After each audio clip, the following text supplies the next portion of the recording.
Hey guys, it's me, Ruben Reacts. I'm really excited about this live stream. So what I want to do is start it with a little dancing and then go to the podcast. So let's do that.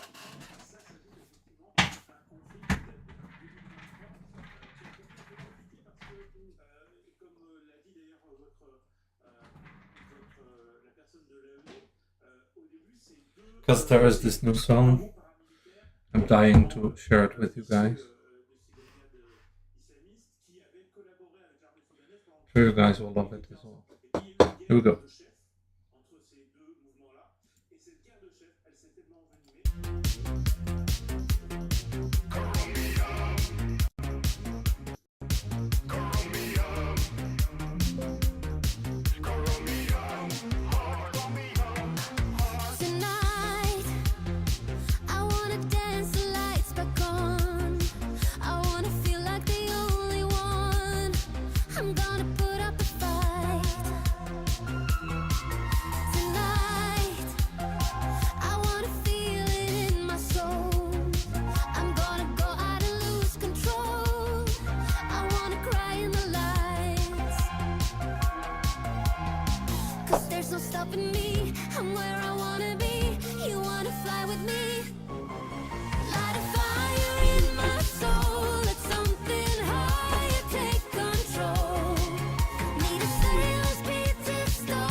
Such a banger. I love it so much. So I just wanted to start the stream with it. Such a banger.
So, it's a good opener.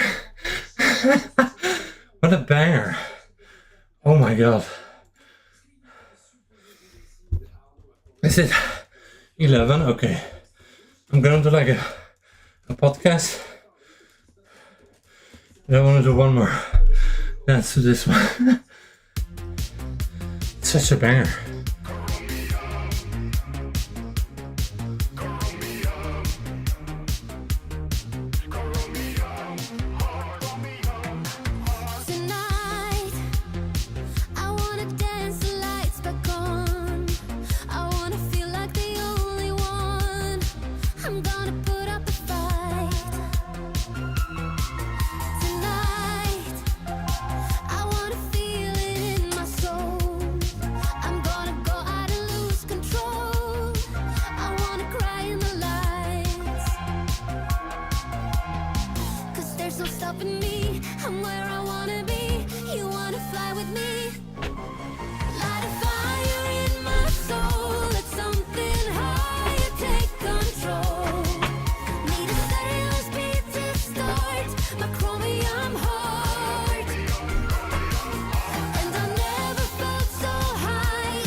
don't, this song does something with me.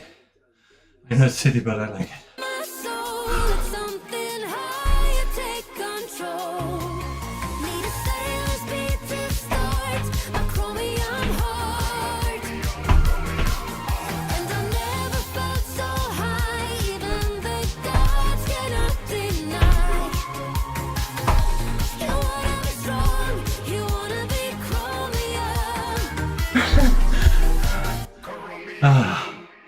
I love being silly. I just love being silly. I just love it. God, this song. I'm thinking, is this one even better than Dam Negida? I don't know, maybe.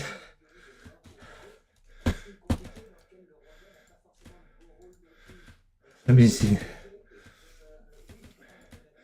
Halo. Okay, they have a lot of new songs. Wait, where did all the Halo, Midnight Gloria, Unstoppable? Oh, they released the whole album.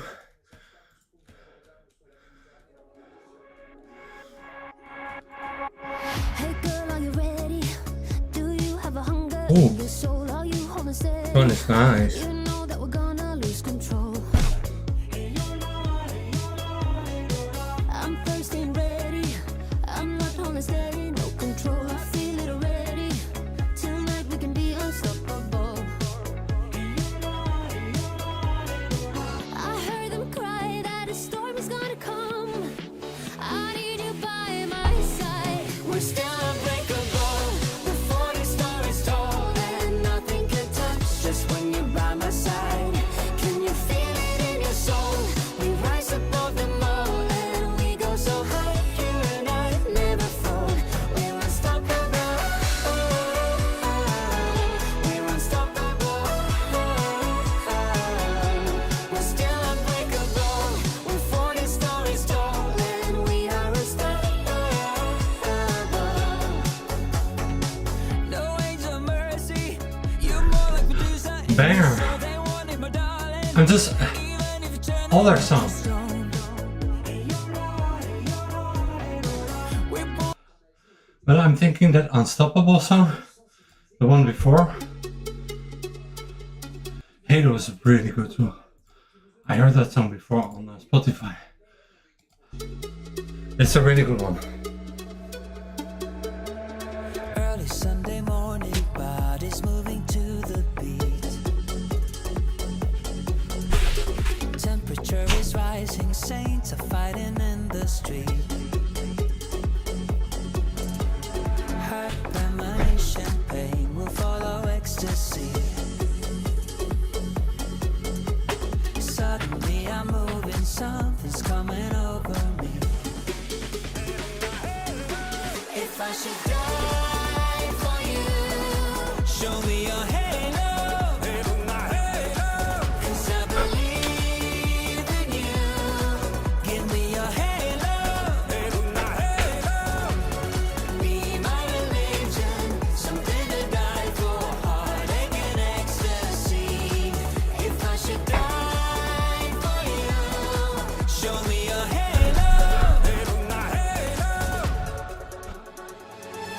Saw you in a painting. That one is a banger. So they have a really good album. 10 out of 10. Wow. Maybe now's a good time to go to the interview. Because this one is all bangers, but their last song is appropriate to like the video because it could be like a it could be like a GTA song. Like really. Like this song is made for GTA 6. So I don't know if somebody from Rockstar is watching. Dude, like, put this one in the game, please. It will make so many people happy. What a banger.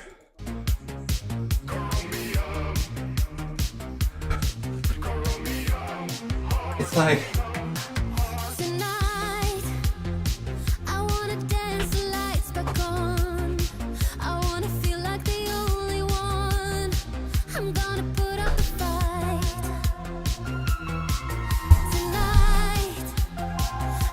banger. Like this song, it screams GTA. I made a reaction to the second trailer.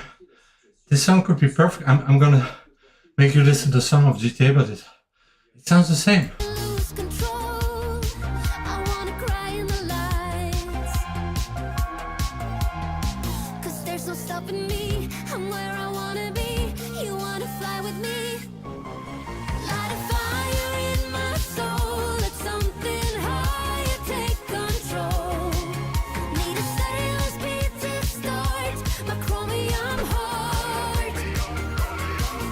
And I never felt so high. Even the gods cannot deny.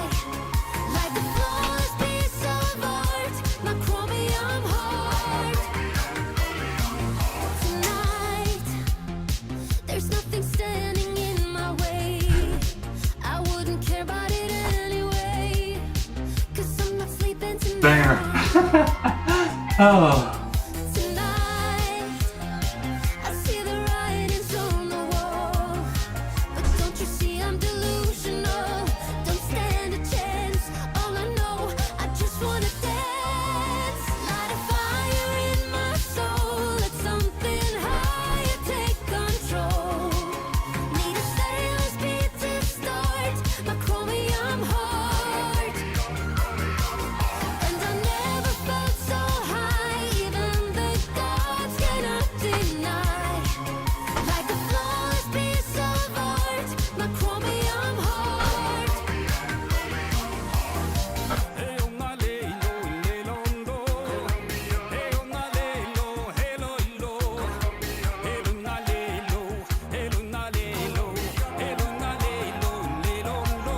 Light a fire in my soul. Let something higher take control. Need a stereo speed to start my chromium heart. And I never felt so high. Even the gods cannot deny. It's a banger. And it's official.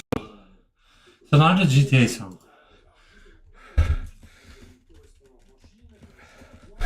Wait. Also, I discovered this very funny contest.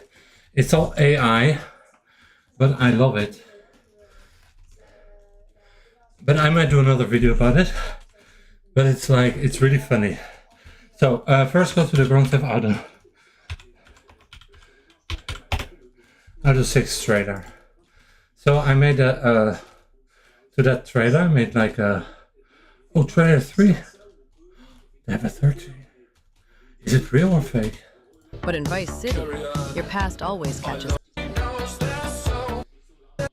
No, it's fake. Okay, so I thought it was real. Let's go to the song. Like, listen to this song. Let me see if I can find it. Rockstar. Such a banger. Where's the song? It's somewhere here, I think. Videos.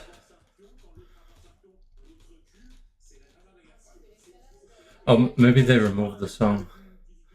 I don't know, it was like music maybe? Maybe it's like on a music channel. But anyway, their song is like perfect for how together, yeah, this one. But they have more songs? But this one, yes.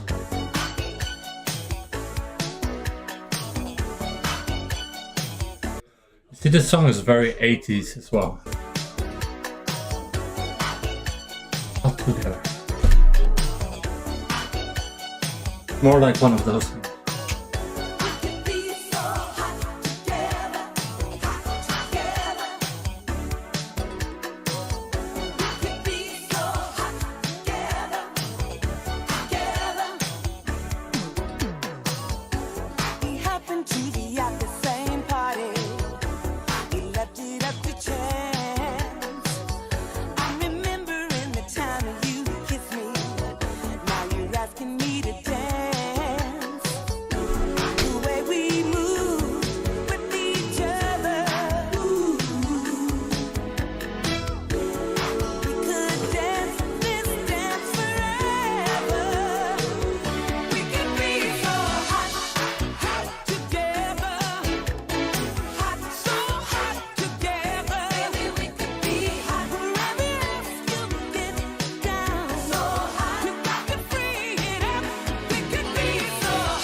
It's a banger, right?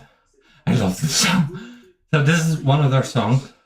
Apparently there was another song, but this was the only one I found. Oh yeah, they have a 17 video. I don't know, but this is the main, like, let's say the main song for the game. And it really takes me back to like Vice City when I was like, dude, I was like, Vice City came out 2003, 2004, 2003. I was like 15, 19 years old, something like that. 18 or 19 years old. Dude. And out into the night, you kiss me like you did before. In the quiet of the moonlight, wondering if the others alone, and thinking about taking it home. We could be so hot, hot together.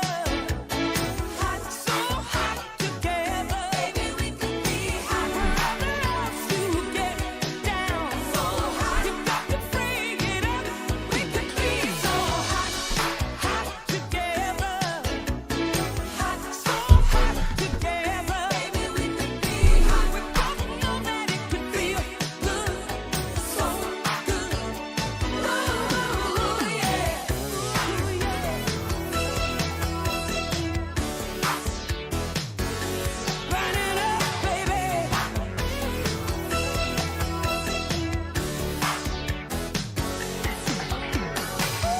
We could be so hot together, hot together. Ooh, yeah. We could be so hot together, together.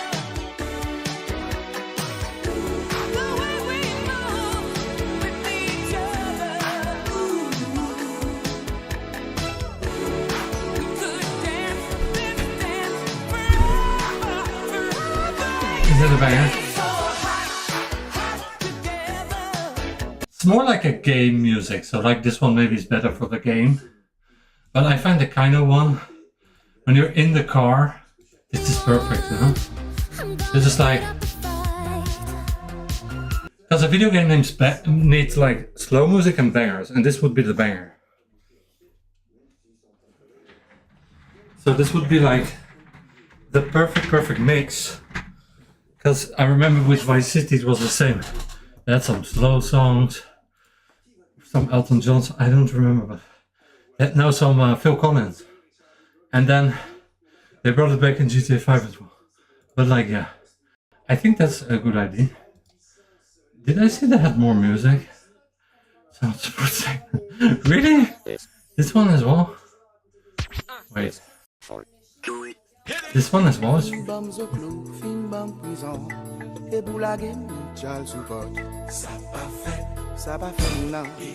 It's a French song. Fin bam zoklo, fin bam prison. Et pour la game, not shall support now. Mais ça va faire non. It's a French song. Dans pays sérieux, doit pas me respecter. Oh, reggae. Les non passer dérailler pour frapper danger. I don't know if it's reggae, but it's Mais ça like... pas bledi. Ou abuser you loi chérie. This one is funny. It's a funny one. Okay, so I just want to go to the interview now, because that's what I put in the title before I continue dancing later. I want to go to the interview. This one is funny. Oh, it's me. It's a funny one. it's me. Sorry. So that's me. Okay, the interview's here. Supported. Please check out. You said that Red Dead Redemption Give a 2, in thumbs your up. opinion, is the best thing you've ever done. This is I just think an there's a strong intro. case to be made that it's the greatest game of all time. What are the elements that make that game truly great, do you think? It is a great People game. searching for meaning within amongst the violence. I think that the West and all of the themes around the West really lend itself to that. And then the gunplay was fantastic, and the horses were incredible.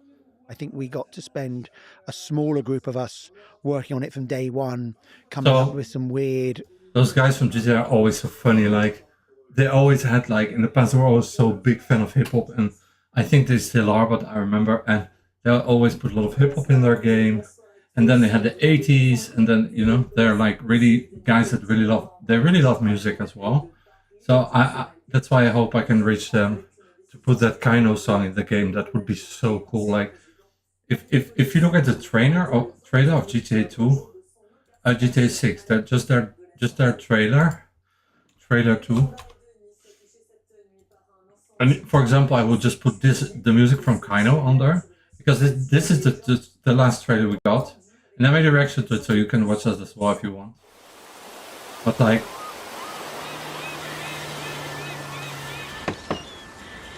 What you doing up there? I'm just fixing some leaks. Seriously, dude, you got some time on your hands. I got some properties with paying tenants. So That's why you came one. by? Just go get me my checks. See you, Brian. Hey, Love you, Brian. Jason. Oh yes! I do hear the song now in the back. Okay, that's why I was wondering. So this is the real trailer. Okay, so you can hear all kinds of music. This is a song as well.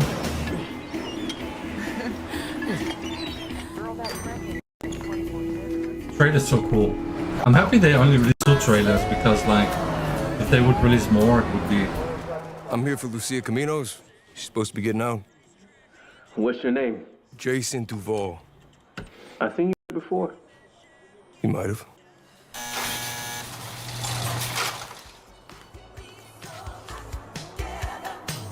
Hey. Hey. Such a banger. I'm so happy they made this song. I wonder who that singer is. Like, I really wonder who that singer is, because it sounds like a singer that like Aretha Franklin, not Aretha Franklin, but another woman from the like 90s or 80s. Very, very familiar voice. The New Beginnings. I don't know her name, but I know she made like a lot of music like this. Trust me, this place is just the start for us. Same era as like Whitney Houston, Wanna Dance with Somebody. Similar kind of vibe. Who you know and what you got. Similar kind of singer as well. We're doing it right. Together. It's full effect. And they got your name, address, they got everything. Us cops, we gotta protect each other. You and me, Lou. We got this. We got it.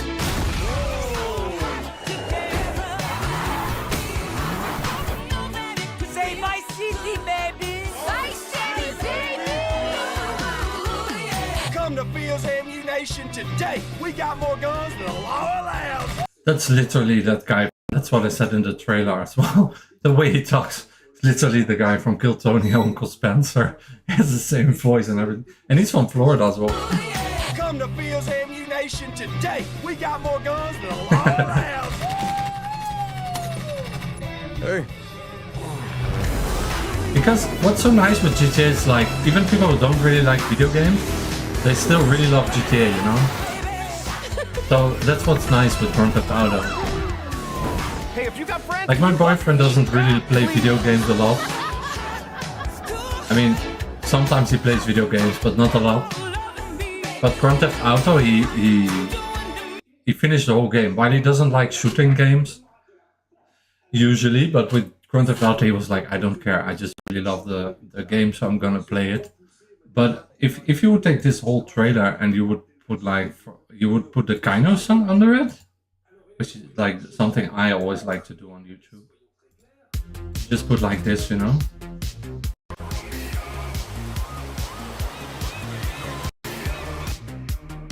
Like if you would do like this, for example, it works.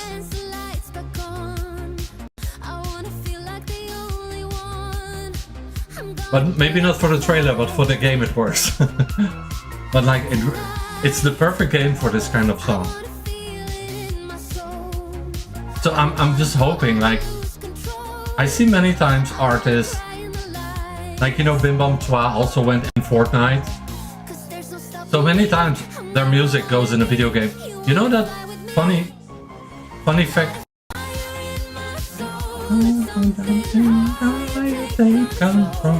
Funny fact is that Grand Theft Auto already used the Eurovision song. They used that Svetlana song from Ukraine in Grand Theft 4.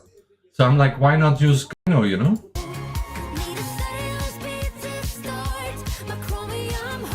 It works, really works.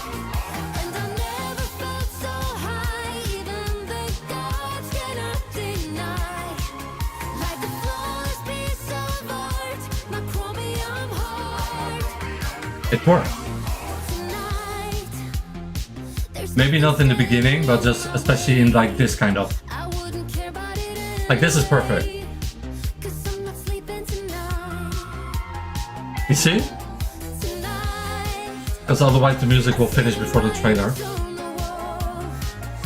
Especially with the dancing and everything, like, just put it in the club, you know, where people are dancing. This song is really perfect for that. Dive in the sun, that's something higher, take control. From me on.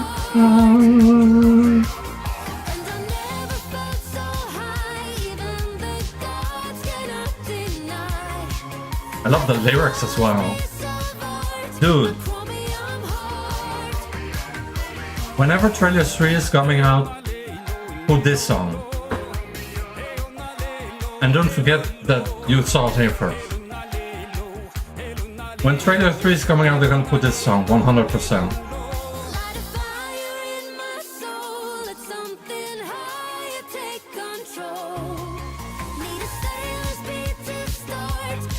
I can do even a dance with like the song and GTA.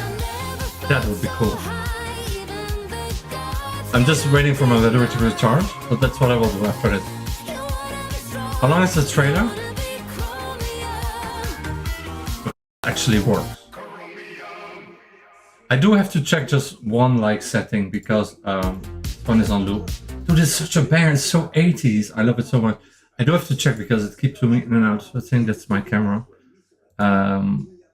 Microphone intergray, no, I don't want that. Okay, no, it's explosion automatique. It's maybe this, no?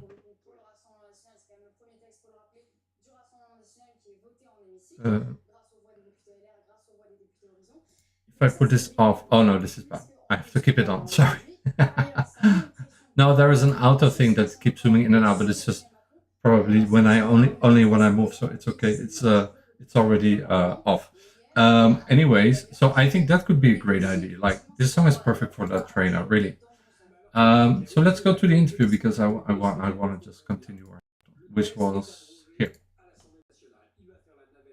Wacky ideas that we got to embed in the game that I think was helpful. We got to be very creative before it had a full team on it. You'll probably hear me. Lock yourself in a room better and now? get anchovies and onion pizza and crushed Diet Cokes. Yeah. Is this accurate information? Very accurate. Why do you think there was so much excitement about Wait, GTA 4, GTA Oh, but this is just the intro, so it's fine.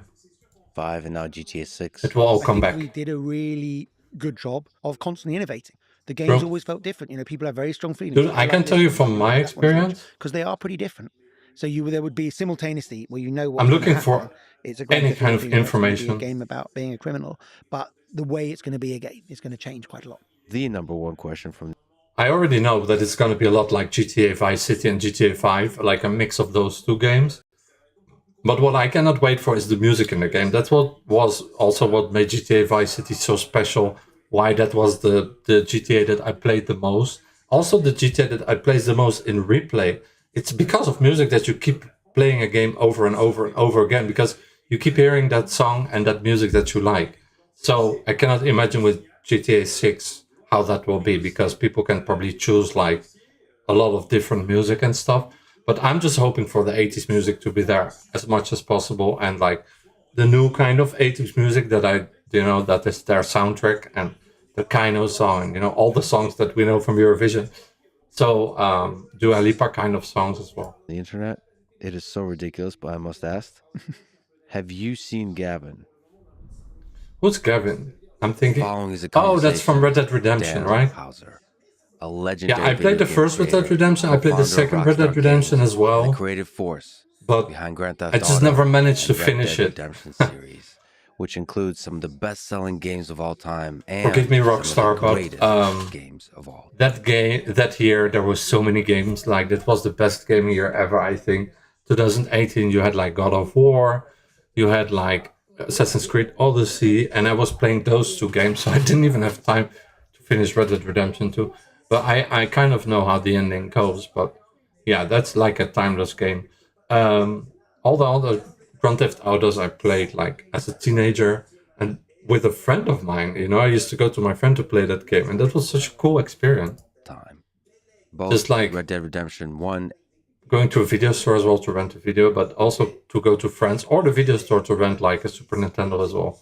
and 2 has some of the deepest, most complex and heart-wrenching. And then keeping it way too long and having to pay like video games. keeping it 1 And week and then started you have a to pay new company, €100 extra. Absurd Ventures, great name, that is creating some incredible new worlds in multiple forms, including books, comic books. So this is the audio intro. series, and yes, I'm gonna look for any kind of new that information includes about Grand Theft Auto Invented 6. Paradise, Because the which game is a coming out in dystopian like near future world 4 with a months. super intelligent AI, American November, Keeper, December, January, which February, is an March. insanely chaotic, 5 months, violent, sorry. dark, satirical world, and Absurdiverse, which is a comedic action adventure world. I'm so happy I watched like Game Kings because like they always told me about how big music fans they are. May 6th. Oh, so it's not March, it's May. I apologize. I should put this first, otherwise I always keep. Okay. World. I'm Let's excited watch. to explore all three of these. Cannot wait. I have spent hundreds of hours in worlds that Dan has Same. create. GTA Vice City was alone, an I've spent incredible honor. hundreds. And on top Hundreds of of that, hours. Dan and I talked a lot after GTA and 5 the as day well. since, and he Because I has played been it online just as well. a wonderful human being. I'm just at a loss of words. I feel like the Wait, luckiest how old kid is in he? the world. Lex Fridman is probably 1 year older than me or 1 year younger than me. So I'm just gonna check before and then after I'm not gonna stop anymore. He's Russian American. I think he grew up in Canada or something. I think his family is Ukrainian and Russian. Because I remember he did a lot of podcasts about that as well. But he's like a really, yeah, he's Jewish as well. Was born in Tajik Soviet Socialist Republic and grew up in Moscow. He's Jewish. His father, Alexander Fridman, is a plasma physicist. Oh yeah, and he works with robots. He's like a robot engineer. Professor at Drexel University. His brother Gregory was also a professor. Oh, my boyfriend's name is Gregory as well. At Drexel. When he was about 11, soon at the collapse of the Soviet Union. Oh my god, so he is like my age. He's 2 years older than me. Wow, okay. 15th of August 1983. So we are just 2 years different. So he really grew up in like the USSR. When he was about 11, soon after the collapse of the Soviet Union, Fridman's family moved from Moscow to the Chicago area. A lot of Greek people in Chicago, I learned today. He attended New Cow Valley High School in Naperville, Illinois. He then went to obtain BS and MS, which is like Master of Science and Bachelor of Science degrees in computer science at Drexel University in 2010. Oh yeah, so I can imagine he must be such a geek. He must have played so many video games because like all these like engineers love playing video games. And completed his PhD in electrical and computer engineering at Drexel in 2014. Drexel is where's Drexel? Philadelphia. Okay, Pennsylvania. His PhD dissertation, a lot of Irish people, dissertation learning of identity from behavioral biometrics for active authentication. So that's, I think that's when he learned about like engineering for robots, was completed under the advisement of engineering educators Moshe Kam. Apparently he's famous Israeli an American electrical engineer. Yes, he's famous. And Steven Weber, and sought to investigate the problem of active authentication on desktop computers and mobile devices. There's a lot more information about him. He has 4.6 million subscribers, almost 800 million views. He's like Joe Rogan. Like, I think after Joe Rogan, he's like the most viewed podcast. There's like Joe Rogan, and then there's like him and Theo Von. Those are the three biggest podcasts. In 2014, he spent 6 months at Google, continuing his work on the use of AI. So Lex, if you're watching, I need your help to grow my channel. I'm kidding. For identity authentication and participating in deep learning efforts for large-scale behavior-based authentication. Okay, so he's like legit like a robot engineer. It's so cool because I saw in Norway 2 days ago, or yesterday or 2 days ago, in Norway, you can buy a robot already that does like things for you in the house for like 17,000 euros. I don't know what that is in dollars, but that's almost the same, I think. So they already exist. So we're going to the future real fast. In 2015, he moved to IMT's Age Lab as a really good one, like not like a fake one. He moved to MIT's Massachusetts Institute. Massachusetts, I love saying that word because it's so difficult. Like French people love saying Massachusetts because it's like almost impossible to pronounce for them. As a research scientist, when he worked on psychology and big data analytics to understand driver behavior. Psychology as well. Oh my God. Okay. Big data. Oh no, psychology and big data analytics to understand driver behavior. Okay, so self-driving cars. I think, well, my boyfriend's company did something with that as well. At Lab, Fridman led a set of computer engineers in developing learning algorithms for semi-autonomous vehicles in collaboration with Toyota. Okay, in 2017, a paper co-authored by Freeman. Morgan Freeman? No, Lex Fridman, not Morgan Freeman. was Lex Freeman was among the recipients of a Best Paper Award at the Conference of Human Factors in Computing Systems, a high-ranking conference in the field of human-computer interaction. So he might be one of those people who works on those robots in Norway. I don't think he has the time for that, but who knows? The following year, another paper he co-authored would be among those given an honorable mention. Fridman also guest lectured at his alma mater, Drexel. I don't know what it means, alma mater. In 2019, he published a non-peer-reviewed study about the Tesla autopilot. You see, because he studied that, the self-driving car from Tesla, finding that drivers using semi-autonomous vehicles stayed focused, contrasting with established research on how humans interact with automated systems. Okay, so he basically, I think, proved that it works. That's what that sentence means, I think.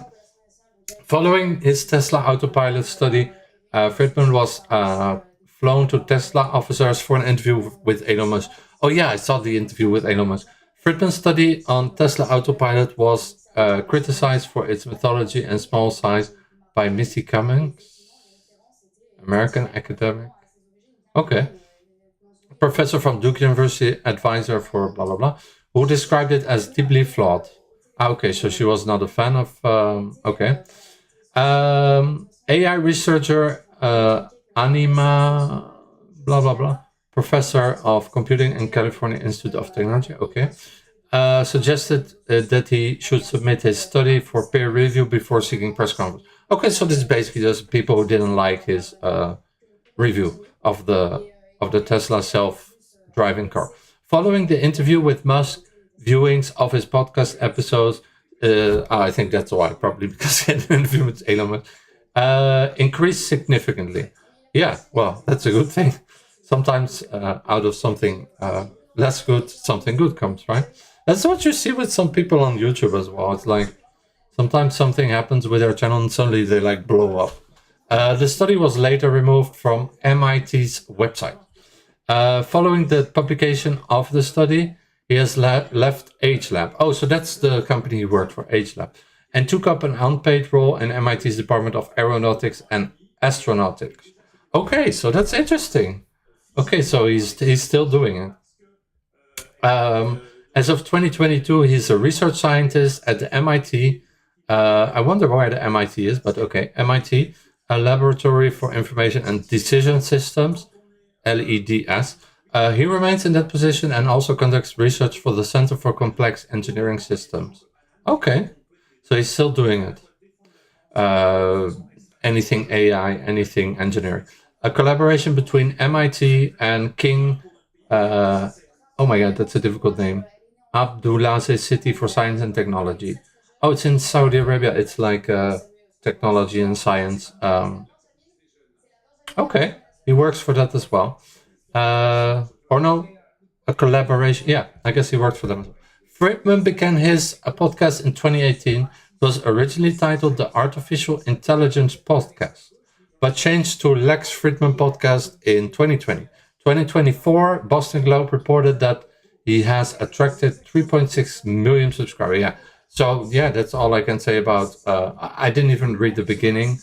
Oh yes, I did. Born August 15, 1983, American computer scientist and podcaster. So that's how you can describe him. Like I said, robot engineer.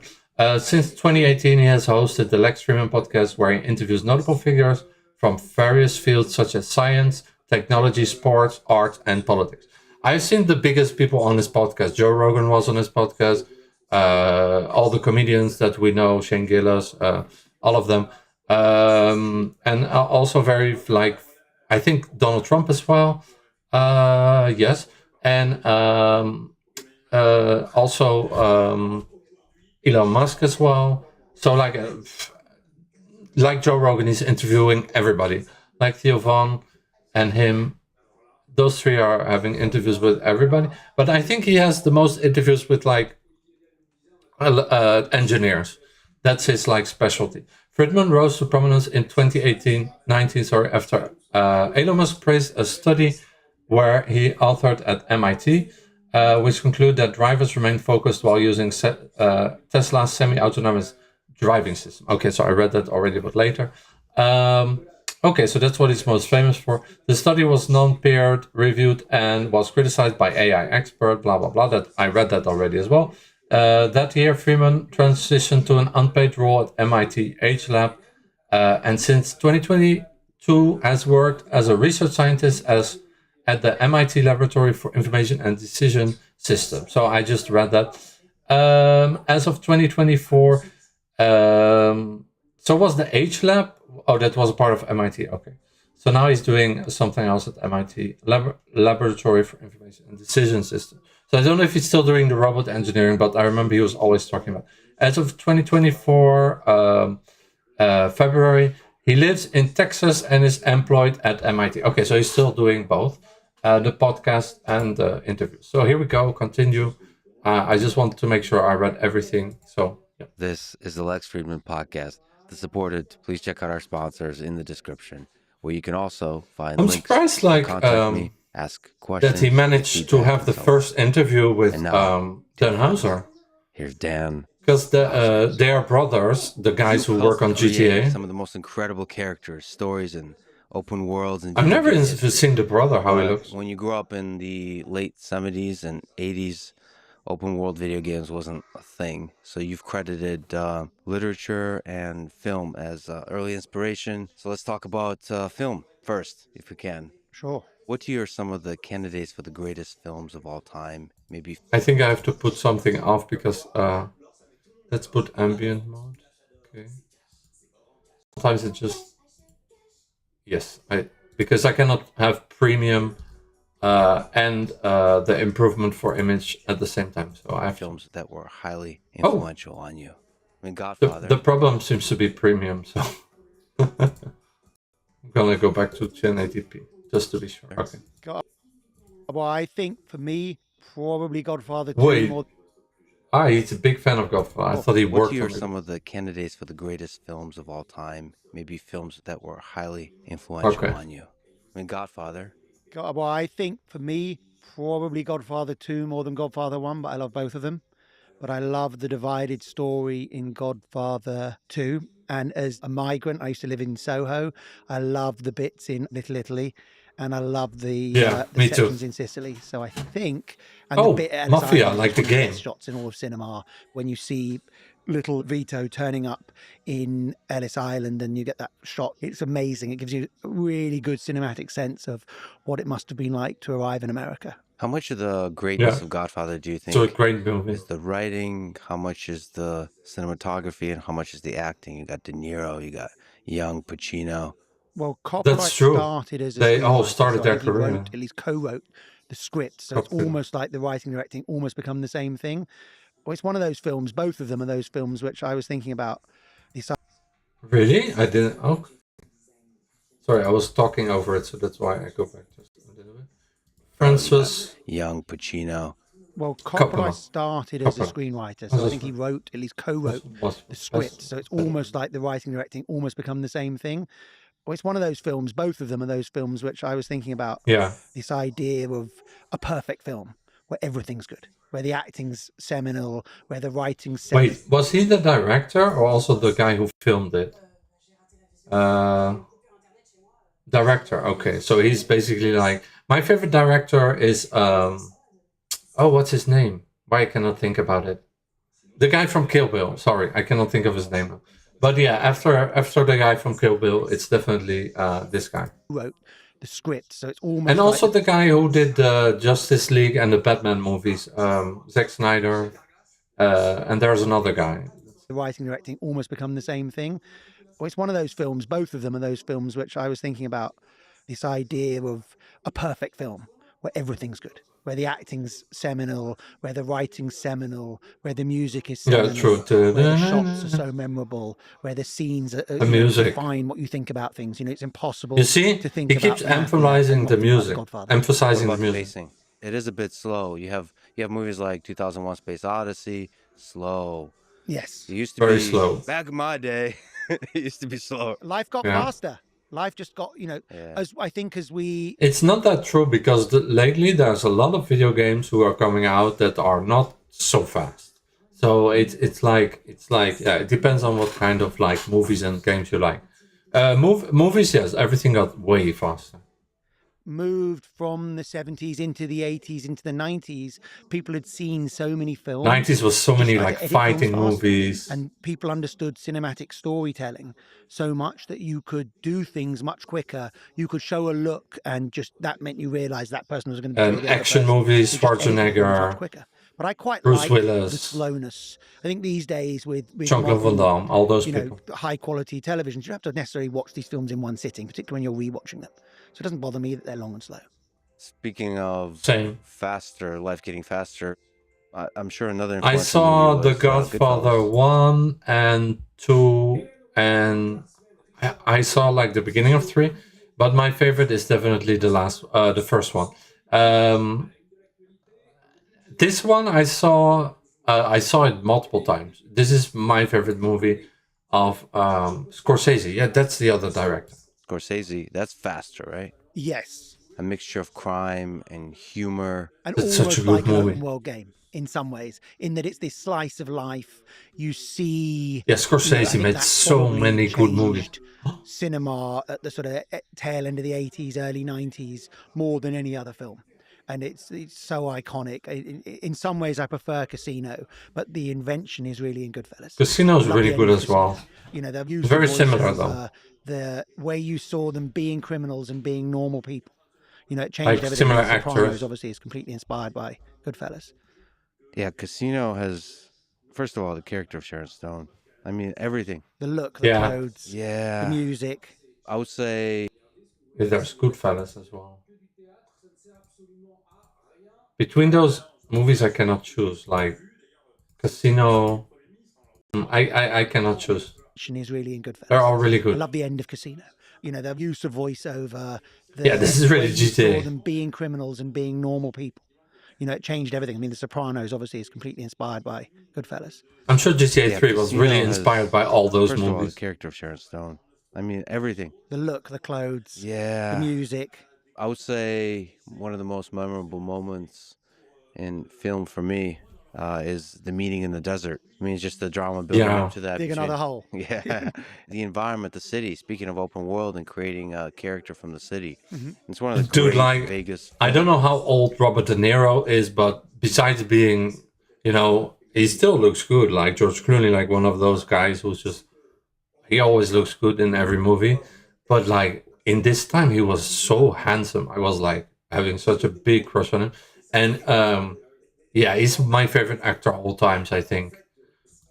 I think the great Vegas film. I love The always bits movies. that I love at the end when everything's wrapping up, and on the one hand you see the Robert De Niro character. I also He's really still love good at making money, so they let him return to normal life. But then you get that brilliant True. scene when all of the mob bosses from back home, they're discussing all these people who may or may not be able to implicate them. What's the other actor's name? The other actor's name, Al Pacino, of course. My generation with hip hop and everything. There was a moment where like that movie with Al Pacino, with Say Hello to My Little Friend, that was like everybody was talking and having posters, and everybody loved that movie. But that movie is just like pure like action aggression, you know, like more like GTA. Was in like especially GTA 1, 2, and 3. But like yeah, Al Pacino and his movies, I love those. And that they made one not long ago as well together, where they're like older, and they did like kind of the first movie with Scorsese also directing it, where they used like AI on their face, a kind of AI, so they looked younger, and sometimes it was a really cool movie. And film for me is the meeting in the desert. I mean, it's just the drama building up to that. Dig another hole. Yeah, the environment, the city. Speaking of open world and creating a character from the city, it's one of the great Vegas films. I think the great Vegas film. Robert De Niro The is bits like- that I love at the end when everything's wrapping up, and on the one hand you see the Robert De Niro character. Yeah. He's still good at making money, so they let him return to normal life. But then you get that brilliant scene when all of the mob bosses from back home, they're discussing all these people who may or may not be able to implicate them. And then there's that incredibly cold line where one of them, they're thinking about the old, you know, I think it's a casino manager, and one of them just goes, the way I see it, why take a chance? And then the next thing he's just shot. Right? The brutality of it all is just brilliant. I don't know. I probably have to disagree with you on Vegas. There's at least some competitors. You got with Nicolas Cage leaving Las Vegas. I mean, falling in love with a prostitute. You're also you've written some of the great crime That's the one where the guy. Oh no, that's another movie. No, that's not this movie. stories ever. Thank you. And Nicolas Cage as well. I saw all his movies in the 90s. in some sense, there's love stories in there, and you've talked about being a bit of a romantic yourself, appreciating. Like probably the best movie ever. John Travolta as well. I saw all his movies. The best movie ever was with Nicolas Cage and John Travolta. What was that movie? Face Off. It's still one of my favorite movies ever. You have that one, and then you have that one in the plane with the prisoners. Those two movies are both so epic. But yeah, Face Off. I remember seeing it in the cinema, and that movie made such a like an impact on me. I still don't know when it came out or why. I can like in Holland. Usually we used to get movies a little bit later than in the US. So probably when it came out was not the same as Face Off. So they changed faces, and that's like 1997. Dude, that movie made such an impression on me. And I think in Holland it came out 97 also. Yeah, 10 of September 97 it came out in Europe. In the US probably a little bit before. But like that movie, wow. I recommend you to go and watch it. Really, that's like one of the best movies ever. Just like the tension and who directed that movie? I'm curious. Because that movie was also one of that movies that had everything. I don't think everybody would agree with me on that, but that's just my opinion. Who directed that movie? I'm very curious. John Woo. Yeah, he's very famous as well. Yeah, John Woo. He's American. Chinese origins. Yeah, he's Chinese, but oh, it said American. So he's Chinese. Sorry. Oh, from Hong Kong. Okay. Oh no, he's from China, but his family went to Hong Kong when he was 5 years old. 5 years old. Yeah, and then 9 years old. His parents were like very poor because like in that time China and Hong Kong were very like not like now. He got a great scholarship and he went to a Catholic family in the US. This one is written in French, so that's why I have a little bit more trouble reading it. 1 second, I put it in English. So yeah, he didn't have an easy life growing up. But all those guys who didn't have an easy life growing up, they are all the best producers. And Tarantino, that's my favorite. Him too, he had like a difficult childhood as well. So yeah, that I think a difficult childhood makes the best directors for some reason. I don't know why. It just seems the way. Same with comedians. It's not black and white, but like that seems to be a theme with like those guys, especially those guys from that time. Like it's a different time, you know. You grow up in 1946. It's like it was not easy in that time. So yeah, he's the one who produced Face Off. Wow. Like what? I wonder what other movies he made. He won all the awards you can imagine. Oscar. Oscar, I don't know, but he won all the movies. Hard Target, he directed with Jean-Claude Van Damme. Okay, so he directed all the movies I was watching growing up. Broken Arrow, Face Off, Mission Impossible 2, Once a Thief, The Crossing, oh wait, his first Chinese language feature since Hard Boiled 1992 was the internationally Radcliffe. Okay, so he did like movies. Okay, which broke the Chinese box previously held by Titanic. Okay, so so that he made also movies in Chinese later in 2008, 2009. So yeah, due to school age restrictions, his mother changed his birth date to the 22 September 1948, which is what remains on his passport. Okay, but his real birth date is 1946. That's funny. His mother just like changed his birth. His mother was very smart. Yeah, he was born among the chaotic Chinese Civil War. Okay, so yeah, he didn't have an easy life at all. The Wu family, who were Protestant Christians, faced persecution during Mao. Okay, wow. So his parents were Christians in China and Hong Kong. Oh no, in China. Sorry. Oh my God. Yes, this was. My God. Early anti-bourgeois purges after the Communist Revolution in China. And then he fled to Hong Kong when he was 5. Oh, because of that. Okay.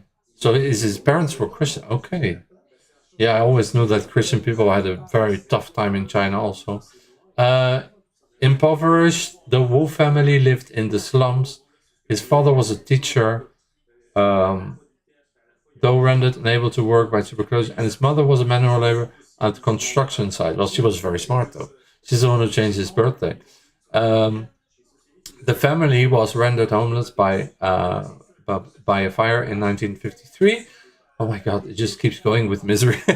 His early life was like horrible. Charitable donations from disaster relief efforts enabled the family to relocate. However, violent crime had then become commonplace in Hong Kong housing projects. Oh, that as well. Okay. At age of 3, was diagnosed with a serious medical condition. Following surgery on the spine, he was unable to walk correctly until 8 years old, and as a result, his right leg is shorter than his left leg. His Christian upbringings shows influences in his films. As a young boy, he wanted to be a Christian minister. I wanted to get to this part, that's why I keep reading it. He later found passion for movies influenced by the French New Wave, especially Jean-Pierre Melville. Okay, French, you see, French people are good as well. Have a lot of influence on people. Known professionally as Jean-Pierre Melville, was a French filmmaker. Considered a spiritual godfather of the French New Wave, he was one of the first fully independent French filmmakers to achieve commercial and critical success. Okay, I don't even know who that is, but if I read his biography, I'm sure that there are very famous movies. Who had and thinking and would use movies as a language. Yeah, so it made him like, you know, it was his reading. His way of escaping. Some people read, some people play video games, some people make YouTube, and him it was making movies. Like painting as well. Use movies as a language. And thinking and would use movies as a language. Okay. I don't know what that means. Who found respite in Bob Dylan and in American Westerns. He stated that the final scene of Butch Cassidy and the Sundance Kid made a particular impression on him and his use the device of two comrades, each of whom fired pistols from each hand, is a recurrent spectacle later found in his own work. Okay, so his it's November, yay, because it's midnight. So him, he's like the guy who made Face Off, and he worked with Jackie Chan as well. I wonder then, they don't say when he went to America.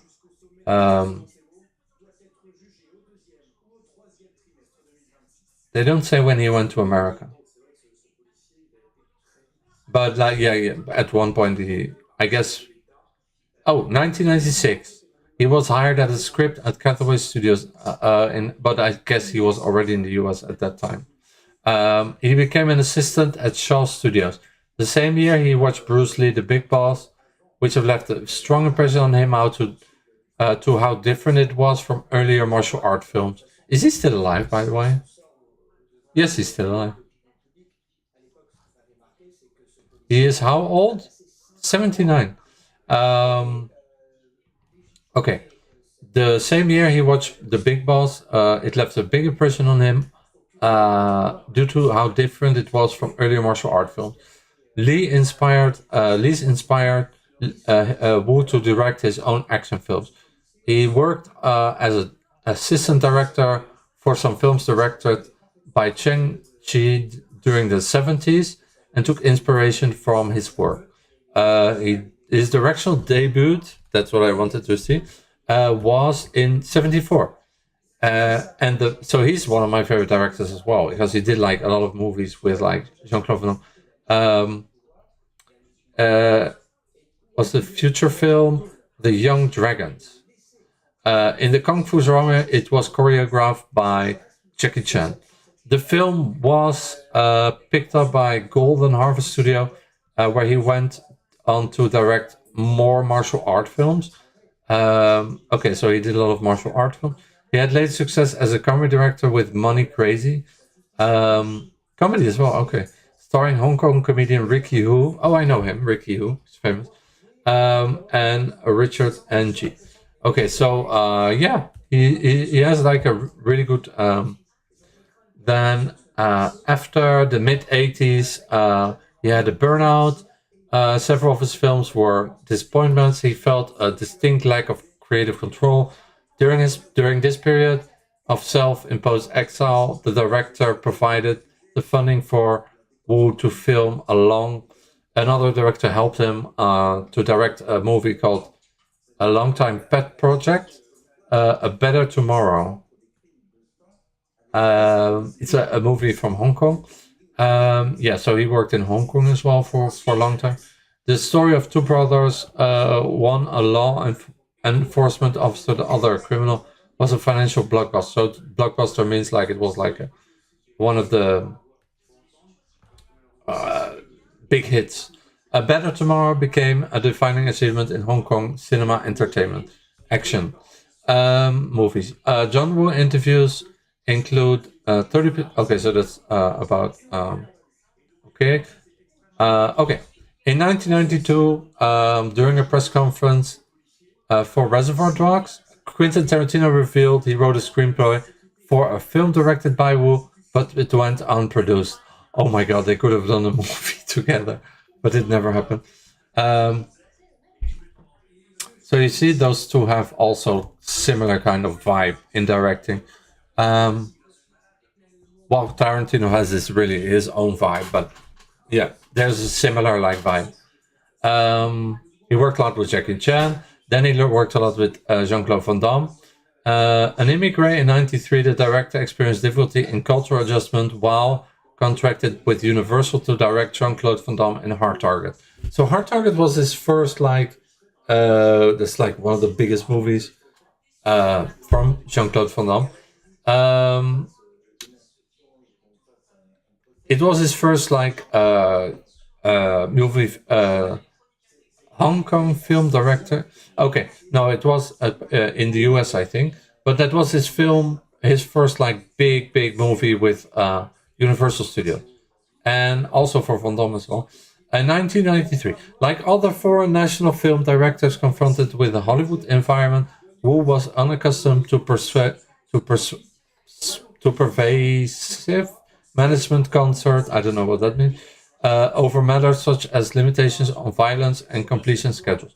When initial cuts failed to yield an R-rated film, the studio assumed control on the product and edited footage to produce a cut suitable for American. Okay, well, this is all not interesting.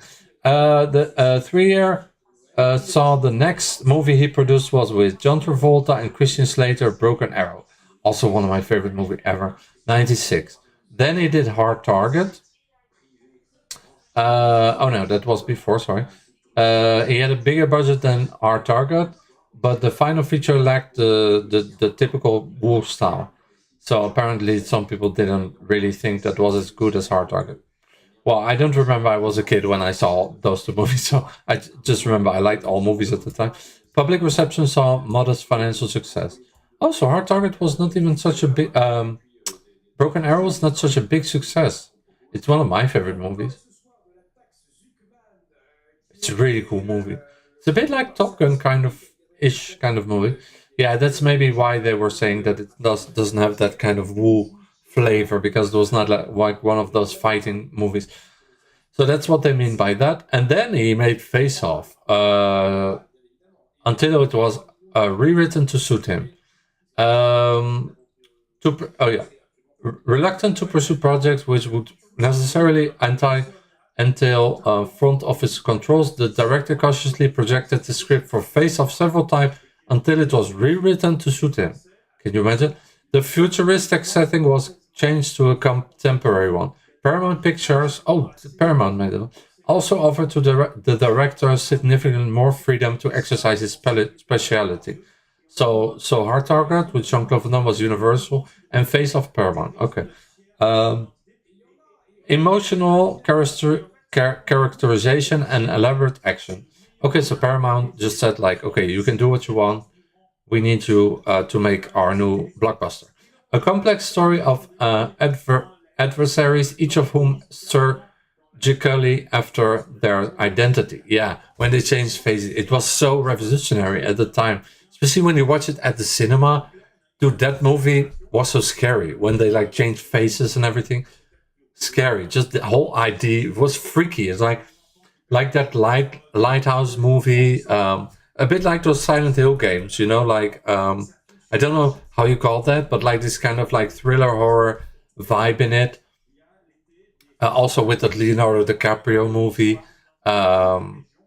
Yeah, a bit. It was a bit like a mix of that and thriller and action, because like he changed faces and with a criminal, and the criminal goes to live with his wife, and it's like crazy movie. You really have to watch it. Each of whom surgically alters their identity. Law enforcement agents on Travolta and terrorist Nicolas Cage play a cat-mouse game, trapped in each other's outward appearance. Yeah, the whole idea for that movie was insane. Face Off opening 1997 to critically acclaim, strong attendance. Grosses in the United States access more than 100 million. It was nominated for an Academy Award in the sound effects editing.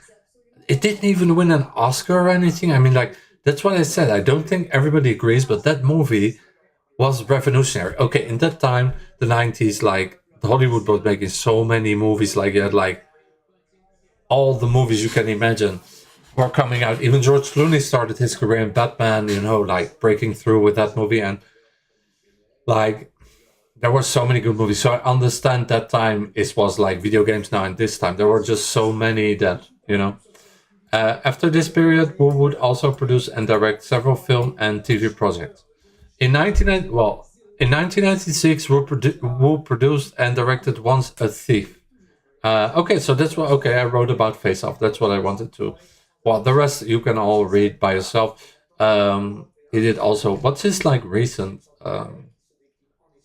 He returned to Asian cinema. He did Radcliffe.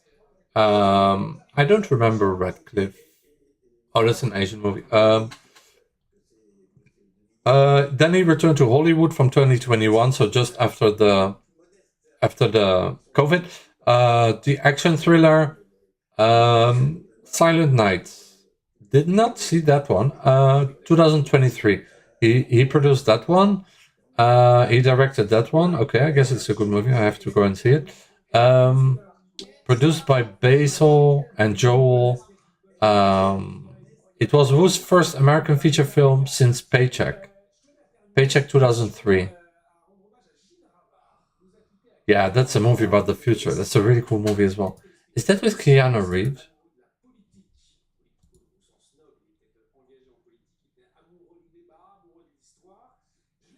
Oh, that's with Ben Affleck. Yeah. Now I remember. Yeah, that's a really good movie as well. DreamWorks. Okay. The film was released December 25. So, during Christmas, 2003. Dude, that movie is so good as well. So I recommend you to watch Paycheck, go and watch Face Off, and go watch the Jean-Claude Van Damme movie that I talked about before. It's such a banger. So yeah, all those movies I can recommend. So I was here, and then so yeah, that's the okay, so that's the last movie he made, Silent Night. I have to go and check it out. It's a thriller. Was also produced with Laurie and Erika Lee. The film was written by Robert Archer and Joel Kinnaman, with Scott Mescudi, Harold Torres, and okay. I have to go and check it out. I don't know. They don't say what it's about, but Wu commented in 2015 that he would make a remake for The Killer for American audiences. Initially, actress has been cast for the lead role. However, by March 2023, somebody else was cast. Okay, so he made like a movie, The Killer. It's a remake of his 1989 movie, The Killer. Okay, so I have to check out The Killer and Silent Night. Those were his last two movies, apparently. In September 2024, his Instagram account and social media accounts of the duo Sparks all posted a photo of Wu with members Ron and Russell May, American singer, American musician, strongly hinting and collaborating for a new project which would not be an action film. The hashtag I don't know how to pronounce it, points to a music called Sparks had been developing with folk. Okay, so his last thing was like he wanted to do a musical with focus features and a follow-up to Annette, 2021 musical romantic drama film. Okay. Never saw that one as well. And sought the directors for. He has previously tried to get musical projects in production and shares a love of French cinema and Jacques Demy, a French director. The Umbrellas of Cherbourg. Okay. So he loves like old French movies. Well, for him, they're not old, but like he loves all old French movies. And he later confirmed it to be a half musical. Yeah, so that's the last thing he did. So he really loves like that French director, but there's also, before I was reading also that he was really inspired by Jean-Pierre Melville. And who is that? I just don't know who that is. Known professionally, a French filmmaker considered spiritual godfather of the French New Wave, one of the first truly independent filmmakers to achieve commercial and critical success. His works included Crime, Bob le Flamme, Le Doulou, Le Samouraï. Ah, yeah, okay. Those guys have so much history, like, in their lives as well. Subject matter and approach to film making on his influence by his service in the French Resistance. Okay, so that guy was not only a director, like he literally was in the French Resistance. Jean-Pierre Grumbach. Oh my god. Dude, that I'm so sad that I never watched any of his movies because they're all very old movies. So I didn't like grow up watching those movies, but like that guy's a legend. During which he adopted the nom de guerre Melville as a tribute to his favorite American author, Herman Melville, American novelist.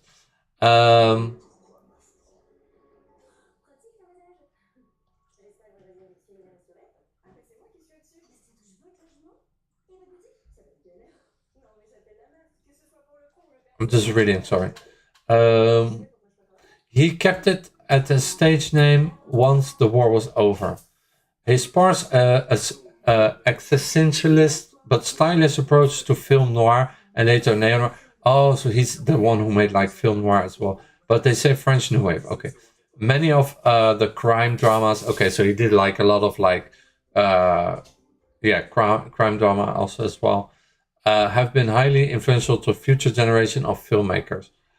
Now a lot of crime dramas come out of like Scandinavia, and some out of Spain as well, and a lot of like out of Argentina and those countries. Robert Ebert appraised him as one of the greatest directors.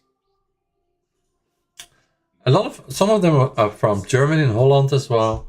Robert Egbert, an American film critic, film historian, journalist, essayist, screenwriter, and author. So he's a legend. So he was in the Resistance. Oh my god! And then after he made movies.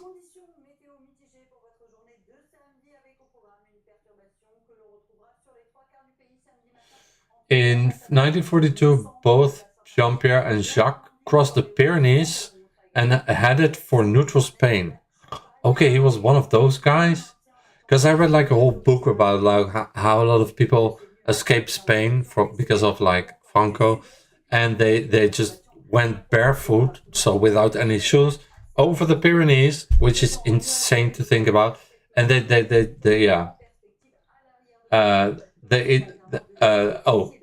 he went to Spain, but like a lot of the Spanish as well came to France. So this is another time where he was going to Spain because Spain was neutral. So yeah, a lot of in the Pyrenees is a lot of history, where they then would try to reach Britain and the French Free Army. So from Spain they were going to Britain and the French Free Army. They crossed separately several weeks apart. Jacques was carrying money intended for de Gaulle, it's the president during the big French president. I think you guys know him. He was the president during the time of the Second World War in France. He was shot dead and robbed by his guide. Jean-Pierre did not find out that his brother had been killed in the war until the war ended. Melville served in the Free French Army for 2 years, mainly in the artillery. Him and his unit were then sent to Italy, and Melville fought the Battle of Monte Cassino. Okay. French Free Army for 2 years. Huh? So he did like different stuff. That's La Résistance. And then Battle of Monte Cassino. I don't even know what that is. Battle of Oh, the Battle for Rome. Yeah, I heard about that. A series of 4 military assaults by the Allies against Axis forces in Italy during the Italian campaign of World War II. Yeah, I heard about that. Well, as well, like with Mussolini, I guess, right? The objective was to break through the winter line and facilitate an advance towards Rome. Yeah, that was like during Mussolini's time. So yeah, he has a lot of. That's crazy. When he returned from the war, he applied for a license to become an assistant director, but was refused. Without this support, he decided to direct films by his own means. So he really was an independent guy and continued to use Melville as his stage name. So he tried to go like mainstream, but he just got refused and denied. He was like, you know what, I'm gonna make my own movies. He became an independent filmmaker and owned his own studio as well. Yeah, I can imagine if you work in if you live through the resistance, dude, you cannot take orders from somebody. You just want to be your own boss. So it's good that he made his own studio. Rue Jenner in the 13e arrondissement of Paris. On 21 juin 1967, 29 of June, the studio and Melville apartment burned down. A lot of those people apartments burned down. His personal archive of photographs and scripts were destroyed. He became well known for his minimalist film noir, such as Le Doulon, Le Samouraï, and Le Cercle Rouge. I think that's a very famous one. Le film noir. Yeah, okay, and he worked with Alain Delon. Alain Delon is one of the biggest one, and he died not long ago. Wait, no, a while ago. But Annette is also one of the latest movies, but I cannot figure out if John Woo also directed that.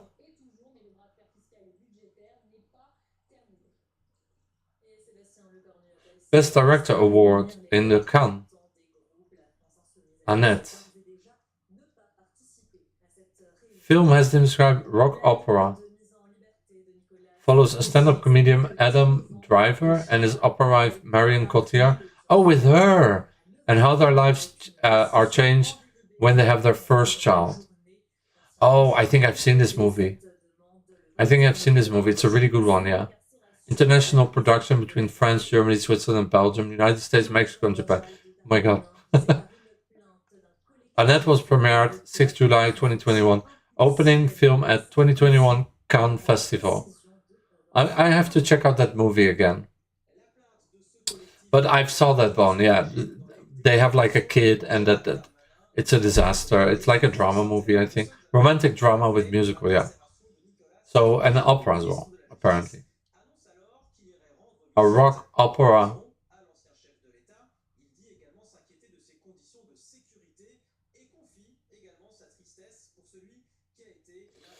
Carax received the Best Director award. Okay, so they won the Best Director as well. It was released in France the next day by UGC. Oh, that's the cinema. Okay, I know that because I used to go there in Toulouse in that cinema. And in the United States on 20th August by Amazon Studios. The film received positive reviews from critics. The plot: after swift courtship, provocative stand-up comedian declares his engagement to world-famous soprano. Shortly afterwards, Anne gives birth to the daughter, portrayed by a wooden marionette puppet. So it's all like fantasy. The marriage becomes rocky when Henry begins to take care of Annette while Anne's career flourishes and takes her overseas. Oh no, so this is a different movie. I never saw this one. Later, Anne has dreams about 6 women who come forward with allegations of past abuse at the hands of Henry, and nightmares about Henry almost killing her. Back home, Henry's career begins to spiral, exacerbated by an onstage meltdown, and he comes to resent Anne's continuous success. The two schedule a private cruise with the goal of mending their relationship. However, the cruise ends in a disaster when Anne falls overboard. So it's just a puppet, a wooden puppet. but it's supposed to portray her them as a daughter. The two. So yeah, it's definitely a special movie. I guess not everybody will like because it's like a lot of singing and musical kind of movie. Even opera, they said. The two schedule a private cruise with the goal of mending their relationship. However, the cruise ends in disaster when the puppet or the daughter falls overboard during a stormy night after Henry drunkenly forces her to waltz with him. After realizing that his wife is dead, Henry and Annette get to an island using a lifeboat. There, both fall asleep when Anne's ghost suddenly appears and gives her voice to infant Annette as a form of revenge, so he can hunt Henry. Oh my god, it's a really weird movie. Though cleared of legal suspicion for Anne's death, Henry finds himself at a financial dead end without her income. Yeah, it's a really weird movie. He contacts Anne's former accompanist, revealing Annette's singing voice and suggesting they use her gift for a musical act. The accompanist recently agrees, I'm in love with Anne. As they tour, Baby Annette becomes a worldwide hit. Henry continues to drink heavily and stay out late, haunted by memories of Anne. One night, when returning home, he overhears Annette singing a rendition of We Love Each Other So Much, which was Anne and Henry's favorite song. He confronts the accompanist, who implies that he is Annette's real father. In retaliation, Henry drowns him in the backyard pool, witnessed by Annette from her bedroom window. Henry plans one final performance at the Hyperbole halftime show, but Annette refuses to sing, instead declaring that he kills people. To the packed stadium, Henry is tried and convicted. A few years later, Annette visits her father in prison. Annette, suddenly portrayed by a living human girl, denies his attempts of reconciliation and even blames her mother for using her to get revenge. She tells him that he now has nothing to love. After the living Annette leaves, the Annette puppet lies lifeless on the floor. Oh my god, it's a twisted movie. It's fucked up. But it won awards. So yeah, that's why I wanted to read what it was about. So this, yeah, John Woo legend. So Alain Delon, when did he die? 2019. Okay, so I was right. He did not die so long ago. I remember on TV it was like such a big deal here in France.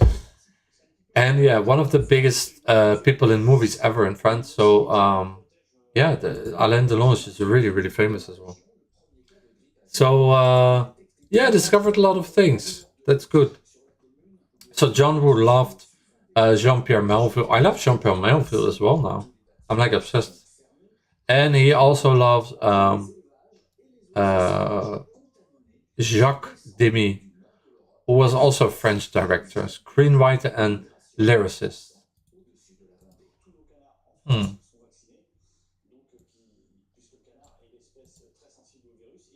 he's very handsome.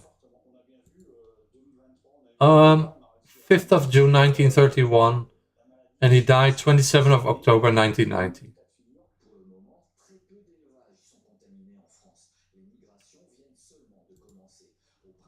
This was him.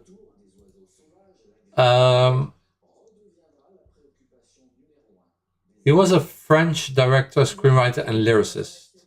He appeared at the height of the French New Wave. Okay, so he was at the same time as Jean-Pierre Melville, or he was like inspired by him as well.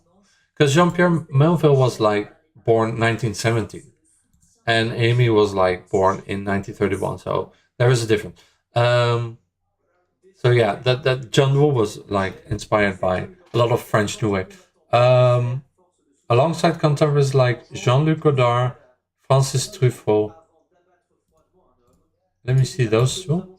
Demi films are celebrated for their visual style, which drew upon diverse sources such as classical Hollywood musicals, the plein air realism of his French New Wave colleagues, fairy tales, jazz, Japanese manga, opera. His films containing overlapping continuity. Yeah, so one of the big French directors, and him as well. He looks familiar to me, François Truffaut. I think I've seen him in movies. I think he was not only a director, he was an actor too. Oh yeah, I know him. Oh, he's very handsome. He used to be. He's not alive anymore. And him, he was also in October.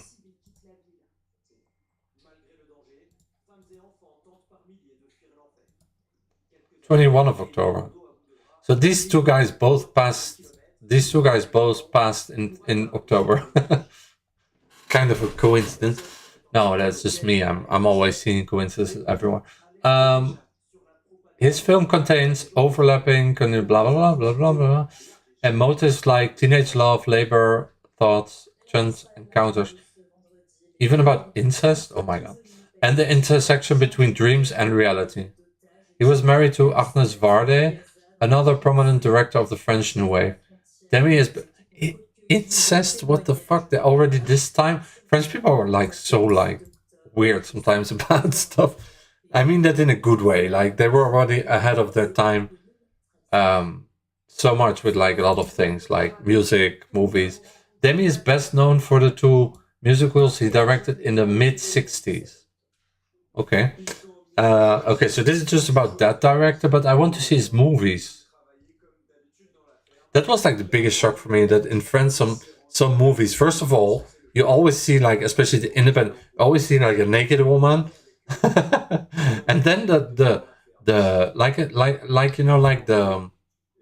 themes of the movies are always so like, yeah, sexual-ish. I don't know, that's just a French thing.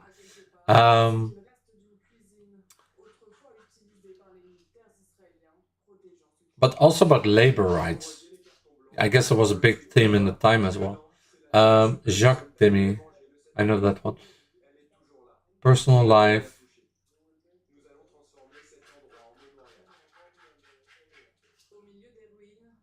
Who is Jacques Demy? Michel Legrand, I know him.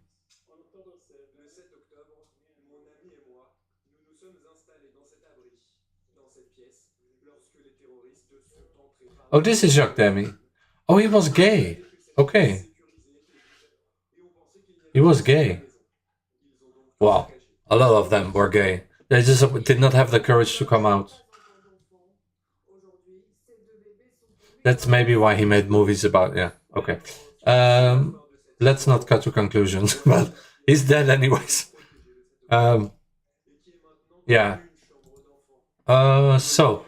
François Truffaut, he seems very familiar to me as well. So I think he made a lot of famous movies as well. Last Metro, yeah, I've seen The Last Metro, I think. He won a lot of awards. Wild Child, The Green Room, Hitchcock, he worked with Hitchcock. Mississippi Mermaid, Bride Who Wore Black. Okay, so he made like a lot of movies in the 60s and 70s. Big name. And but I've seen him. What is weird is that I've seen him on like TV and interviews. I think I saw like a documentary about him. He's really influenced a lot of like... so yeah, those are interesting people. Jacques Demy, Jean-Pierre Melville. I'm happy I discovered them. Then there is Jean-Luc Godard as well, which I don't know.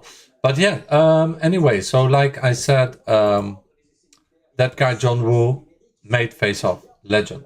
So let's go back to the interview. I'm sorry, I drifted. Like, sometimes I just drift, like in reading. I don't know why. That's just what I do. The depth of love stories in literature, at the very least. And there is a dark kind of love story between an my bottle of water alcoholic there? and a prostitute. He got an Oscar for that. I think he did for that, didn't he? Plus, there's a caricature of the drug world of Fear and Loathing in Las Vegas. That's an interesting one. I love the book so much. I was obsessed by it when I was about 17, 18. Yeah. Wait, And I are enjoyed they it. just talking about a guy that I was talking about? Sorry. Appreciating the depth of love stories in literature, at the very least. And there is a dark kind of love story between an alcoholic and a prostitute. He got an Oscar for I that. think he did for that, didn't he? Plus, there's a caricature of the drug world of Fear and Loathing in Las Vegas. That's an interesting one. I love the book so much. I was obsessed by it when I was about 17, 18. Yeah. And I enjoyed the film, but I preferred the book. Has a Hunter S. Thompson type of Oh, character that's ever the made it into person any who of your wrote the stories? book.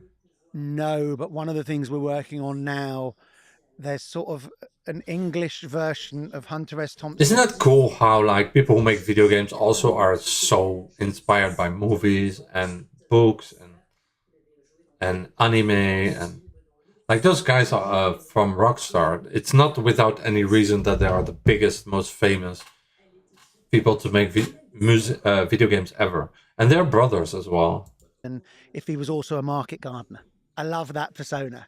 That's so but he's smart. Kind of, They it's just hard- get it. If you make him American, it's hard for it not just to be Hunter S. Thompson. Is this an American caper?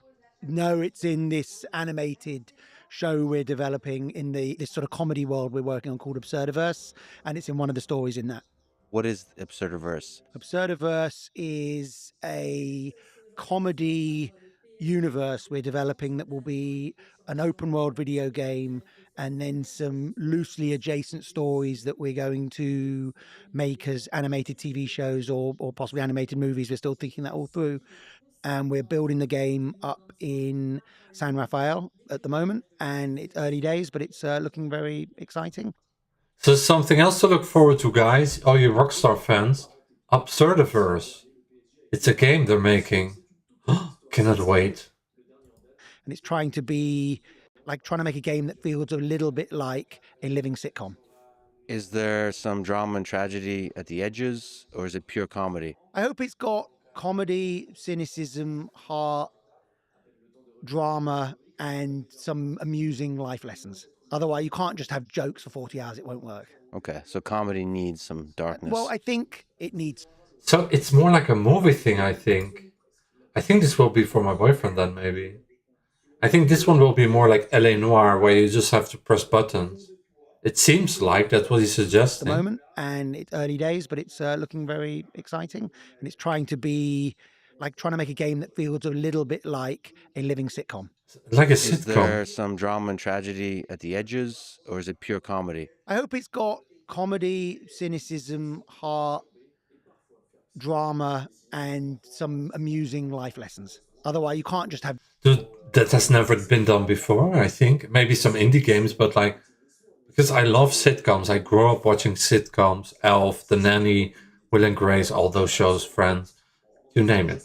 And that's how I learned my English as well. And also from the BBC as well. Because I even know all the English accents and stuff. But yeah, that's interesting. Okay, that's really cool. I hope that we need more games like that, also like movies or like sitcoms or whatever, because like otherwise it's only Nintendo doing like family stuff. You know what I mean? Like people who don't really play video games also, it's important they have games as well that they can play. Like my boyfriend, the only games he really liked on the PlayStation, for example, was like Grand Theft Auto and Detroit. So that's really like those kind of movie games. So LA Noire, I think I tried to play it with him, but I think it was not really for him. Jokes for 40 hours, it won't work. Okay, so comedy needs some darkness. Well, I don't think it needs remember. story. But My favorite. LA Noire, if it's as good as what people say, then they could definitely like remake that game as well. And I will definitely try it again because I've never even played the game myself. Comedies of this century is The Office, because it was incredibly funny, but also because it had narrative and heart underneath the cynicism. I think with narrative, you get a drive alongside jokes. And there's going to be an open world video game Yes. in that world. Yes. When? 2, 3, 4 years, still thinking that through. So what's the process of getting from the idea to the end of a video game? Why does it take so long to get it right? That's an interesting question. I think the scale at which they're built, you could argue it the other way. Why is it so quick? I mean, you really are building in one go a world, a city, and 40 hours entertainment cut through it. You know, these things are massive four-dimensional mosaics that are intensely complicated and have to work in lots of different ways. And I think that's us being kind of aggressive on the timeline. We're taking a tangent upon a tangent upon a tangent, but I have to return to some films. Let me Yes. just list a few. So that was about GTA, right? It was just like asking why does it take so long? Work. Okay. The comedy needs some darkness. Well, Oh no, I that was think about it the needs new story. game. Sorry. One of my favorite comedies of this century is The Office because it was incredible. So yeah, sorry, I was a bit distracted. Game that feels a little bit like a living sitcom. Is there How's the some focus? drama and tragedy at the edges, or is it pure comedy? I hope it's got comedy, cynicism, heart, drama, and some amusing life lessons. Otherwise, you can't just have jokes for 40 hours. It won't work. Okay, so comedy true. needs some darkness. Well, I think it needs story. One of my favorite comedies of this century is The Office because it was incredibly funny, but also because it had narrative and heart underneath the cynicism. I see now. So he's trying to make comedy in a game, which is something they already did in GTA 5 and in all the GTA games. But I think if somebody can do that, that's definitely them. I think with narrative, you get a drive alongside jokes. And there's going to be Yeah. an open world video Like game in GTA. in that world. Yes. Okay, an open world. 2, 3, 4 years, still thinking that through. So Okay, what's the so process of getting 2, 3, from 4 the years. idea to the end of a video game? Why does it take so long to get it right? That's an interesting question. Yeah, that's If what you I look at was. the scale at which they're You see, built, that's what a lot of people say. Like, why does it take so long? Blah, blah. It's also because like they're just humans, and like every human, they get also like how do you say that in English? you could argue it the other way. Why is it so quick?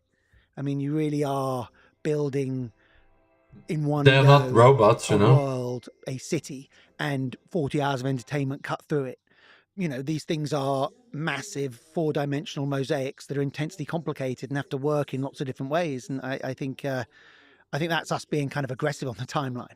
We're taking a tangent upon a tangent upon a tangent, but I have to. Oh, return now to I some know what films. that Let me means. just list a few of my favorites. So first of all, you said you love great war books Yes. and movies. Yes.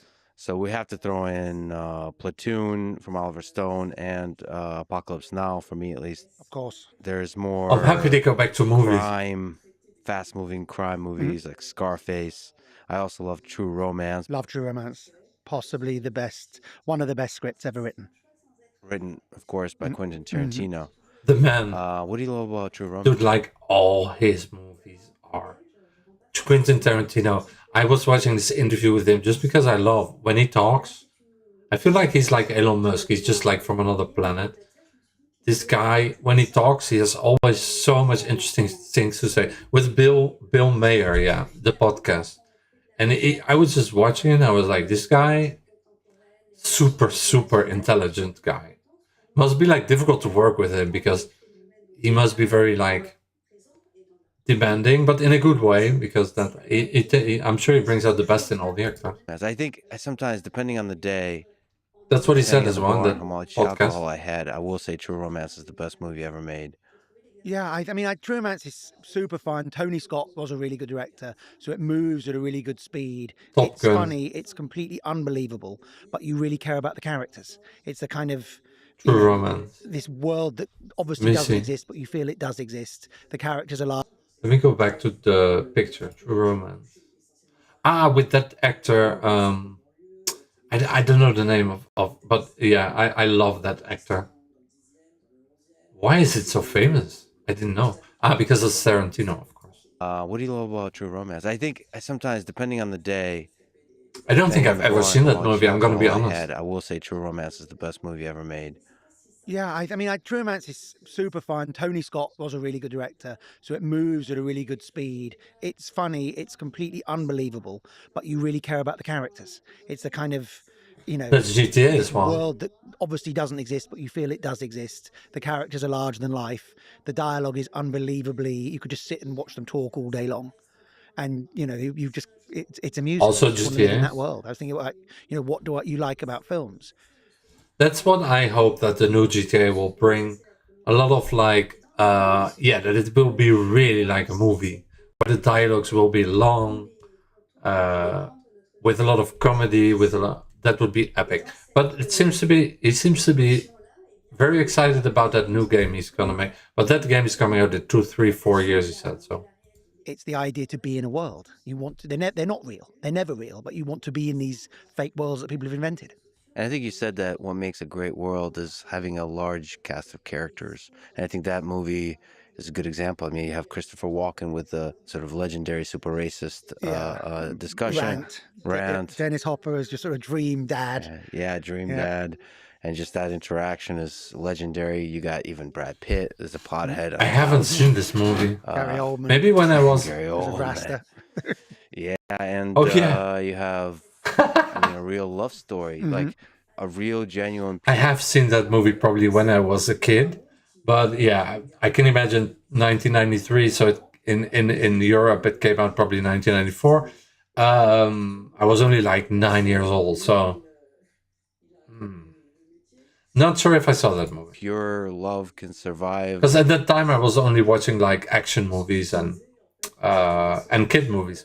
In any context. And it's just sweet. Their love story is very sweet in that film. It's endearing. But I was watching adult movies as well, because there was a lot of mini fighting movies for adults. Games. Some of the same beauty, the Yeah, comedy, and it's the love, crossed with Play It Again, Sam. It sort of feels a bit like that. Specifically, I would go to one friend, and he was the only one allowed to watch those movies as a kid.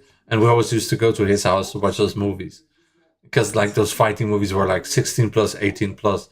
It was so cool. When we could see them, we were like, whoa. With the Elvis character.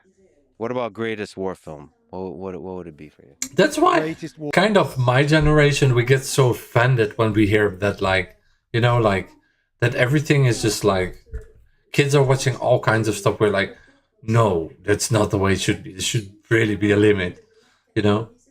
War film, if I'm feeling serious, it would be a Russian film called Come and See, which is probably the most intense film ever made. And if I'm feeling slightly less serious, Apocalypse Now, and I would always want to watch the original cut. I don't prefer the re-edits. I like the original. That's a really good release. movie. I think it's tighter and slicker and works the best. Yeah, of course, Apocalypse Now is this hallucinatory journey into darkness, I think, madness. Yeah, but from the first scene onwards, it's just got these amazing set piece after set piece, and again, incredible characters, brilliant dialogue. Some of the greatest films about war reveal that war is not what it seems. And there's different ways of doing that. It's interesting and you've talked that about he's talking about that, because I remember during the war between Russia and Ukraine, he has a family from Ukraine and from Russia. So he was always saying in every interview how difficult it is for him and that he understands both sides. And it is a really interesting guy, Lex. He knows a lot about stuff. different books. The Thin Red Line is another book and movie that shows that. Yeah, and I watched the movie years before I read the book, and I didn't understand the movie. And then I read the book, and I read a lot. Thin Red Line is such a good movie as well, And I understood why I didn't understand the movie, and that's because the movie makes no sense. It is beautifully shot, and the music is one of the best scores of all time. Yeah. But they edited two different battle scenes into one battle in a way that they're spread apart by ages in the book to assemble. I think they filmed the book pretty much verbatim. That would have been like a 6-hour movie, then edited this impressionistic thing that's incredibly beautiful. That's but true. Doesn't necessarily make narrative sense at the end of it.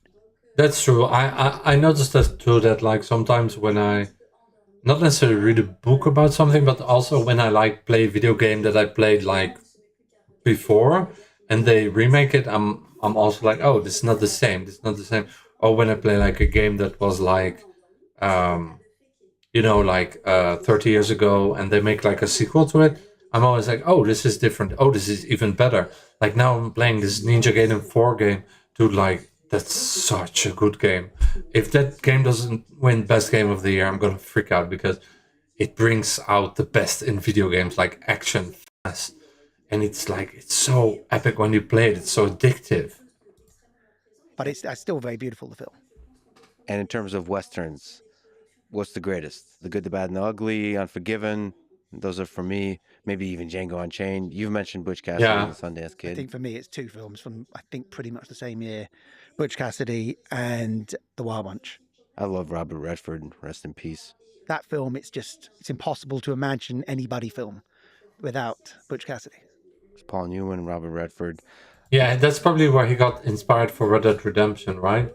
All the Clint Eastwood movies, and this one in specific. Clint Eastwood for you also? Has that impacted your writing on Red Dead? Yeah, I love Unforgiven, but the truth is, I with saw Red that Dead, one. I'd seen a lot of westerns as a kid. My dad watched lots of westerns. They were always on TV.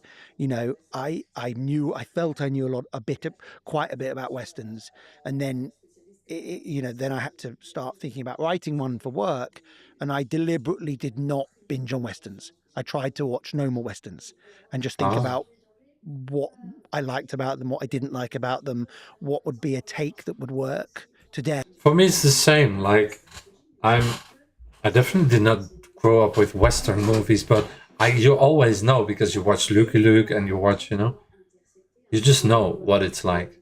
And would work within the confines of a game. And I think Red Dead does 1 it was a perfectly, slightly yeah. more traditional Western. And then Yeah. having done that, tried to take Red Dead 2 in a Except the different character. direction so that it felt like a worthy successor. Yeah, the Red Dead 2 is like so From epic. movies to video games, when did you first fall in love with video games? Literature was the first love.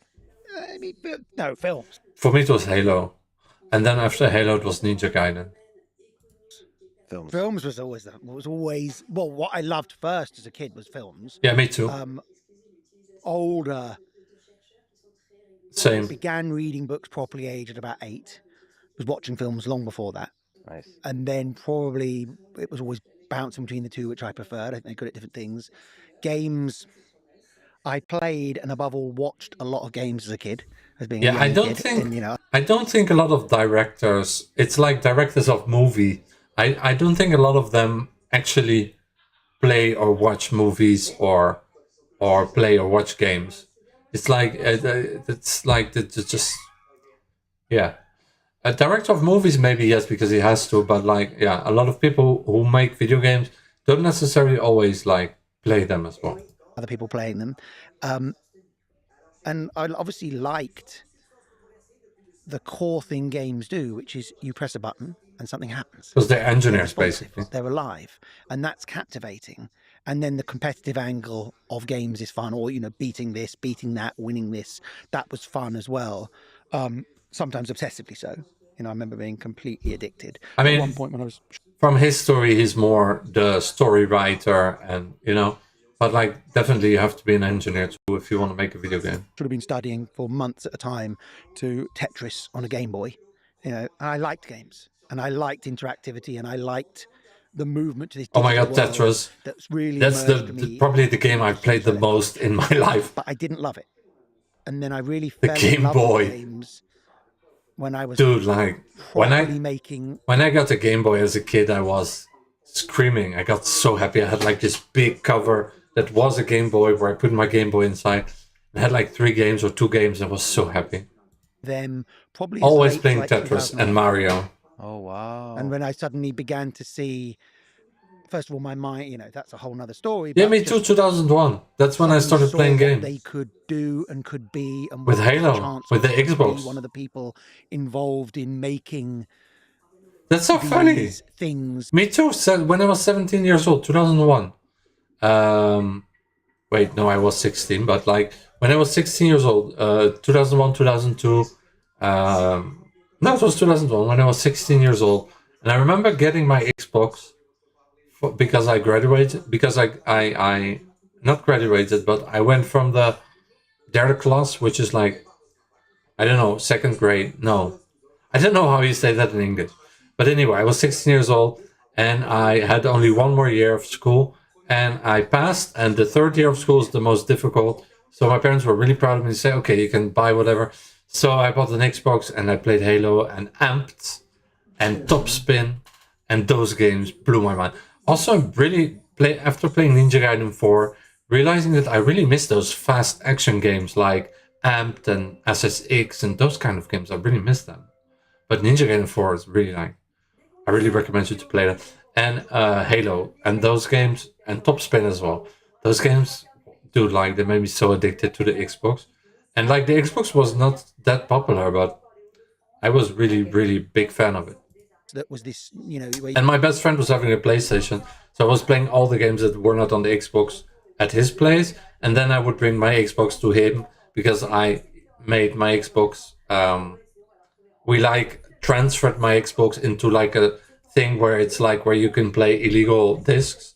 That was a thing at the time, not illegal, but like, you know, I would buy them from a guy, and then 10 games for like 20 euros or whatever, and or no, 10 games for 50 euros or something, and then yeah, I could play all the games, and the guy was just downloading them and putting them on a disc and putting them in a box with like a cover on it. So it was a really nice time to be a gamer, and I used to buy joysticks with him as well and stuff like that. And so if you're watching, thank you. Yeah, so in that time I became like a real gamer, I remember. you were really kind of breaking trail into the future, it felt like. And I think that was when I really went, these are amazing. And that's when I really fell in love with, I could see it in moments, and suddenly you could make this whole experience. So that was really the moment for me. Yeah, of course, because you Also, were... what was a big thing, like, was Second World War games. Like, in this time was like, there's so many World War II games. Like, not only Call of Duty, but because that came later, but before Call of Duty was Medal of Honor. And I remember my brother used to play it a lot as well. Brothers in Arms, or what was that? There was also a strategical game called Brothers or something. Pioneer of open world games that are so narrative driven. So it's like you didn't have too many examples. Yeah, and before that, it was PS1. I had a PS1. even My before brother, that. sorry, had a PS1. Games looked terrible. I used to play Tomb Raider on It it. would be like, it's 8 pixels. It's a car. You know, it was not a car. It was. Yeah. It was always. With me, it started with Nintendo, then Super Nintendo, which I never had a lot of games. I just used to rent it from the video store. And then, like I said, I was always late, so my parents had to pay like 100 euros extra, and they got so angry at me. Also, returning movies, I was always late.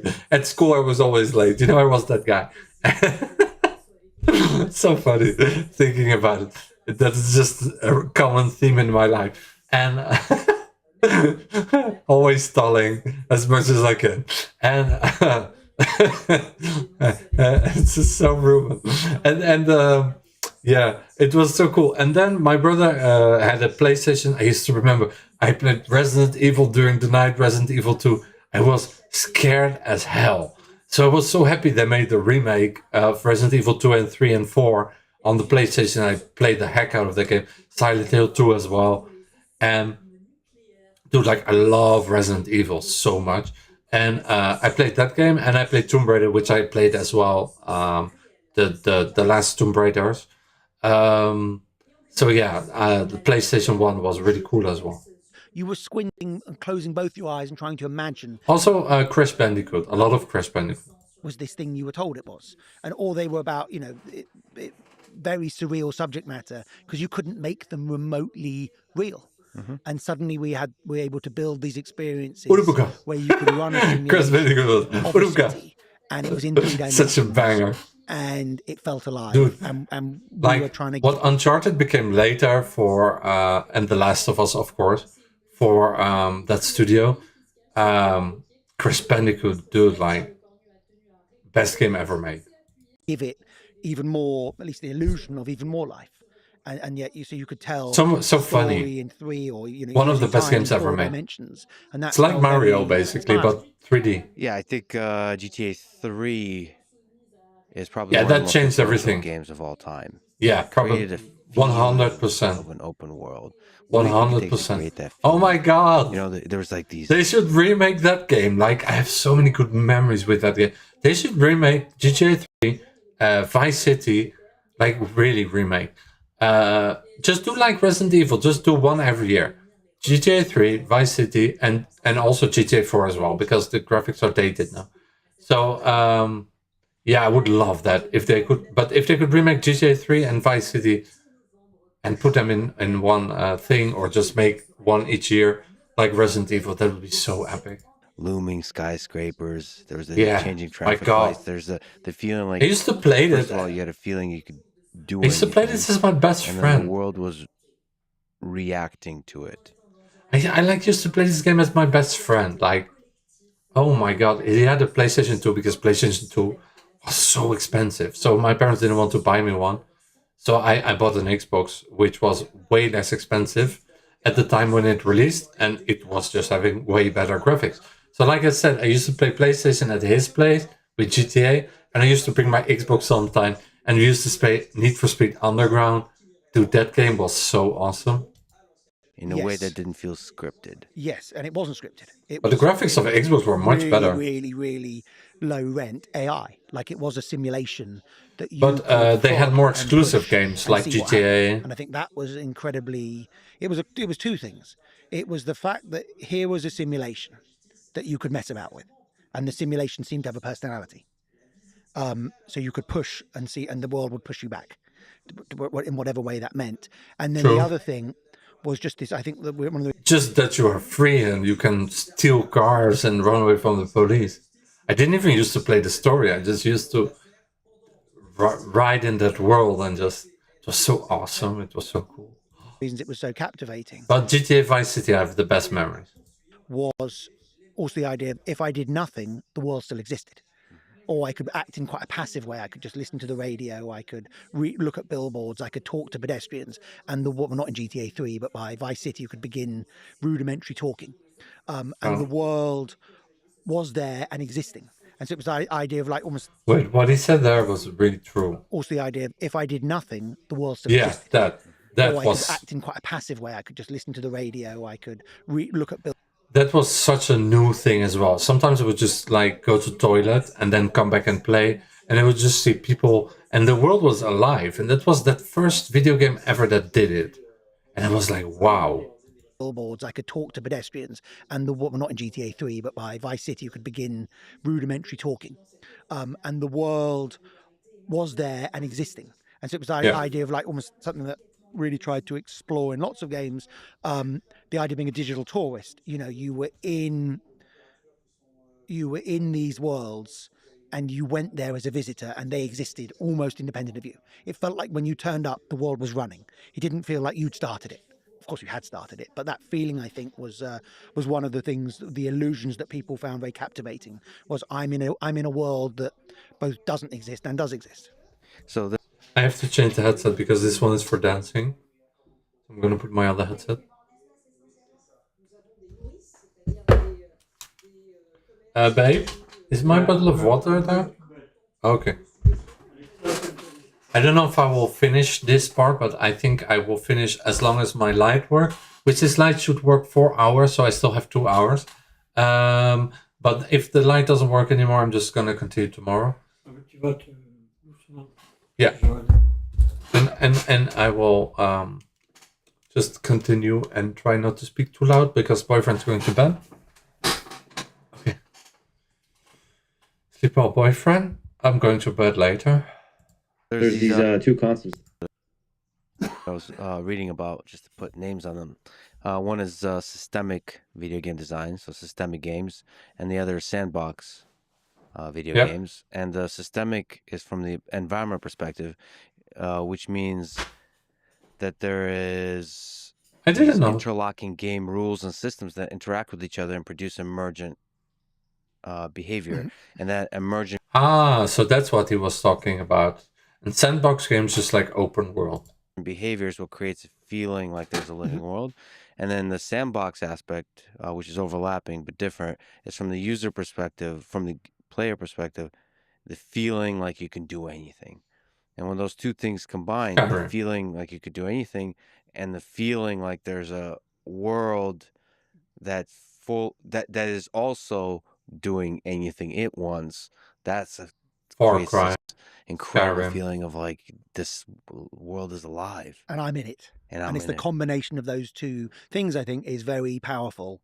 And I think with GTA 3, you know, for me, it came at a really interesting time in my life. Assassin's Creed as well. Very able to engage in it, probably for first. Assassin's Creed really became an open world game, while in the past it was just story driven.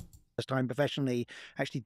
But that first Assassin's Creed and the second one were so epic. Like they really need to remake the second Assassin's Creed as well. Way can do something. And the first one as well. we were really sort of began to scratch the surface on how do we fill these worlds with content and how do we make that content interesting. And make the content all interwoven. So as you start to mess with these systems, they also feel alive and interesting.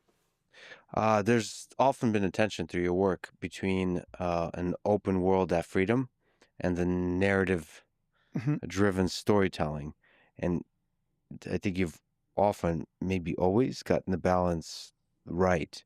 So what is it? What is the value of each, and how do you get the balance right? Well, I think the open world is intrinsically pretty fun. It's just fun to be in a world and have complete freedom.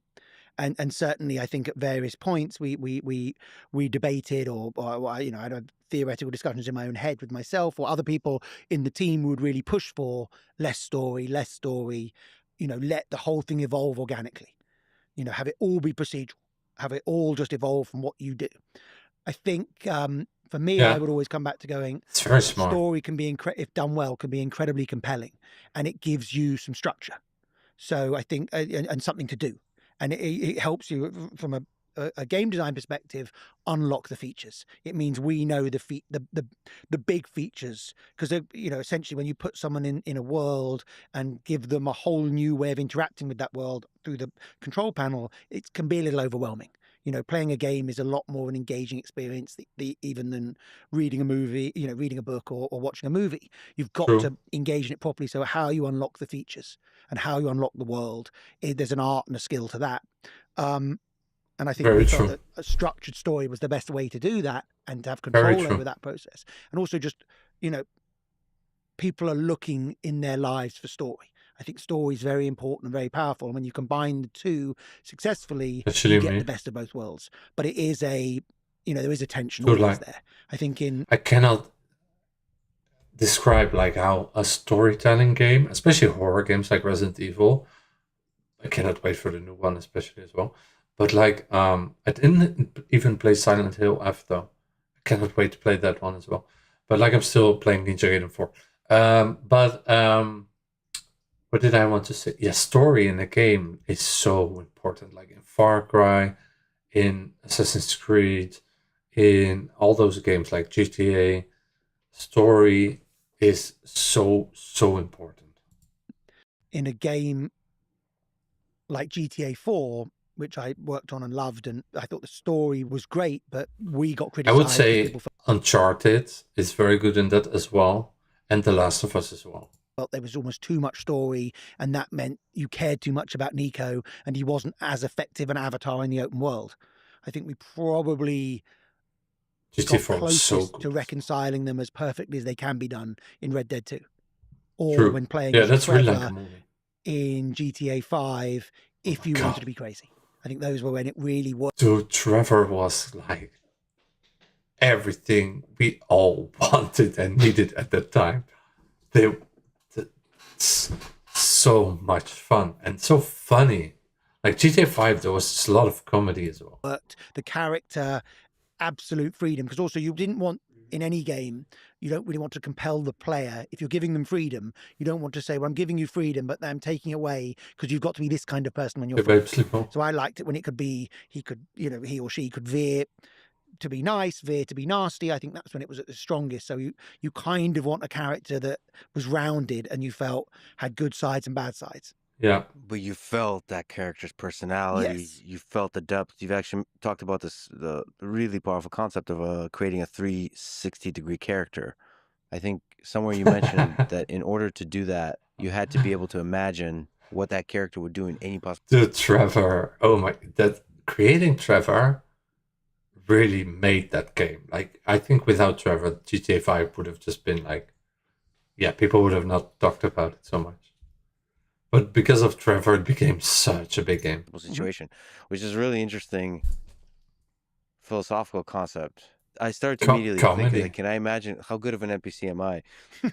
Can I imagine myself in every... Comedy changes everything. I do that very much when I look at human history, when I look at the Roman Empire, when I look at World War II, within the German side, the Russian side, the British side, the American side. Just I imagine myself if I was a soldier, but like that exercise.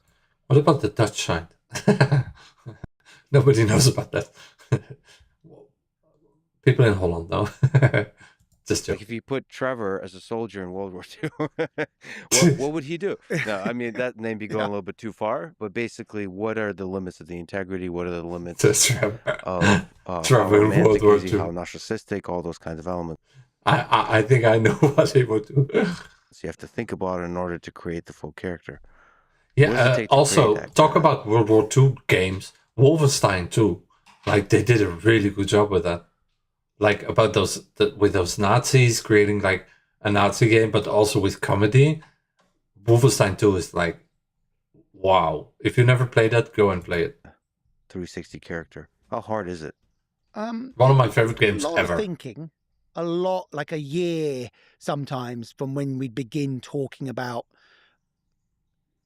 a project and dialing it, you know. And It's funny because he really looks like a friend of mine when I grow up. Sentence, they are Like my best friend, he looks a bit similar to him. Immigrant. The one I was They playing, are a my PlayStation 2. gunfighter with a wife. In, you know, type very, very simple stuff, and then just start to think through it from every angle, and you know, start to think, well, Serbian? I thought he was Russian. Oh, he was a Serbian. Oh, I thought he was a Russian guy. And dialing it, you know, and I would just get some initial ideas, very like one sentence. They are a Serbian immigrant, or they are a retired gunfighter with a wife. In, you know, type very, very simple stuff, and then just start to think through it from every angle, and you know, start to think, well, would it work if they were acted like this? Would it work if you acted like that? If this is the world, how does it contrast with the world? Because I always thought that the games were kind of a mathematical equation. They were the personality of the world, you know, multiplied or divided by the personality of the protagonist. And when that creates interesting friction, that's a really fun experience for the player. You know, it's so almost always at least one or more of the protagonists, because obviously in GTA 5 we had more than one. We'd have someone who'd moved to the place or was in a new part of the place or moved to a new part of the map, because it was really, as a player, I think it was really easy, much more easy to identify with your avatar when they, like you, were fish out of water. And even when they weren't, we still made them dissatisfied and feel like a fish out of water in themselves.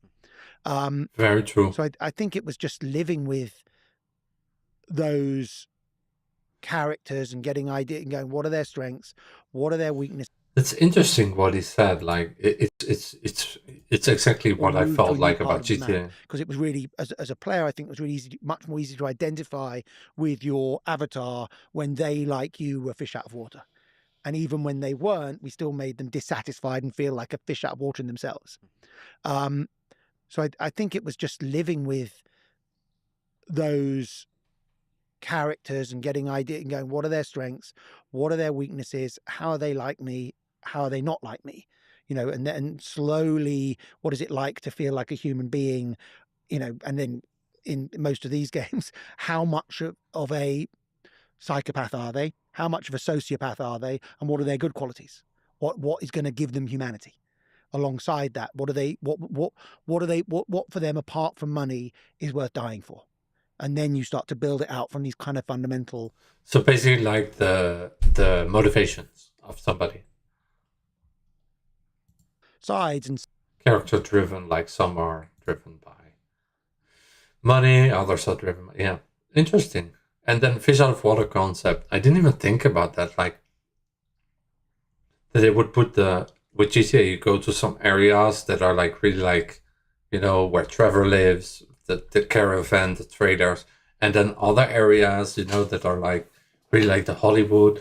And that's why I really love Vice City so much, because it's just like you have all this 80s, and yeah, that game really needs a remake, but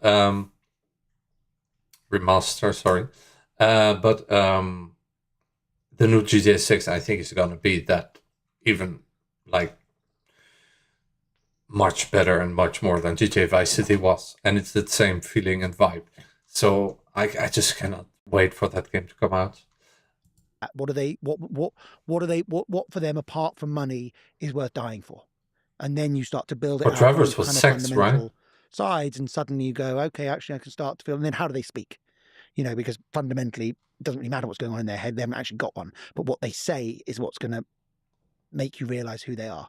So develop more depth and complexity on the Also, what good was really and the cool is evil. that they were the first gaming company ever to make like a big production video game company that made like the Ballad of Gay Tony, which is considered one of the best DLCs ever for a video game and one of the best GTAs by some people even.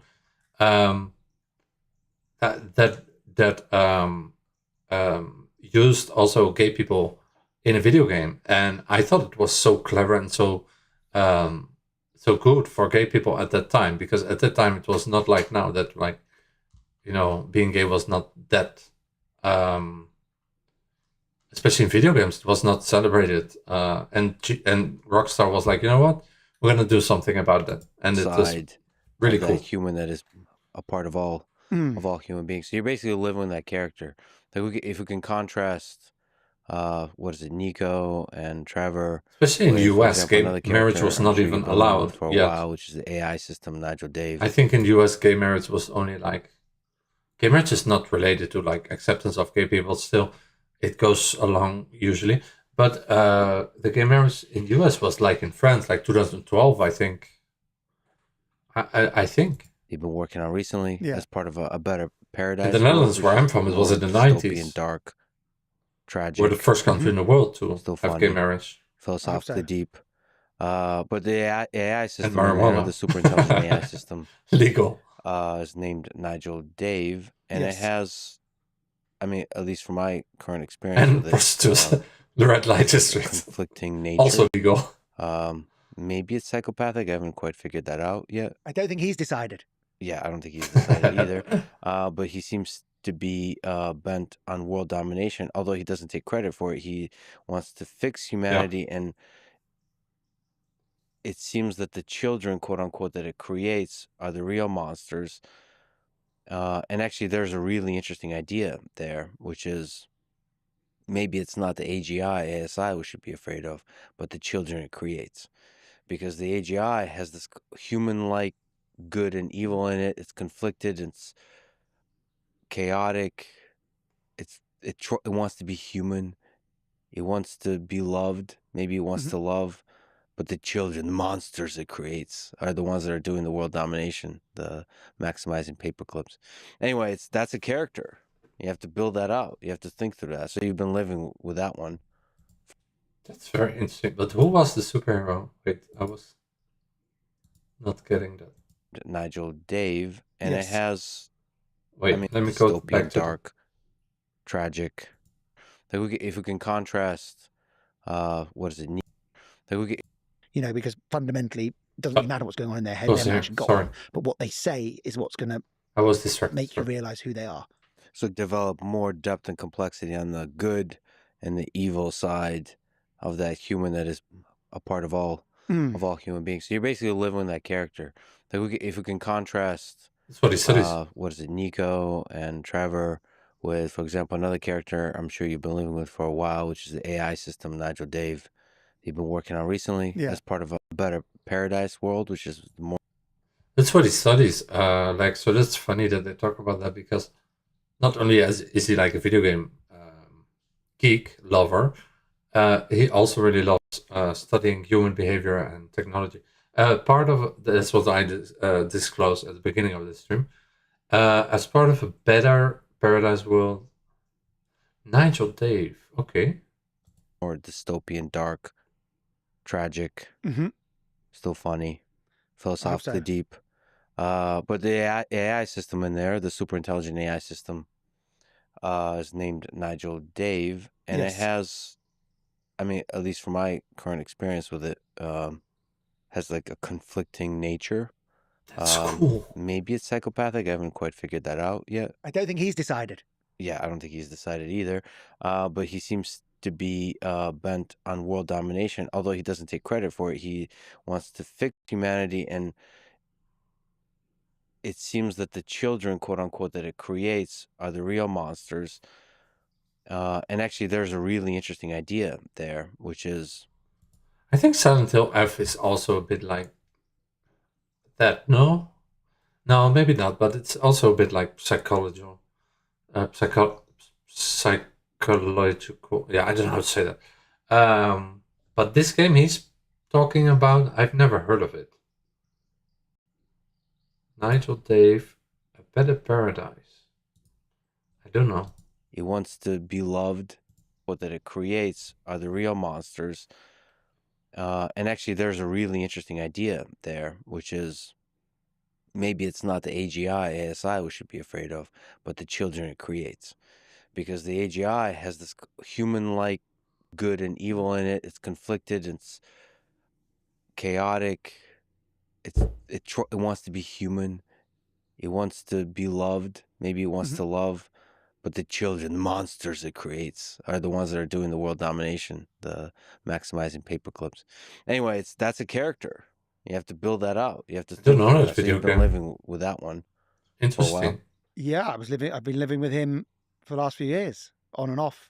I felt with a lot of portrayals of AI, they tended to be one note, and AI was sort of infinitely clever, but didn't really have much purpose apart from to kill everybody, and was just this kind of sort of Borg-like fog. And I was like, that's fine, but maybe we can do something, you know, more interesting. AI is being built by humans, and humans, you know, and built by computer engineers, and there's a lot of power struggles in any computer engineering team. So I just wanted to explore the idea of it was built by two leaders. That's why an AI can never be like a human, because they don't have emotions, and it's always made by a human and an engineer. That's interesting, but maybe one day they will have emotions, but that will be weird. That will be really weird. That will be the end of humanity. That's not a good thing. Engineers who didn't like each other. So Nigel Dave, who's renamed himself, they wanted to call him something sort of primal Adam, and he renamed himself Nigel Dave because one dad was called Nigel and one dad was called Dave. And just he's riddled with these conflicts and riddled with his, it's going to become clear in the next, or clearer in the next volume of the book and in the game, he's riddled with his dad's previous careers.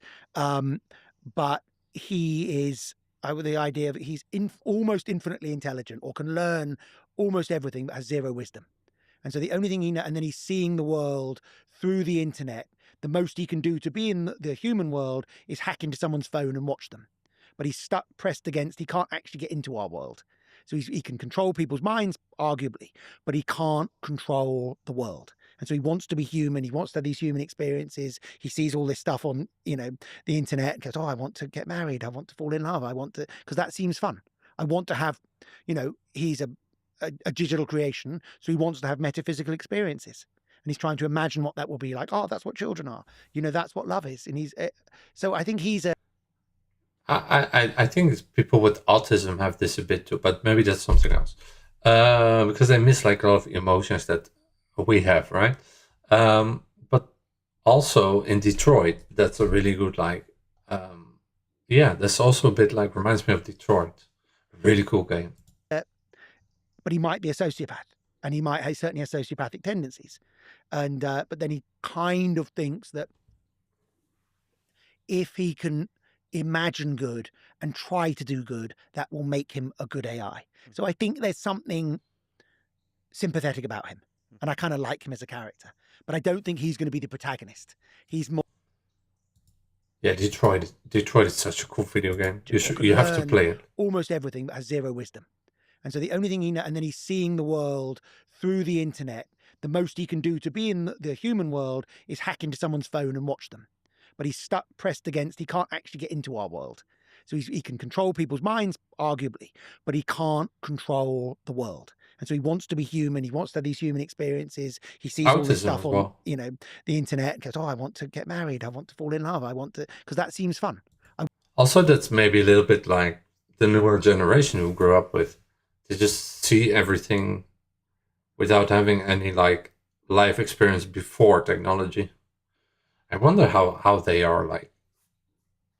Yeah, it must be they must have a completely different life experience than us.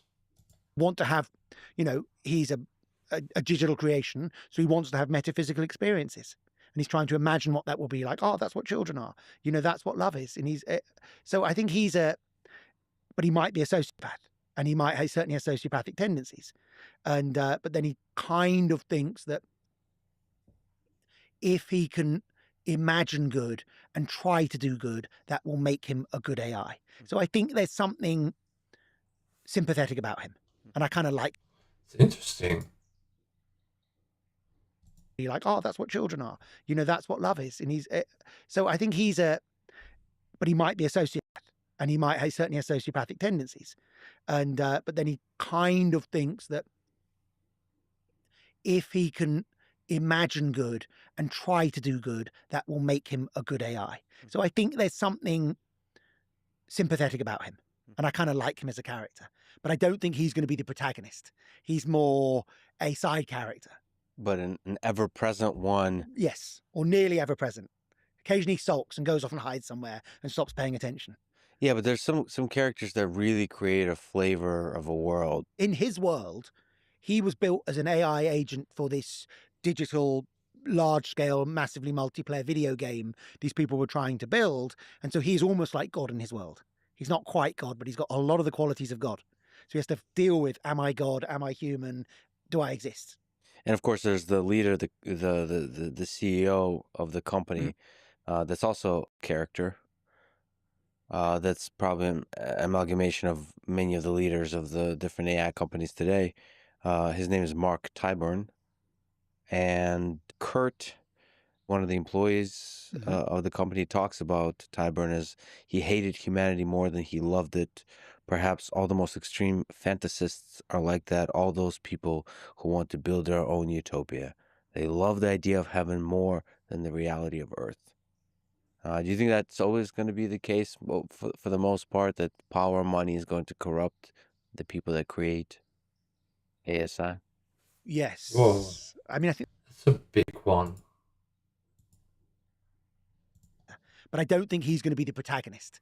He's more a side character.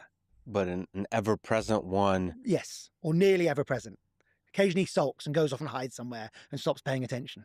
Yeah, but there's some characters that really create a flavor of a world. In his world, he was built as an AI agent for this digital, large-scale, massively multiplayer video game these people were trying to build, and so he's almost like God in his world. He's not quite God, but he's got a lot of the qualities of God. So he has to deal with, am I God? Am I human? Do I exist? And of course, there's the leader, the CEO of the company. That's also a character. That's probably an amalgamation of many of the leaders of the different AI companies today. His name is Mark Tyburn. And Kurt, one of the employees of the company, talks about Tyburn as he hated humanity more than he loved it. Perhaps all the most extreme fantasists are like that, all those people who want to build their own utopia. They love the idea of heaven more than the reality of earth. Do you think that's always going to be the case? Well, It's like, that reminds me of the video game Horizon. Yeah, Horizon is about that. for the most part, that power and money is going to corrupt the people that create ASI?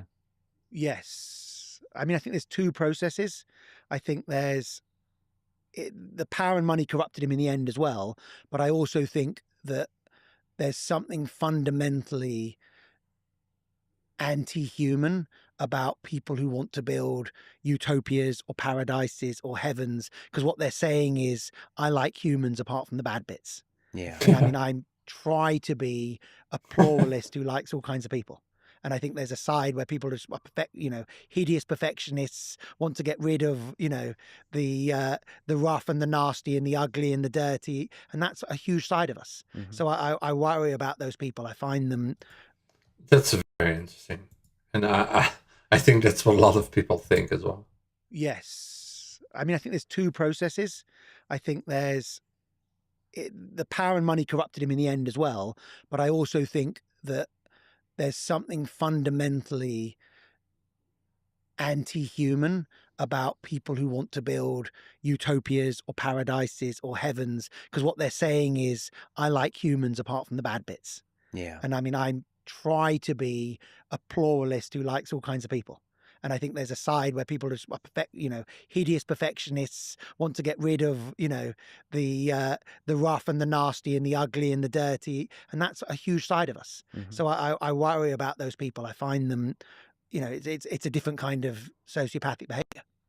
I like humans apart from the bad bits. That's so beautifully put. Yeah. That it's so counterintuitive. But the people that say we're almost there, we just need to, there's this path we take and we'll be perfect then, and that somehow gets us into trouble. It's so fascinating that we have to like the bad bits. We have to love the bad bits about humans. We can't. Those bugs are features. Yeah, and there's bad bits. Oh yeah. And then there's flaws. And I think we're Yeah, it's like a bug, basically.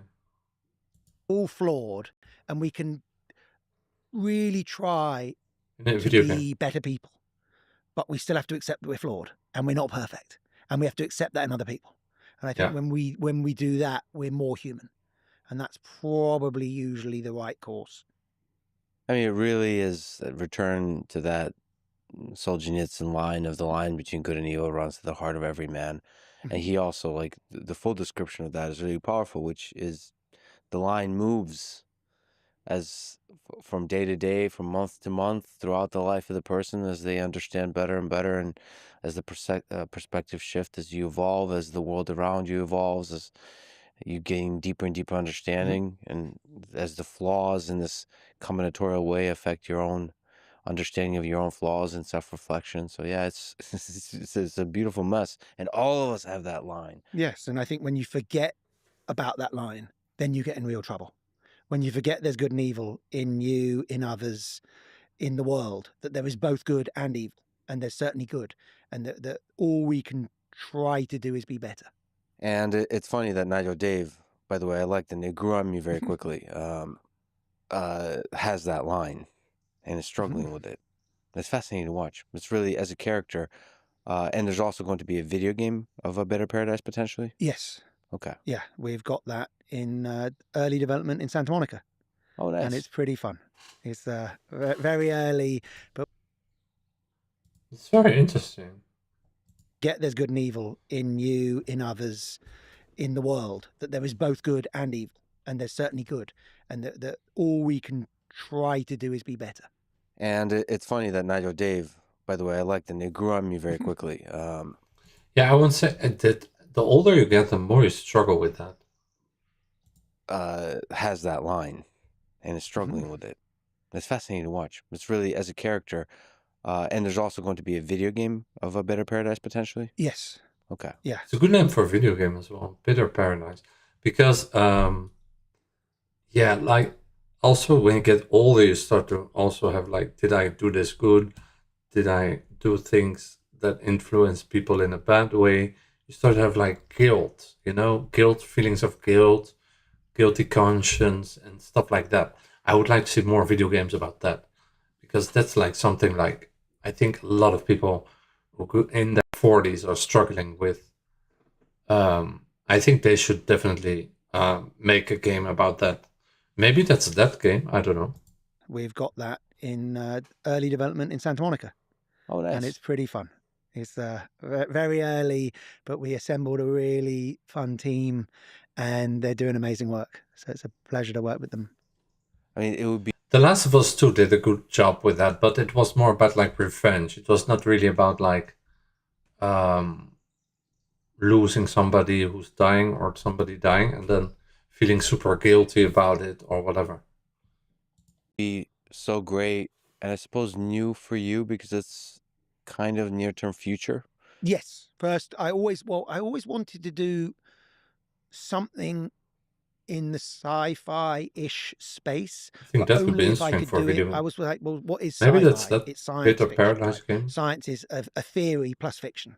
And so I always thought the best sci-fi for me was when it wasn't just kind of space opera, but there was a real obvious sort of hypothesis. The story was Blade Runner is my favorite. Yes. It's obvious Such that a cool the movie. replicants are better than the humans.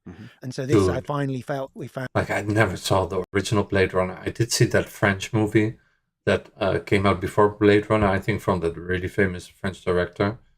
I forget the name, but the movie that made Uma Thurman popular as an actress. And and that French director was like really famous. But the Blade Runner, I saw it in the cinema in 2017, the Blade Runner 2049, it was so cool.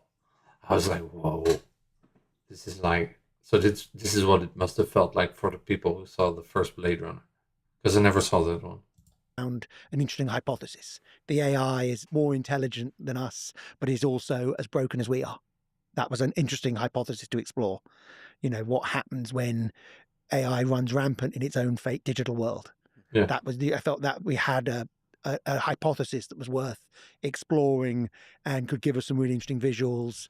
Yeah, like that AI robot movie with Will Smith, but also with a video game. There was this one video game that came out with Rutger Hauer as a voice actor and character in the game as well. A bit cyberpunk-ish, but it was also about this. And give us a really interesting story to tell. And it would be incredible to create a sort of AI video game as the world is developing smarter and smarter AIs.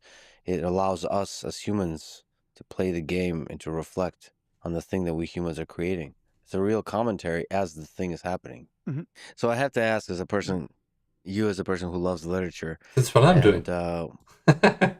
I'm reacting to all this stuff. Creating okay, we're gonna talk GTA 6 after this because otherwise, okay, GTA 6 is after this. I want to see what he has to say about GTA. Red Dead Redemption, DLCs for GTA and Red Dead Redemption. Oh, that's the Battle of Gay Tony, I think, as well. Leaving Rockstar Games, and then Greatest Game of All Time. Oh, I want to see what he... Okay, Zelda, I see. Mortality, Advice for Young People.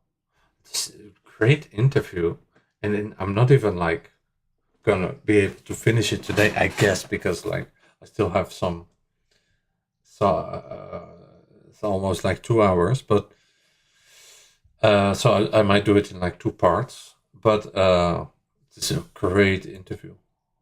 one of, if not the greatest writer in video game history, Kurt, in the book, A Better Paradise, has this nice line that I think is thoughtful. At one point in college, I even wanted to be a writer. How ridiculous is that? A writer.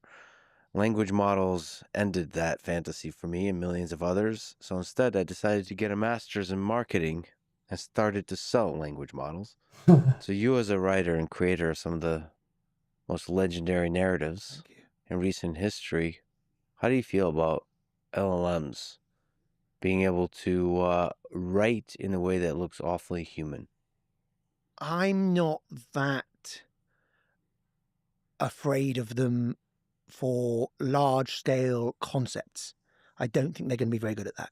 I think if you were, I think it's harder if, you know, I began and I was too shy to tell anyone I want to be a writer. That's why I ended up in video games. And I would scribble away like writing Makes manuals and writing on like PS1 games, all 12 lines of dialogue in a game. Sometimes I wouldn't even get that job, and I just write the website copy. And then working on little bits and pieces, and then it you know, I'd luckily done enough work that when GTA 3 turned up, it was the first thing that resembled real writing. I had all of these small bits of skills that I could assemble into it. Based on my fairly limited understanding of how language models work, they're not gonna replace good ideas. They can't really come up with good new ideas. What they can do is do low-level stuff. So I think it's going to be harder for people to start out in some of these spaces. If you're not very good concept artist, you're in a lot of trouble. If you have original ideas, I think you're fine. Yeah. But I think I also think that they've done the sort of first. That's why you will always see the difference between like, somebody with talent. Or like somebody who just, you know... 90% of the work to sound human, 95% possibly in some areas. The last 5% is going to end up being about 95% of the work. I think that last bit with tech, in my experience, with things like facial animation, always been the last bits and pieces take far longer than the first bit. And so I'm probably a hideous... Oh, okay. So he's not that much into engineering. and then working on It's little more bits and about a pieces, writer, and like I then said. it you know, I'd luckily done enough work that when GTA 3 turned up, was the first thing that resembled real writing. I had all of these small bits of skills that I could assemble into it. Based on my fairly limited understanding of how language models work, they're not gonna replace good ideas. They can't really come up with good new ideas. What they can do is do low-level stuff. So I think it's going to be harder for people to start out in some of these spaces. If you're not very good concept artist, you're in a lot of trouble. If you have original ideas, I think you're fine. But Sure. I think I also think that they've done the sort of first 90% of the work to sound human, 95% possibly in some areas. The last 5% is going to end up being about 95% of the work. I think that last bit with tech, in my experience, with things like facial animation, always been the last bits and pieces take far longer than the first bit. And so I'm probably a hideous Luddite, but I'm less scared than a lot of people. I think you're going to end up with a lot of work that looks the same. It's going to help people be creative in some ways. It's going to get some people who probably shouldn't be in that space out of that space. But if you've got talent, I think you'll be fine. Yeah. Yeah, it is a difficult subject. Like, is it gonna help people, AI, or is it gonna ruin? But I think what he said, basically, what he means, which I misunderstood, is that when somebody uses AI and doesn't like do things with talent and hard work, then they're gonna try to use 95% AI to make it look human, but the last 5% you will kind of see that it's not as, it will ruin, it will show that it's not, actual talent and human. It's, So, I think that's what it's about. But I can misunderstand, maybe. I think that's what he said. Work. Language model. They're not gonna replace Like, good ideas. it's about writers. They can't really come up with good new ideas. What they can do is do low-level stuff. So I think it's going to be hard. Yeah, so writers who create those kind of AIs. Harder for people to start out in some of these spaces. If you're not very good concept artist, you're in a lot of trouble. If you have original ideas, I think you're fine. But I think I also think that they've done the sort of first 90%. Yeah, that's what I understood from it. Work. Language. They're not gonna replace good ideas. They can't basically really come up with good writers, new but ideas. AI. What they can do is do low-level stuff. So I think it's going to be harder for people to start out in some of these spaces. If you're not very good concept artist, you're in a lot of trouble. If you have original ideas, I think you're fine. ChatGPT kind But of. I think I also think that they've done the sort of first 90% of the work to sound human, 95% possibly in some areas. The last 5% is going to end up being about 95% of the work. I think that last bit with tech, in my experience, with things like facial animation, always been the last bits and pieces take far longer than the first bit. And so I'm probably a hideous Luddite, but I'm less scared than a lot of people. I think you're going to end up with a lot of work that looks the same. It's going to help people be creative in some ways. It's going to get some people who probably shouldn't be in that space out of that space. But if you've got talent, I think you'll be fine. Yeah, I agree with you totally, actually. And it's hard to really put a finger on it. So one way to illustrate that, I speak English and Russian, and I've been reading Dostoevsky in both languages and using LLMs to translate back and forth, because I was preparing to have a conversation with the translators of Dostoevsky. Which ones? That's good. Richard Prevere and Larissa Volokhonsky. Yeah, I read there when they first did Crime and Punishment. Mm-hmm. That was amazing. They're wonderful translators. And a wonderful love story, too. But in the translation process, you get to see the LLM is missing some magic. And they're, that couple of translators are world-class experts. Yeah. So also translators, okay. Yeah, I mean, like, translators help, but people always do a much more accurate job in the end. Like, that will always be like that. Capturing the magic. And I can't quite put that into words, because you said, like, totally novel ideas, yes. But also this magic of the timing, the right Yeah. word at the Yeah, the right phrasing. time The that phrasing. captures the human Mhm. experience.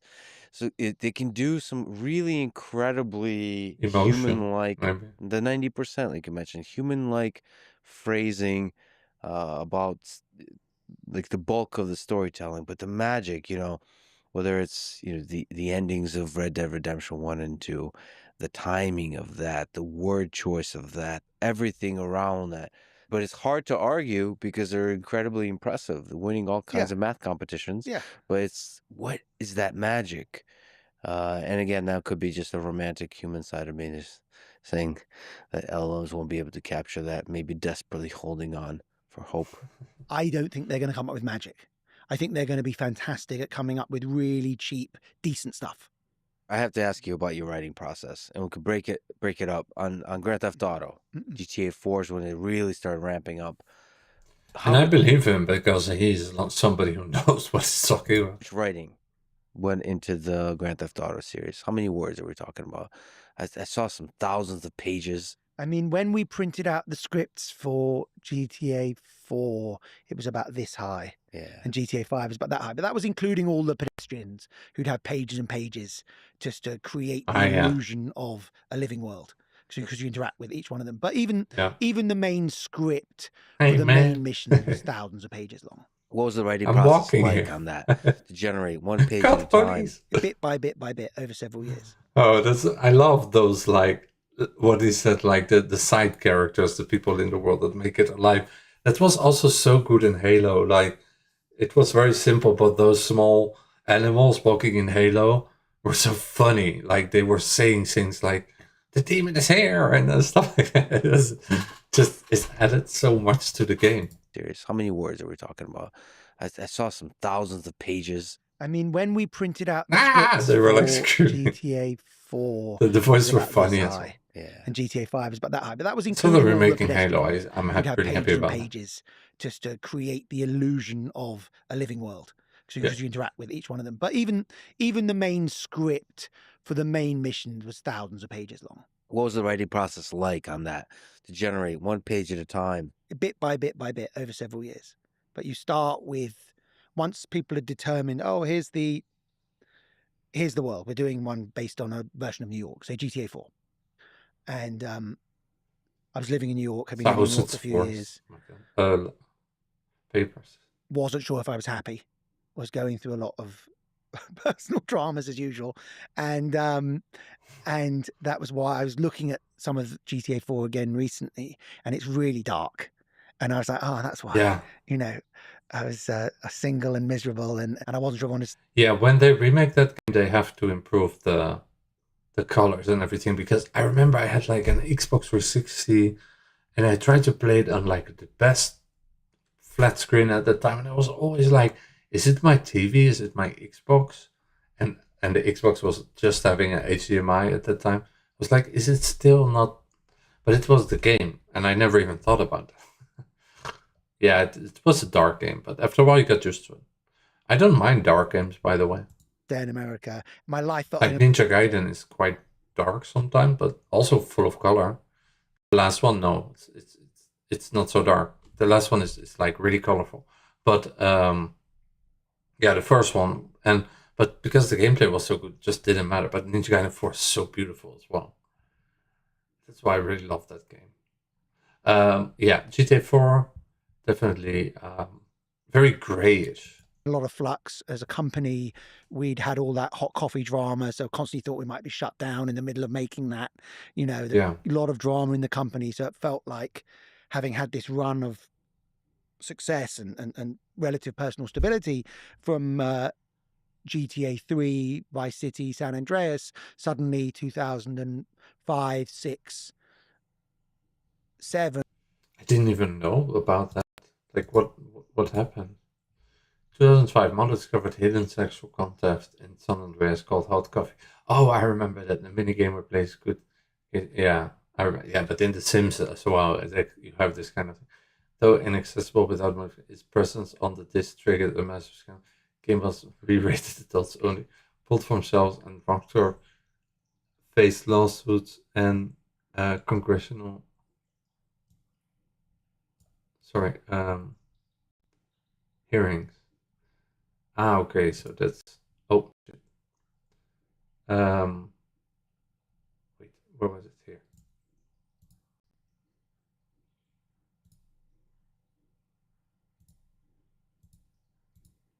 Ah, so that's why it was not, okay.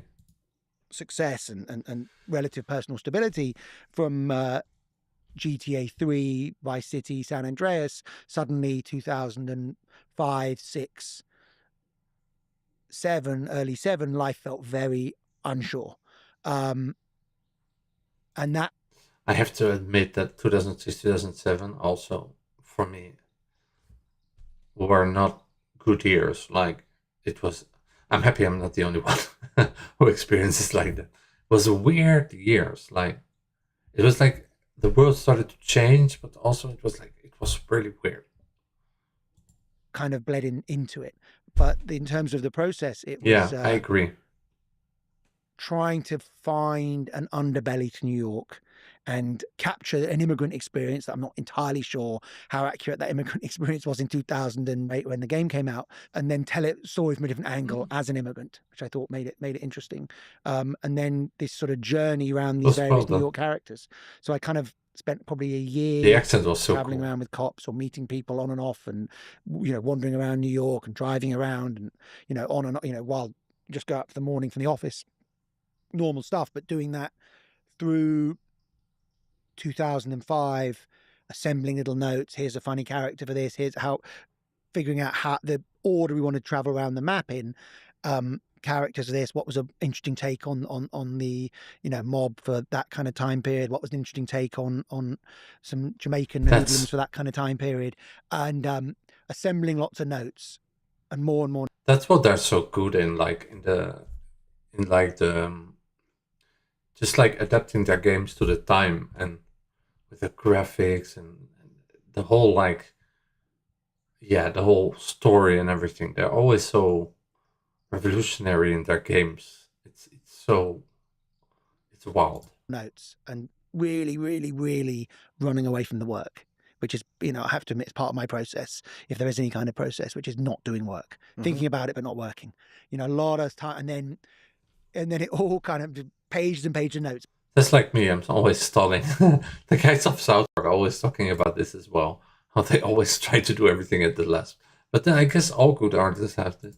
What was an interesting take on some Jamaican hoodlums for that kind of time period, and assembling lots of notes and more notes, and really running away from the work, which is, I have to admit, it's part of my process, if there is any kind of process, which is not doing work, thinking about it but not working. A lot of time, and then it all kind of pages and pages of notes, make more notes, no actual work, months and months of this, and then finally set myself a deadline, told all the other people on the senior people on the team, okay, I'll have a story draft to you Monday morning. I can't even remember what I was, say February the 1st, and then the weekend before was in a cabin we had up. It's like stalling. And just stayed up all night, knocking these notes into shape, assemble about probably a 30-page document. There's a story synopsis and a character synopsis for each of the major characters, and then hand that over, and that would get broken down with me and the designers. And I was always clear, I'm not a game designer, I'm a sort of creative director. With me, and it'd break that down into missions. And then that takes another year or so of that slowly assembling, and then begin. But the bulk of my work's then done for a bit, so I can. So it was like doing it slowly and really like bit by bit instead of like rushing it. I remember also reading the guy from Resident Evil. Funny enough, I keep thinking about Resident Evil and the guy from Resident Evil. He also was describing how in the first Resident Evil he just like kind of freestyled the game, and in the second one he had to like do everything really like planned and prepared and stuff. Yeah, it seems to be a lot of video game developers who have this process, and seems to be a common thread. 1 second, I come back.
Alexa,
cuisine set à 30%.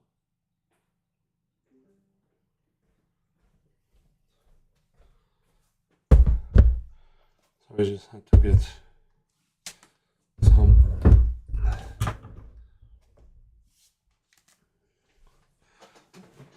some milk because I love milk. I always drink a big glass of milk before bed. It's so good. It always makes me feel so good. This one is this one from the Pyrenees. Oh, we were just talking about the Pyrenees before. Oh, I have to put that, sorry. And I haven't done it. So yeah, I will probably end the stream soon, but before I do, I will just try to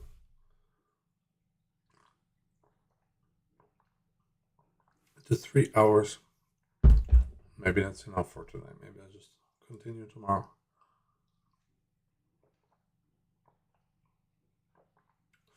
I can do 10 minutes more. Relax and offer opinions on other people's work and be lazy for a bit, and then start to worry, because then I've got to start writing dialogue. And for GTA 4 in particular, it's like, we're going to try and write, you know, our animation's going to be a lot better, our character models are going to start to look better, the world is going to look amazing. Therefore we can support better, you know, longer scenes, we can have more in-depth characters, but we've got to find a tone that works that with the game. So easy, no problem. And I start to worry and worry and worry. And also writing as a Serbian immigrant, and I was an immigrant, but I'm not Serbian, and trying to capture what on earth that would feel like. So I start to worry again, avoid work for as long as possible, and then just sit down and start hammering away at a keyboard again late at night, hammering away at a keyboard and going, does that right, is that? And once I get one speech, one turn of phrase that I would like for a character, then they suddenly come alive in my head. And so it's like writing with Nico, and just he's awkward, he's out of town, but he's got more self-assurance in some way, not the American characters. And so once I kind of taught him through this, he's just stepped slightly back from their ridiculousness, and then he started to come to life. And then I would juxtapose him and his cousin, who had this much more Americanized energy, and that felt like it was a good double act. And then from there it starts to come to life. But it's true. I remember playing GTA 4. That Nico is kind of like, he feels like he's like throughout the whole game. He feels like he's like a foreigner in the US, and that he's like better than all the others, and not wanting to adapt because he's like a very down to earth European guy. While the other guy from his family is just like really like, yeah, USA, yeah, it's so great. Yeah, so I think it's like, yeah, it's very smart writing. Written in small chunks, for the motion. So then we'd motion capture small chunks, and then the other writers would write the mission dialogue for small chunks, and we'd slowly assemble the game. Basically, Arimati. The other guy's Arimati. Sort of 10, 15 missions at a time over the next year and a half. Do you remember a few maybe lines that brought Nico to life? Yeah, I think so. I mean, it was a couple of. It was his incredulity when his cousin picks him up in an old car and he's not living this fancy American lifestyle, and his cousin's, which was a kind of comic moment. And his cousin's, and then they go to the cousin's flat, and the cousin also, even though he was a sort of a failure, was still upbeat. And then when he talked to the cousin and he talked about his wartime experiences and how harrowing they were, and I was like, can I make this work in a game? It's very different from stuff you normally see in games. Is it going to feel ridiculous? And I remember being very scared because I thought it might be too much. It might feel over the top. I think, the game's so pretty. The artist's doing such an amazing job. The game's looking, I think we can get away with this. Let's try it. And then they motion capture animation about. I was like, yeah, it kind of works. And I think that moment, those were both pretty early. Once we had those, you go, okay, we've now got comedy and tragedy in the game with this character. Now it's working. You remember, during the war, Oh my god, that did voice. some bad things, and bad things happened to us.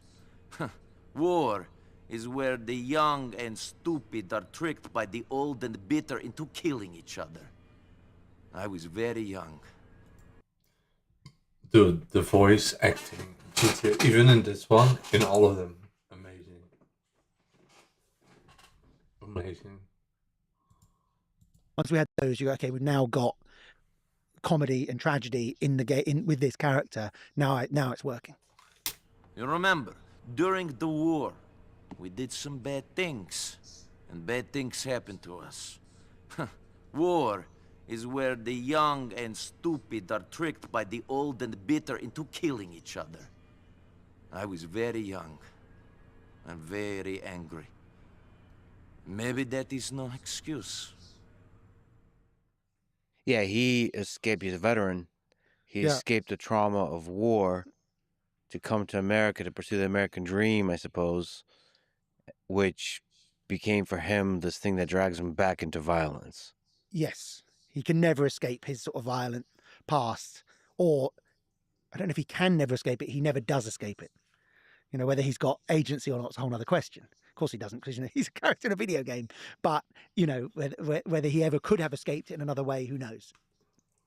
I think he's probably the greatest character for me created in the Grand Theft Auto series.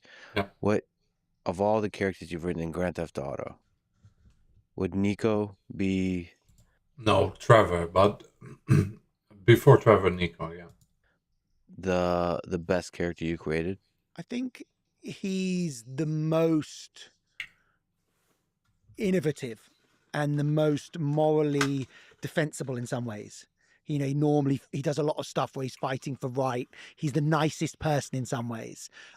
Is he the best protagonist of a GTA game? I think he's the most innovative protagonist of a GTA game. Structurally, he might be too nice in some ways. He's also tough. Like, he just comes across as tough. I loved CJ in San Andreas. I thought Melee he's got just the way he spoke gave him such humanity. So I just loved it. It wasn't the writing, it was the quality of the voice acting. It was just so strong for him. I think aspects of Michael, he was so understated, but he loved the character, but he brought so much humanity to this character who's so flawed, who is such a, he has no principles. He sells everyone. Which, like, Michael was clearly like the guy from GTA Vice City, but they just never wanted to admit it. But clearly he was. He is. Alexa, you think you like, very clear that Michael is the guy from GTA Vice City. 100%. Yeah, Michael was my favorite character. I didn't like CJ, but Michael I like. Aspects of Michael, he was so understated, but he loved the character, but he brought so much humanity to this character who's so flawed, who is such a, has no principles. He sells everyone out. We just kind of, I think Ned Luke did such an amazing job and didn't necessarily get as many plaudits as Stephen Ogg got for Trevor, who was also wonderful. But I think the Ned Luke character so of anchors that game so much. So I like all of them in different ways, but I probably love Nico the most. And of course, Michael's from Grand Theft Auto 5, and he's one of 3 protagonists with also Franklin and Trevor. And you said that of the things you're proud of creating and you think was a great accomplishment, it was Red Dead Redemption 2, the ending of Red Dead Redemption 1, all of Grand Theft Auto 4, and the middle part of Grand Theft Auto 5 when the 3 characters come together. Can you speak to the Grand Theft Auto 5? Is there some degree, I don't know if you're a Dostoevsky guy, but is there some aspect of the 3 protagonists, sort of, brothers Karamazov, Alyosha, Dmitri, and Ivan, sort of using the protagonists to explore the spectrum of human nature and just the tension between them that allows you, the 3 of them become a character in themselves. Their relationship. Almost, it was. I think one of the reasons that the team did that Grand Theft Auto is still so popular is we always tried as a group to really innovate from game to game within the confines of what it was. It was a crime drama, began as a crime sim in GTA 1 about stealing, 2D top-down cars. And we always tried to innovate with the narrative and innovate with the art direction, innovate with every piece of the game. And I think having done, GTA 4, which was this kind of operatic journey for this big lead character, and then these 2 extra stories that came afterwards, the challenge was, can we make a video game which tends to be very much focused on one protagonist but have multi-protagonists, and the technical challenge of moving from character to character. The team did such an amazing job that I don't think people realized how hard it was, but we would sit there just sort of holding our heads because they hurt so much around, like, what happens if you do this, then do that? This is so hard. Why have we decided to do this? It's horrible. And then it all came together. But I think the idea was develop 3 characters who do feel like characters. They don't just feel like philosophical, or psychological avatars, but where one is really driven by ego, one is really driven by id, and one is really driven by trying to get ahead. So some kind of representation of the superego, and see how that feels when they all play off against each other.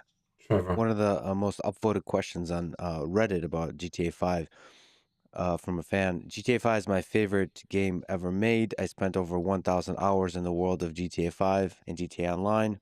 GTA 4 is a hard second or third.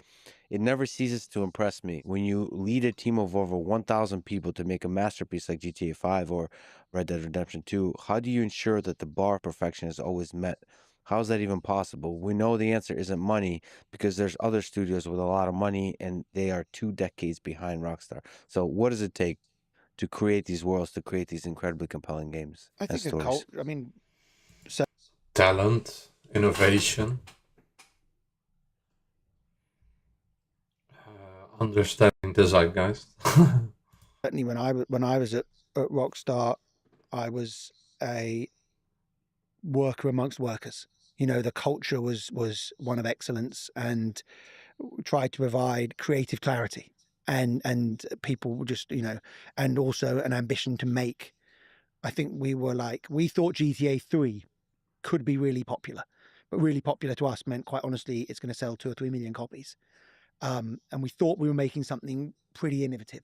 I mean, we knew we were making something innovative, but we didn't know if people would understand how innovative it was. Oh, by the way, if you're still in the US, happy Halloween. I'm in Europe, so here it's the 1st of November. Oh my god, first day of November, so cool. I streamed on Halloween and the first day of November. That's so cool. Because I never streamed on Halloween before, I think. I think this is the first time. I'm not sure, maybe I did, but no, I think it's the first time. Yes, I did once, I think last year. And we got the chance to make Vice City and to try and repeat it. I think every time from then on, the team was very driven to make something better, and to use, it was long before we had lots of resources, to use time and whatever money we had to always put impressive stuff on the screen, always think about what we can do to push the medium of video games and the sort of medium of building fake worlds further. And that was always, you know, it was, you know, both clarity of here's what we're trying to do, here's what the tone of the game is going to be, here's how features will fit into that, and so why these features would work and these features wouldn't work. Because fundamentally, by 2002, you could put pretty much any feature into a game you wanted. There wasn't a technical limitation. It was just making it cohesive. And then it was also just everyone committing to a culture of excellence. Naveed Kansari, an award-winning director and virtual reality game maker who worked with you on a number of Grand Theft Auto games, spoke highly about his time working with you. Quote, "We always worked ourselves to the bone, but it wasn't coming from the top down. Sam and Dan always rolled up their sleeves, and they were always there. They never left us holding the bag. We all thought we were making badass shit, so it didn't matter how hard we worked." So I'm sure there were some tough grinds. Finishing it is certainly, it's tough, but it also is, you know, intensely rewarding, and you get something done and you've made something, and that feeling is as you say, really, really incredible. I mean, it can sometimes feel a bit empty as well, because it's when you finish it, you're like, oh, my life's got nothing to it, and then you have to, you know. But that's the same with any big undertaking that you take. I don't think there, you know, I feel like that with every stream. Even if I don't even get like a lot of viewers, even if I get 3 viewers, 4 viewers, whatever, for me every stream feels like a big stream. So whenever I will get that big stream in my life, I will be prepared, which is a good thing. But always after the stream, I feel like, oh fuck, back to normal life.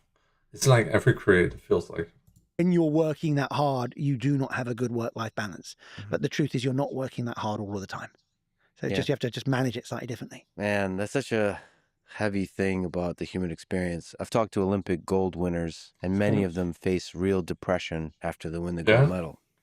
Yeah. Because they've been pursuing a thing that they deeply care about. This has been everything, and they are so truly happy to do it. And then it's like, what else is there in life?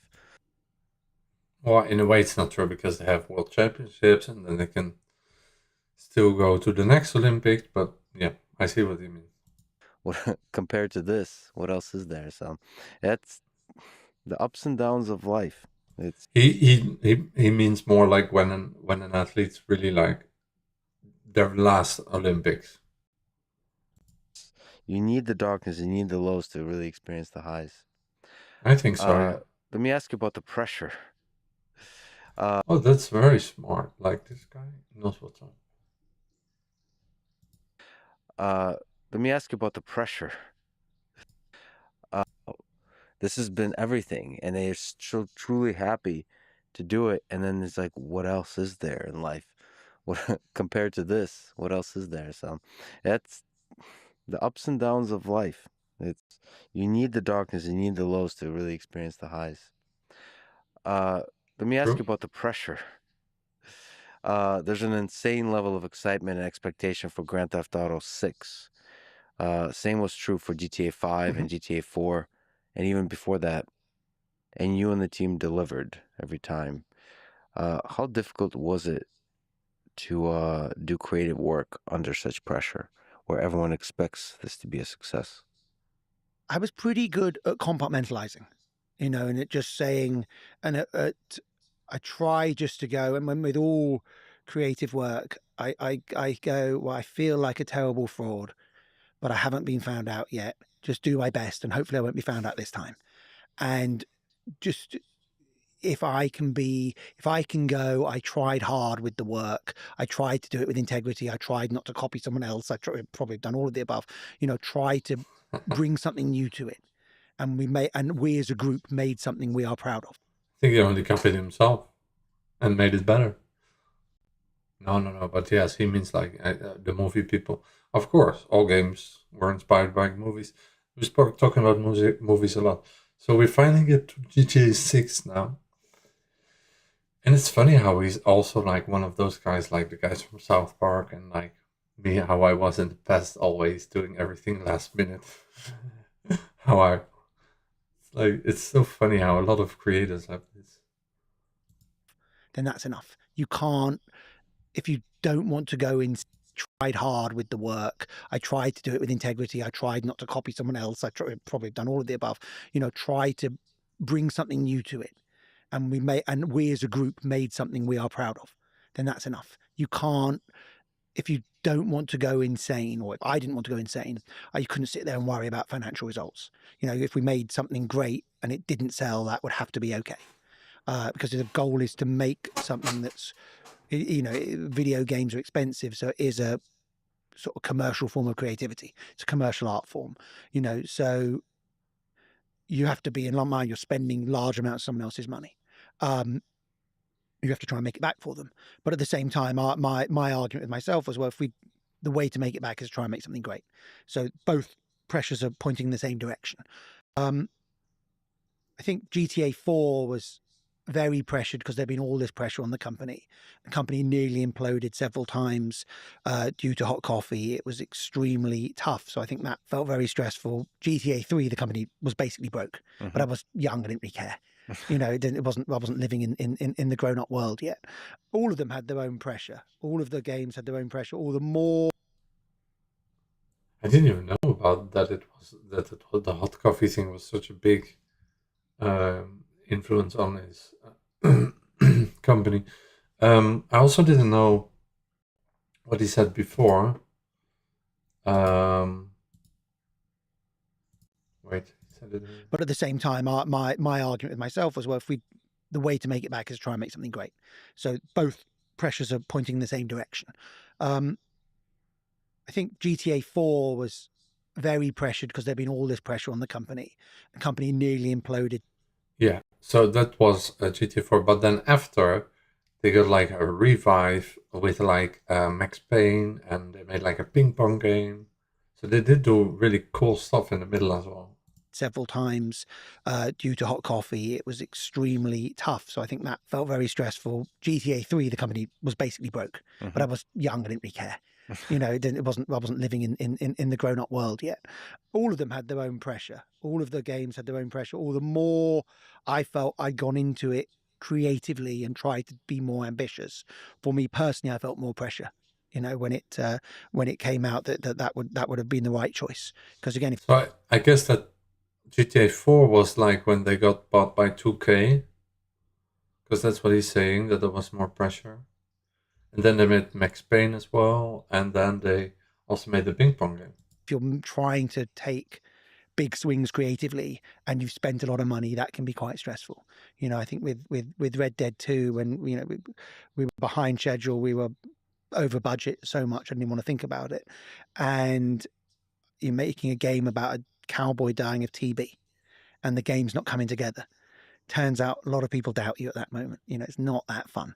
So I think that was a lot of pressure. But anything, if you're doing something new, the new stuff, there's not necessarily pressure on releasing a comic book or in the same way because it's not taken as long. But if you're making things, there's always pressure that people are going to like it. Why do you think there was so much excitement about GTA 4, GTA 5? Yeah, I agree. So did he say that with GTA 4? Due to hot coffee, it was extremely tough. Or before that? Martial art form, so you have to be in mind, you're spending large amounts of someone else's money. You have to try and make it back for them. But at the same time, my argument with myself was, well, the way to make it back is try and make something great. So both pressures are pointing in the same direction. I think GTA 4 was very pressured because there'd been all this pressure on the company. The company nearly imploded several times due to hot coffee. It was extremely tough. So I think that felt very stressful. GTA 3, the company was basically broke, but I was young, I didn't really care. I wasn't living in the grown-up world yet. All of them had their own pressure. All of the games had their own pressure. All the more I felt I'd gone into. And with GTA Vice City, they basically said it was meant to be a DLC for GTA 3. I was like, what? That game was so much better than GTA 3. And then San Andreas, I didn't really play it. My best friend with the PlayStation, he played the heck out of it. He played the whole thing. But me, personally, I never really played that game. Do it creatively and try to be more ambitious. For me personally, I felt more pressure. When it came out that would have been the right choice. Because again, if you're trying to take big swings creatively and you've spent a lot of money, that can be quite stressful. You know, I think with Red Dead 2, when, you know, Yeah, so I think that was Red Dead Redemption was like 2009, and then they had also the DLC with the Undead Nightmare the year after, and then GTA 4 was just before that, and then at the Ballad of Gay Tony in 2010. And then the ping pong game was also around that period, and then Max Payne came out 2012 or something. So yeah. we were behind schedule, we were over budget so much I didn't want to think about it. And you're making a game about a cowboy dying of TB and the game's not coming together. Turns out a lot of people doubt you at that moment. You know, it's not that fun. So I think that was a lot of pressure. But, you know, anything, and if you're doing something new, you know, the new stuff, there's not necessarily pressure on releasing a comic book. Yeah, because there was a Red Dead Redemption before Red Dead Redemption that had another name. You know, I think with Red Dead 2, when, you know, we were... Okay, he's talking about Red Dead 2. And there was a Red Dead before Red Dead. That was like, I don't know, it was a Western game. It was before Red Dead, and they made it, and it was not such a big success. But then Red Dead Redemption was a huge success, especially after the download of the Undead Nightmare. But Red Dead 2, apparently they were behind schedule and they had financial issues, he said, over budget. Came out that would have been the right choice, because again, if you're trying to take big swings creatively and you've spent a lot of money, that can be quite stressful. You know, I think with Red Dead 2, when, you know, we were behind schedule, we were over budget so much I didn't want to think about it. And you're making a game about a cowboy dying of TB and the game's not coming together. Turns out a lot of people doubt you at that moment. You know, it's not that fun. So I think that was a lot of pressure. But, you know, anything, and if you're doing something new, you know, the new stuff, there's not necessarily... My God, I remember when the graphics came out for that game and they showed the first pictures. I was like, what? It's gonna be amazing. I never had any doubts about that game. A lot of people doubt you at that moment. You know, it's not that. But I never knew that it would be so loved by people after it came out. Like, when the game came out, it was like, okay, people really liked it. And there were people like my group of people who were really Rockstar fans and gamers, really loved it. But with social media, I really got like the GOAT, the GTA 5 online also, but also Red Dead Redemption 2 got really like the GOAT kind of like image and the GOAT label. And that I never expected, that everybody would love that game, because the game is quite specific. It's quite slow and it's quite fun. So I think that was a lot of pressure. I mean, it's more like a movie. It's not like for everybody. But, you know, anything, and if you're doing something new, you know, the new stuff, there's not necessarily pressure on releasing a comic book or in the same way, because it's not taken as long. But, you know, if you're making things, there's always pressure that people are going to like it. Why do you think there was so much excitement about GTA 4, GTA 5, and now GTA 6? Because they don't come out that regularly. And I think we did a really good job of constantly innovating within what the IP was. The games always felt different. You know, people have very strong feelings. I like this one. I didn't like that one as much, because they are pretty different. So there would... Yeah, my favorite's Vice City by far. Then after, I would say GTA 5 and then GTA 4. Yeah, those are my three favorites. No, then GTA 3. I don't know, between GTA 4 and GTA 3. GTA 3 more nostalgic, so GTA 3 I would put it a little bit more above. Be simultaneously where you know what's going to happen. It's a Grand Theft Auto, you know it's going to be a But game GTA about being a 4 criminal. But made a bigger impression on me, because it was like, really like, whoa, it was just so big world, nice graphics. But then again, like he said, it was a little bit missing color, a bit too gray, too dark from what you usually get from the GTA games. But then again, once you start playing it, you don't care about that. So that's if they remake it, they should just add that color filter to it, and then people are gonna love that game. the way it's going to be a game is going to change quite a lot. So I think the way the IP kept evolving meant people being really excited to play it. And we were good at marketing them as well. We really tried to market them in a way that felt like an update of classic film marketing, where you were really felt like you're already in the product just because you'd seen the trailers and stuff. You mentioned that you haven't written for Grand Theft Auto 6. What's it feel like Grand Theft Auto 6 returning to Vice City? This is over 20 years later, but the original GTA Vice City game was set in the 80s. So maybe inspired by Scarface a little bit? Scarface, Miami Vice, Miami Vice, and our 80s childhoods. You know, what I realized quite a while ago, unfortunately, was that we made that game and it was set, I think, in 86. And we made it in 2002, so it's 16 years after. And now it's way past 16 years since Vice City came out. So it was... Yeah, the second I saw the images and the pictures, I was like, okay, this is finally going to be Vice City. And I was already asking for that since so many years. And I was like, yes, finally. Like I said in the beginning, the music, the atmosphere, everything. But the 80s were not that long ago when we made it. You know, I think Miami is one of the You have to imagine that I grew up with all the series, Miami Vice, A-Team, the 80s and stuff. And all we had in those times were like our imagination, you know, with like being a cool guy and stuff like that. And you didn't have all this feedback. It was so like such innocent times in that regard, because you didn't have to please like 100 million people. Like for them, I'm sure that's what it feels like. unique cities in the world. Oh, yeah. Especially if you're thinking about it, satirizing American culture. It has this duality of a glossy surface and a dark underworld. It has the influencers, has the crypto bros, the yachts, bikinis, plastic surgery, sports cars, drugs, cartel cash, luxury, super rich people, and the desperately poor, just the whole of it. Would it be like the perfect city to explore the full cast of characters that are possible, that human nature can generate? I think it's one of them. You know, there's a Social media too. It's gonna be hilarious. reason why GTA kept coming back to Miami, New York, Los Angeles. I think they're all very good for exactly what you laid out. You know, you could say move it to any of those and it would work. You know. So yeah, there's a melting pot aspect to New York also, right? Yeah, a melting pot aspect to LA.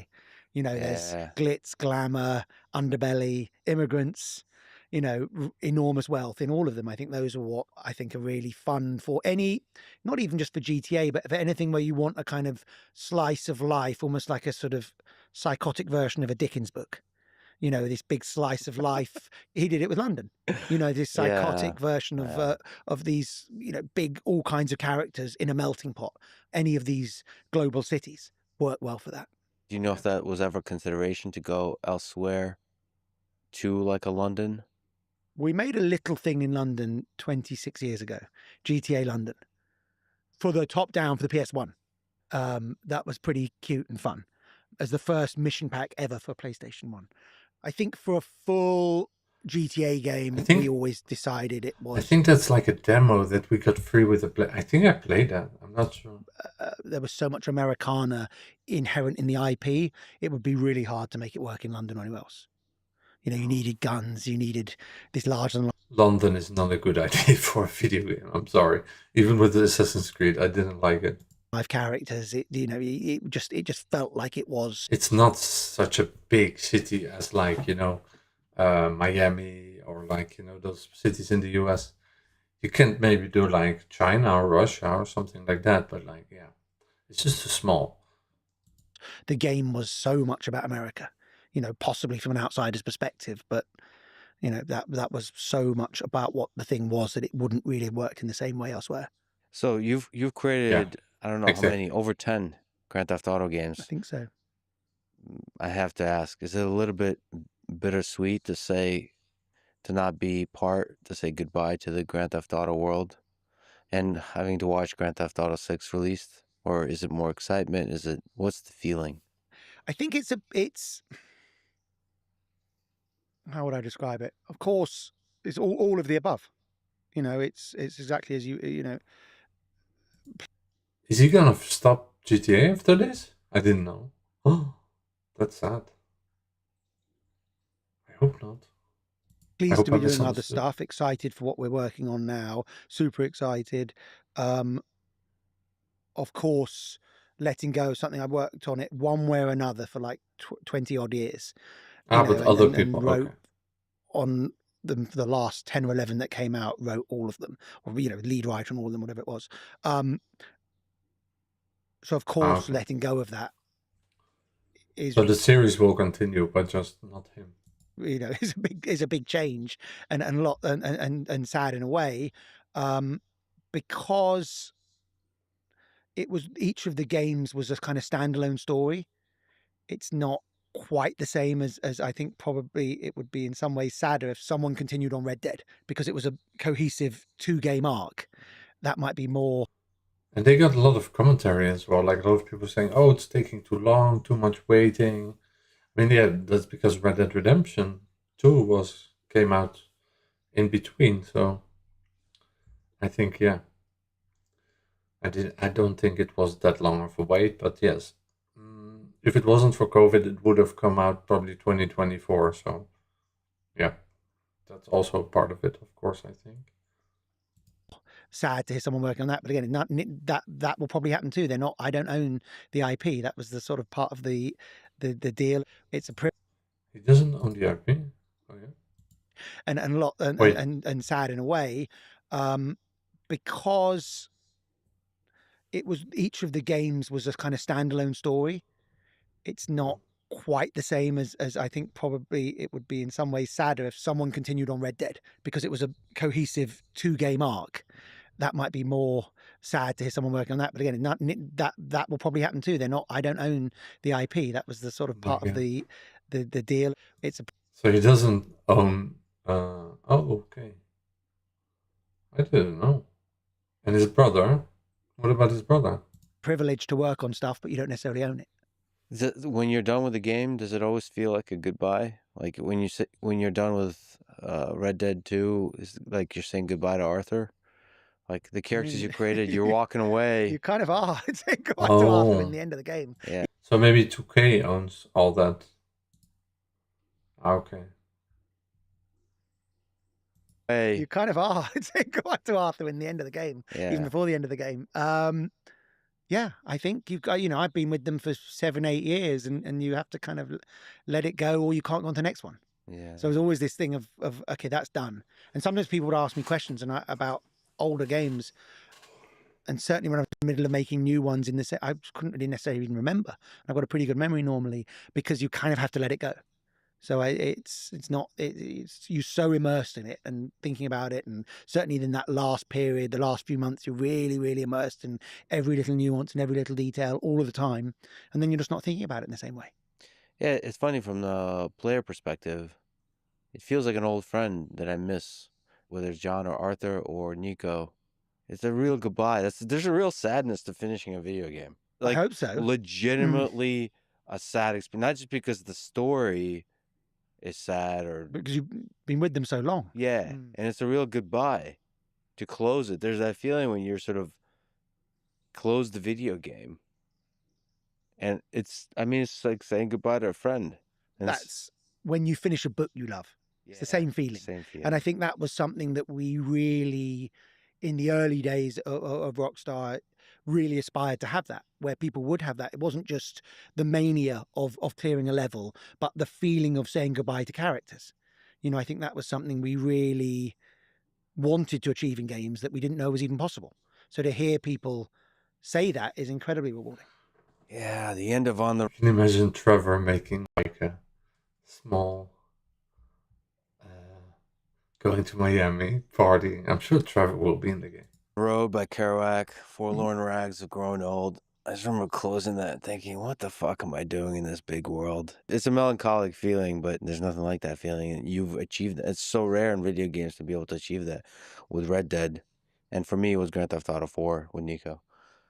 I have to ask about, in the 2018 interview, you talked about satirizing American culture, which I think Grand Theft... I don't know that book.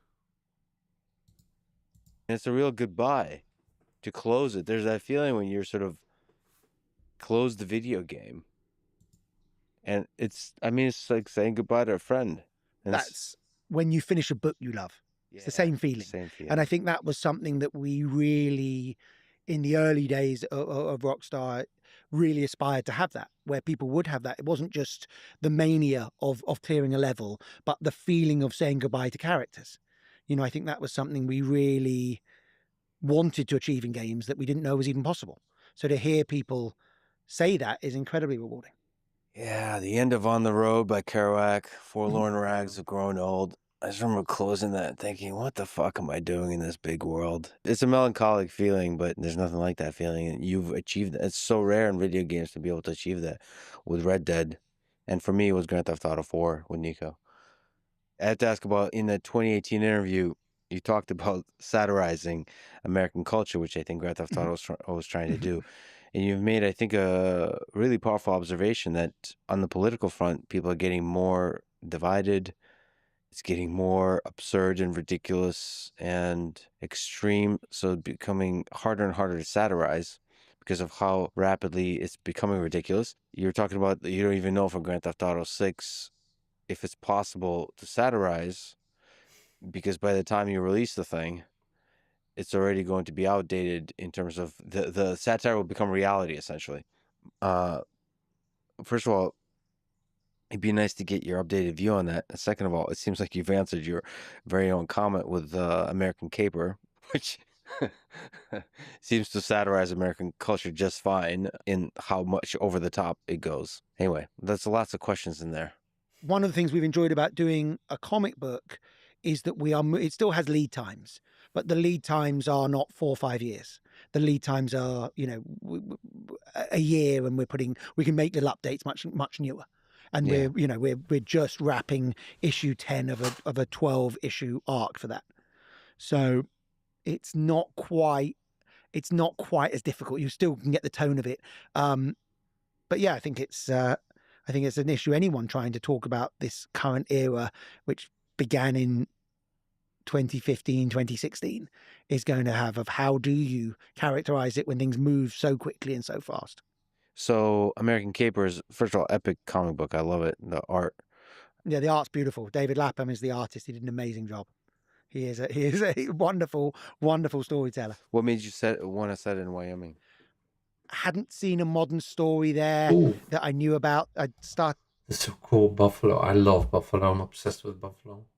To spend a bit more time in the Rockies and in the West, and I was like, I'd spent a lot of time in like the countryside in upstate New York, and thought I'd never really captured it quite right. And just the idea of these places as they change, it was a way of doing a crime story that didn't feel the same as a GTA. You know, it was not somewhere you would necessarily set a GTA, but it felt like it was really interesting and explored. And there is over the top stuff. There's Yeah, it's definitely slightly over the top. So let me take notes on this. There's a spoiler alert, I guess, from the first issue, I believe. There's a devout suburban Mormon who commits, I think, serial murder with a shovel as a form of religious atonement. He is not necessarily, you know, the sharpest tool in the box, and his rather cynical boss is using his religion and some mistakes he's made to blackmail him into murdering business associates. And of course, there's this Shakespearean sort of two neighbors situation, and each of them having a duality of who they are in terms of good and evil. So there's a Wall Street transplant who wants to be a cowboy. Yes. Who loves to manually harvest bull semen. Accurate? I mean, I'm yes. This is the notes I've been taking. He is a somewhat confused, longevity obsessed, rich dude who's run away to Wyoming and is living out an assortment of fantasies. And bull semen is a big component of longevity. Yes, he's very into all the life hacking, you know, roiding, HGH, and making money. And has lost his mind living on a big ranch. Of course, on the theme of satire, there is a woman who sleeps in tactical gear and is consumed by online conspiracies, like especially pedophiles in DC. Yes, based on someone I know who got completely red-pilled. And I was fascinated by the fact that this was happening to people. Yeah, so, you know, satire of American culture. Quick pause. Bathroom break? Sure. I think GTA 5 had the That was so funny. It's so funny how, oh, it's just so funny how he's so good in. I think most of his life is just observing people and observing society, and then making like games and making games out of it, which is so cool. biggest launch in video game history, and GTA 6 has the potential to topping that. First of all, do you think it will? And more broadly, what was your definition of success for a video game? With the weight and everything, GTA 6 is going to be like by far, like by miles away. I don't know, like 5 million copies the first 24 hours. Maybe even 10 million.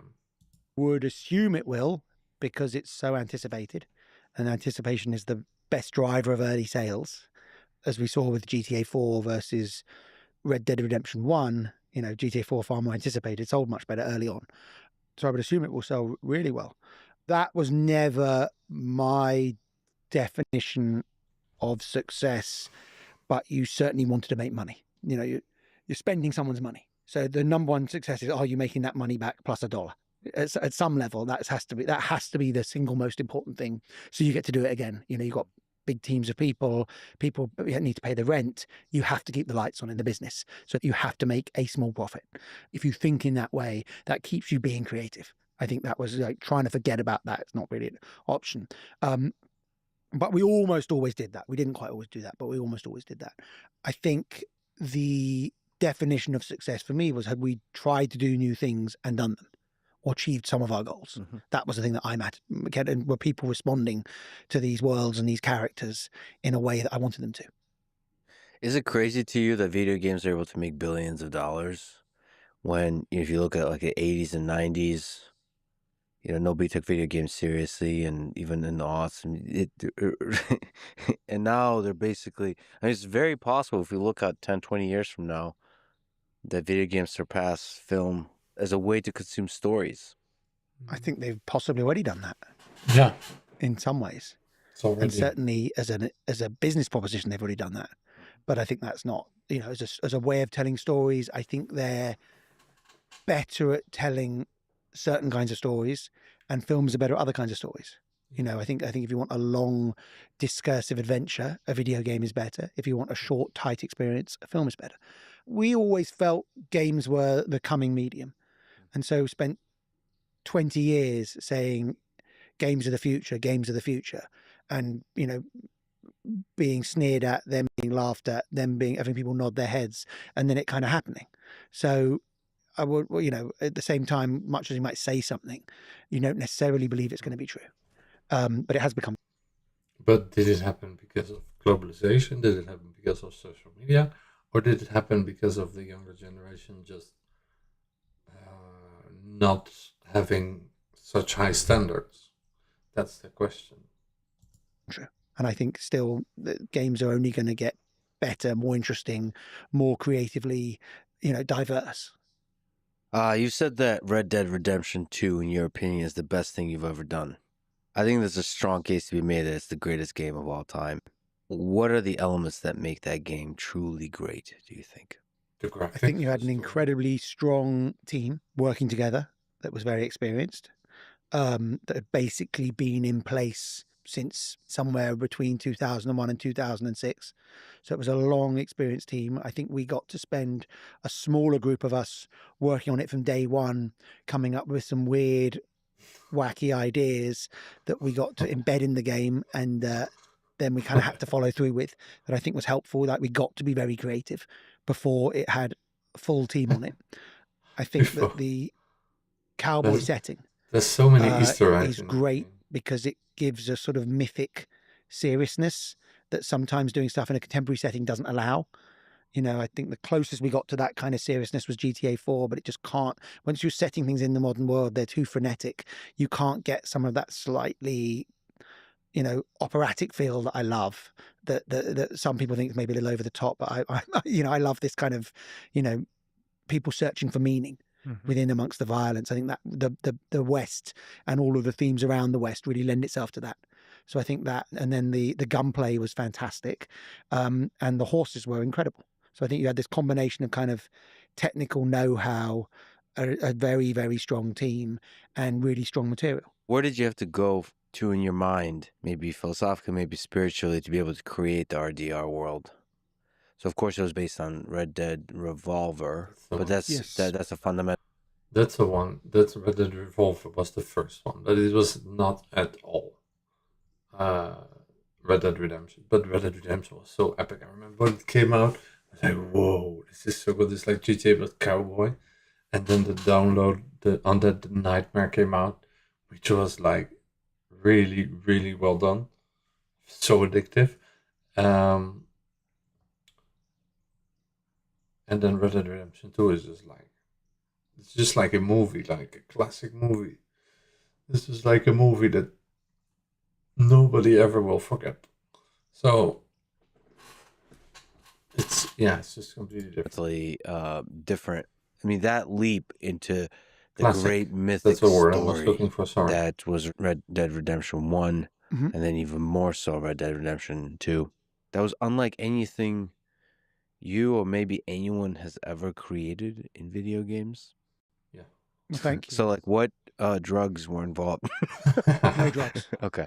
No, stop the drugs long before. Okay. That's why I did all that work. Yeah. Had nothing else to do. So yeah, open world video games were very good for my mental health in that way. Kept me busy. But Red Dead, I'll give you my version. It's I love Lex so much because he's just like so serious, and then suddenly, oh, love it. Story that was Red Dead Redemption 1, and then even more so Red Dead Redemption 2.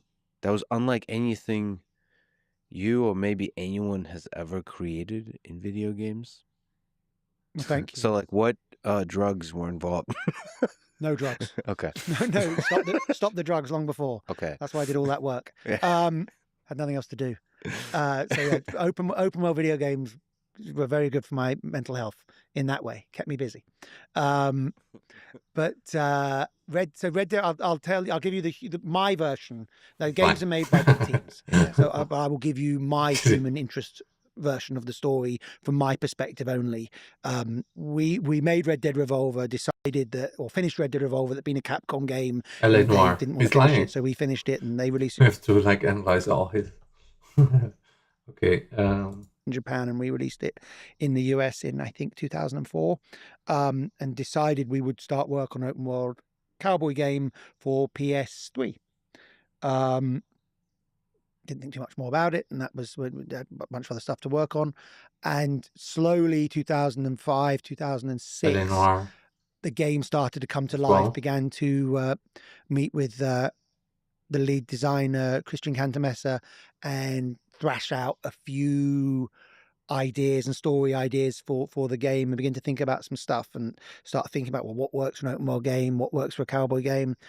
And again, was being lazy or procrastinating. Can we just, on a small tangent, when you mention you take notes when you're being lazy, what do those notes look like? Are they like They look doodles? like either a yellow pad or a BlackBerry in those days, or an iPhone in these days. I'll write the subject matter and then just email myself a note. Here's a good idea. Here's a good idea. And those, or it might be scribbling on a pad. And then I'll assemble, if they're done digitally, then I'll assemble them into one long Word file. And then I'll look at them and go, here's an idea, and see if it comes to anything. See if I can Okay, I'm almost halfway, so I'm gonna stop the stream in 3 minutes. aggregate them together and then read through them. If there's anything coherent there. A character like this, a character like that. This would be a funny line. This is a line for the main character. Actually make the main character work like this, or what about this relationship? As you start to just play around with, what about if we start in that place, go to that place, just start to play around with all of the different bits and pieces. And we begun to flesh out some flow for the start of the game, and this idea you'd start in dusty American West, which meant we didn't have to make too many trees, and then go to Mexico, and then come back. and we had a sort of loose flow, and I was really scared Yeah, that's true. of writing any actual dialogue. The first Red Dead was not so beautiful. It was more desert. And I didn't have a clue how to go about it. And it'll come. And then and I could postpone it for ages because we were doing GTA 4, and I kept worrying about it. And then my work was wrapped on GTA 4, but the game wasn't out yet. And we've done a bunch of the marketing stuff, and I had a little window when I wasn't doing much else. And I took a week with my then girlfriend, now wife, who was heavily pregnant with our first child. And we went up to a house upstate and sat there in the, well, she sat there either cooking for me or watching TV or reading. And I went and sat in the room all day, every day, and just sat there and stared at the computer and tried to think about, how can I do this that it doesn't sound ridiculous? How can you write in a cowboy idiom that feels both slightly contemporary, but also gives the game this sort of life and this weight that I want it to have, and think we can get away with? And after about 3 days, it just started to come. And then suddenly I wrote about 9-10 scenes in the next couple of days. And after that, I knew I had it. And it was I don't know if it was that was why there was so much about a character caring about his family, because I was just beginning the process of having a family. Oh, I don't know to what extent that bled in there, but I think it bled in there to some extent. So that was part of the creating the 360-degree characters. I think so. Here's this man that is capable, is involved in a lot of violence, but also cares about his family. He's grown up and is trying to step away from that and be a man, be a grown up. And can he get away from it? And then when he can't get away from it, what's he willing to do to save his family? And that was, I felt, starting to get some idea, feeling just, I mean, she had. Wait, sorry, I didn't know that was so deep. There to some extent. So that was part of the creating the I thought 360 the game characters. was just. I think so. Here's this I thought the game was just action. man that is capable, is involved in a lot of violence, but also cares about his family. He's grown up and is trying to step away from that and be a man, be a grown up. And can he get away from it? And then when he can't get away from it, what's he willing to do to save his family? And that was, I felt, starting to get some idea, feeling just, I mean, she hadn't given birth yet, but I was beginning to grapple with the ideas of, I'm going to become a parent. So I hope some of that, and obviously then I probably didn't write any more for 6 months. So later on I had a child, but That's an interesting concept. What's he willing to do to save his family? And that was, I felt, starting to get some idea, feeling just, I mean, she hadn't given birth yet, but I was beginning to grapple with the ideas of, I'm going to become. I think I never saw that because I was young when I played it, so I just paid attention to the action and the DLC as well. And also because I just was just focused on the game, on the horse riding and the shooting. A parent. Didn't really So I pay hope attention some to of the that, story. and obviously then I probably didn't write any more for 6 months. So later on I had a child, but I didn't know it was so deep. Ideas of, I'm going to become a parent. So I hope some of that, and obviously then I probably didn't write any more for 6 months. So later on I had a child, but certainly for that first bit, I think some of that began to bleed in there. You got the feeling that you can actually do it. It's true. It's it could have very easily been ridiculous and not believable, the dialogue between cowboys. And I mean, there's probably so much work went into making it feel real and believable, and like that, like a Shakespearean type of drama, but not the cheesy kind. Well, just wanted it to feel when they spoke. I mean, I love dialogue. I'm always, I love the sound of words, but just wanted to feel like when they sounded, it didn't sound cheesy. It didn't sound ridiculous. You wanted to hear them speak more. It didn't make you cringe awfully when they spoke. That was at some level, that was all the goal was. And then they felt like this guy was going to go on this life and death odyssey, and you cared about him. You had to care about his wife and child that he left behind, even though you didn't know them. When did you know how you're going to end Red Dead Redemption 1? I remember I did a meeting with Christian, the designer. I can't remember what year, probably some point late 2008, early 2009. And we were discussing the last bit and said, I think he's got to die. And he leapt on that idea and went, that's yes, no. And I went, no, it can't work. Games can't work like that. They can't work if he's dead. And then I began to think through, well, if we just technically, it doesn't work because you have to be able to finish all the stuff up. And then began to think through, actually, I think we can make it work if we do it this way. And so he then really pushed for that idea. And it seemed to, I was like, I was still torn. I thought it was clever narratively, but I was torn if it was going to work technically as a piece of game design, but I think it did. Yeah, and spoiler alert, of course.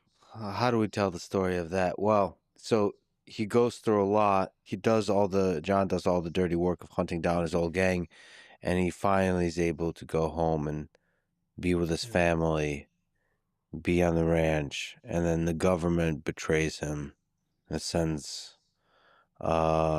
troops to kill him, and there is dialogue. I mean, that's just looks a bit like Scarface the way he's. I think they copied Scarface a bit, or were inspired by Scarface. But with the DLC, it made sense because they owned that nightmare, so that's why they made the sequel. think the 2 times I shed a tear in video game history for me is that dialogue. I think John talking to his wife, if I vaguely remember, I think he said, "I love you," but he said very little. He made it seem like he's going to see her and his son shortly. That dialogue was masterfully done, like a definition of like less is more. It was just so crisp. That, and of course the other one is, again, from memory, Arthur riding his horse and the music is playing. It's very hard not to shed a tear during that. Anyway, the dialogue of John talking to his wife at the end when he's in a barn and is about to walk out to face certain death. Do you remember writing that? Oh yeah, but it does. Again, the actor was so good, and we've already seen a bunch of his work by then. Yeah. He was so good at reading those lines that I knew he could give us, that you could feel with that point. Like, I think those lines are best when they're really short and punchy. And so I knew he'd be able to make that line sound good. So you were imagining his voice. Yeah, You and I think all of those actors on Red Dead Redemption 1 were so strong that they really brought that game to life. If them and Rod, the director, hadn't done such a good job, it would have sounded cheesy as hell. Yeah, you've said that the ending of RDR1 is one of the best things you've been a part of creating. Why? Why is that ending so powerful to you? What does it represent? I think because for the story to work, I mean, just from a technical challenge, for the story to work, he had to die. But for a game to work, it felt like a challenge to make him die. It was probably the 4th, 5th, or 6th open world game I'd worked on, and I'd spent all these years before that working out how these stories worked, how to make them work technically, how to make them feel right, how they interacted with the open form gameplay as best I could. And suddenly we're going to break one of our golden rules, which was at the end of the game, you're freeing the character to go and wrap up all the side stories to play forever. You're not going to be able to do that in this game because the guy's going to be dead, and we're going to have you play as a different character. And the narrative is going to be, if we've done a good job, compelling enough where you're not going to care about that, and or you're going to be upset that he's dead, but you're going to actually have this emotional moment. So I think it was a big risk from a technical perspective for us to do that, and then it worked. So I think that was something that was full of fear, and it worked. It worked out okay. I mean, I think people were really upset and angry at us for doing it because they didn't think it was going to happen. But I think they also had that kind of experience you're describing, which is that kind of creative moment where, transcendent moment with characters in a piece of fiction, which is what we've always aspired to giving people. I mean, it's incredible because I don't remember a single video game that has done that before. Well, I would like to have at the end of GTA 4 killed Nico, but you couldn't do it. The game doesn't work that way. So it was this thing where we hadn't done it, thought about doing it, hadn't done it, and then going, well, let's do it. Let's take the risk and do it. We can't do it. Let's try it, and it worked. Yeah. What about the decision with the son? John give so much effort to make sure that Jack doesn't end up in a life of violence. And then I mean, it's very Godfather-like. He's dragged back into it through revenge. That was also, the game still had to work as a game. Whether that was the right ending, 100% the best ending from a pure storytelling perspective, I don't know. But I know that we had to make the game work. Oh, interesting. So it was, I think it kind of worked in that way where Jack can't escape, but I always also wanted a version of it where Jack did escape, but that wasn't, both were interesting to me. Can you just dig in a little deeper? Like, what do you mean for the game to work? It's such a direct, it's like a Kubrick talking about, for this movie to work, it has to have, because from my perspective, I just think about the story. What's the technical aspect for the game to work? The mechanic experience is, you have an avatar you control, and the games don't really end, and you have to be able to wander around the world and do stuff. So at the end of the game, you had to be able to wander around with your fairly limited set of features, which is you can run up to someone and punch them, or run up to someone and shoot them, or run up to someone and rob them, or run up to someone and talk to them, and that's or run up and jump on a horse, or do all this other stuff, in order for the game still to be fun and people to get this full 360-degree experience with it. They had to, if they wanted 100% the game, as opposed to just finishing the story, you have to have an avatar to do that stuff with. So that was the sort of challenge of Jack's character / wrapping up the story as Jack. Although there's real power for the avatar to end, the finiteness. Yeah, both the Red Deads, you obviously change avatar. Which we got, and then did it again. I think there's something interesting about that moment when you change from one character to another, because they are you and they're not you, and then just suddenly you're someone else. I mean, I was really shaken by that experience, but it's a beautiful experience. It's like an unforgettable experience. And what else can video games possibly reach for? True. That's to create that experience. That's what great films do. That's what great. My light might go and turn itself off soon, so like I said, I'm going to do part 2 tomorrow, which I'm half now, more than half, so I'm just gonna keep going until the light goes out. Great books do. It's that and the world building in games. Otherwise, I think the experience of being in this fake place and then taking on these narrative adventures, when that combines, you've got the amazing experience. So who do you think is the best character? But I think it's okay for now. Change from one character to another, because they are you and they're not you, and then just suddenly you're someone else.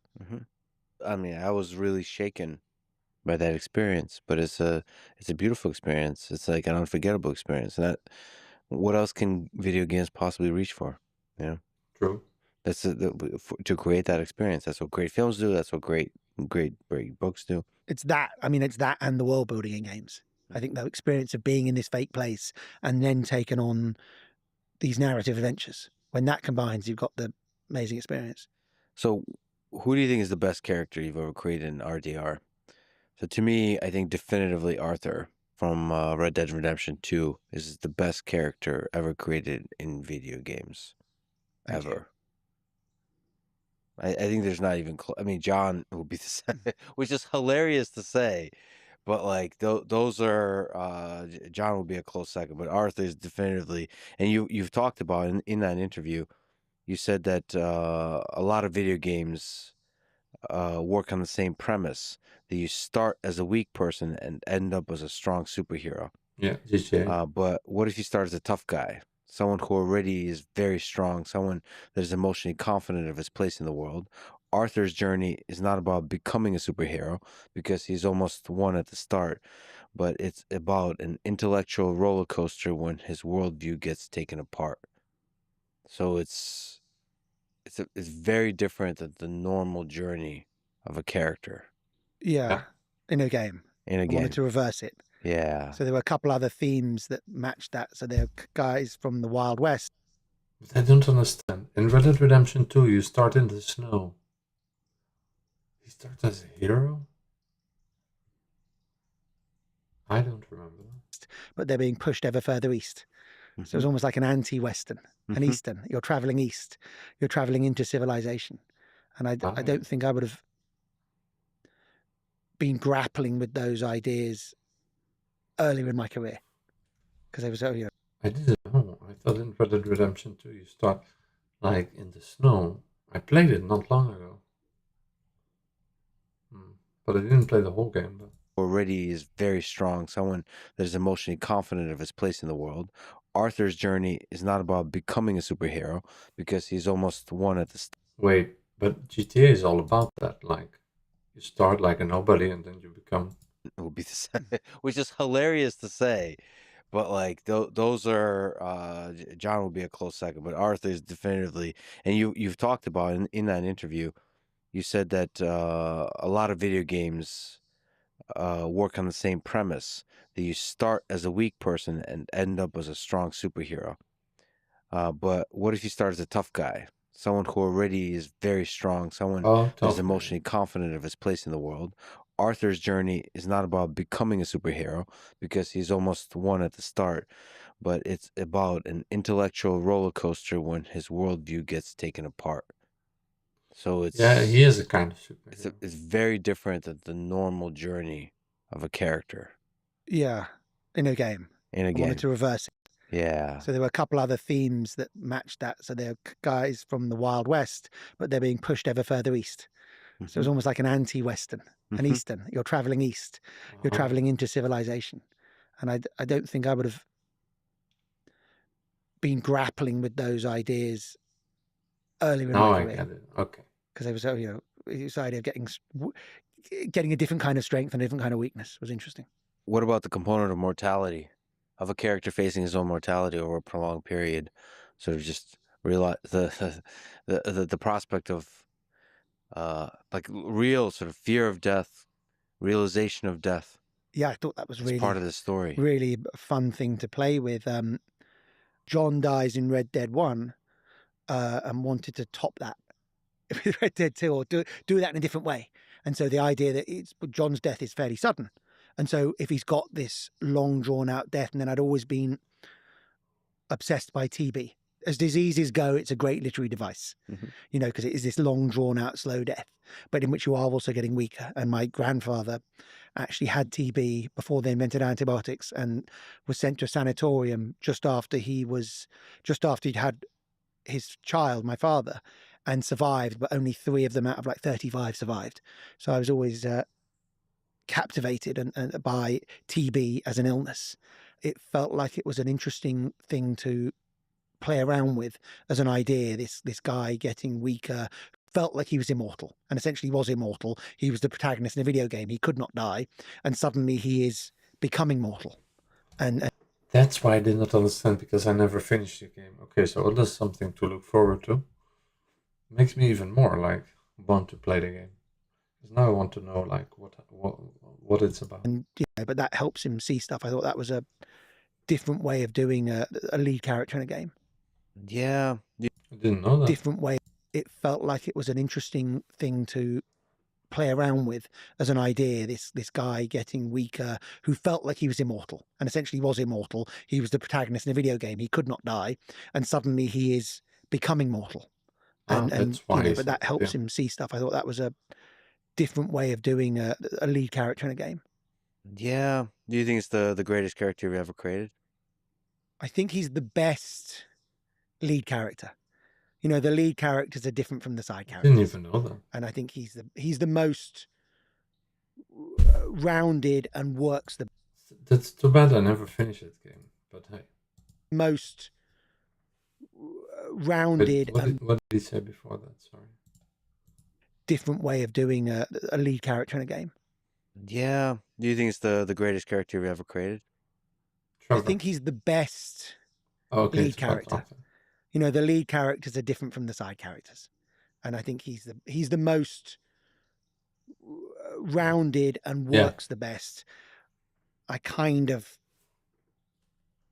him and Nico are the two I like. You know, they were the 2 most ambitious. So for me, it's always sort of a toss up. You know, but then I think Trevor, but he's not a side character. I loved all the stuff like the art team did such an amazing job. It was their idea with the journal and that kind of like the way that all the features worked into Arthur's character. I thought that was really, he was really rounded. He worked in lots of different ways really well. I loved like his flawed relationship with his old girlfriend, things like that. All the side, you know, the bits that kind of turned up around him. So you also like the side characters. You like the flavor, of the full cast. It doesn't talk about Trevor though. What are some of the favorites you've created? I'm Trevor. sure the one you currently work Trevor. on, not your Dave. You called him a side character. Well, he's not a protagonist. He's like he's a god, not a character. Sure. So he's not him. I'm enjoying. I love Dutch. Yeah. You know, it was partly because we wrote a few lines for him Dutch is for amazing. the first game, and the actor did such an amazing job that when he spoke, it just came to me all of their backstory, which I'd been playing around with by that point anyway, a little bit in my head, but I knew it was this bigger gang stuff, and then I sort of saw exactly who he was, and so that was that felt like he felt like a living character to me. And we should say that Dutch. What's the name of this guy? Benjamin. Yeah, Dutch was such a legend. Him, I'm enjoying. I love Dutch.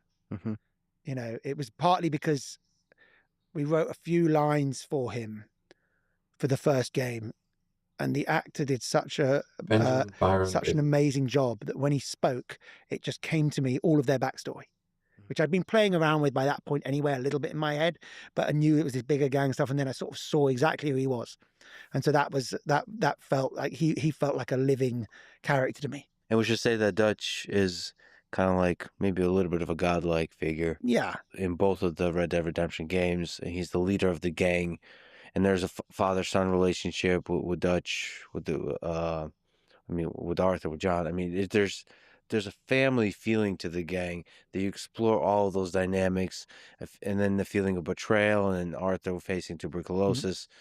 You're going against the family, going against the father, because he is transforming his sense of the world, of morality, of all those kinds of things. So all the kind of very Shakespearean drama is right there, and Dutch is a prominent godlike figure through all of that. Also flawed himself, also a man of good and evil in that framework that they're operating under. He's just drowning in his ego at the end. Yeah. You know, his ego gets the better of him. I think but there was something flawed but beautiful in his idealism when he was younger, and that's mostly off camera.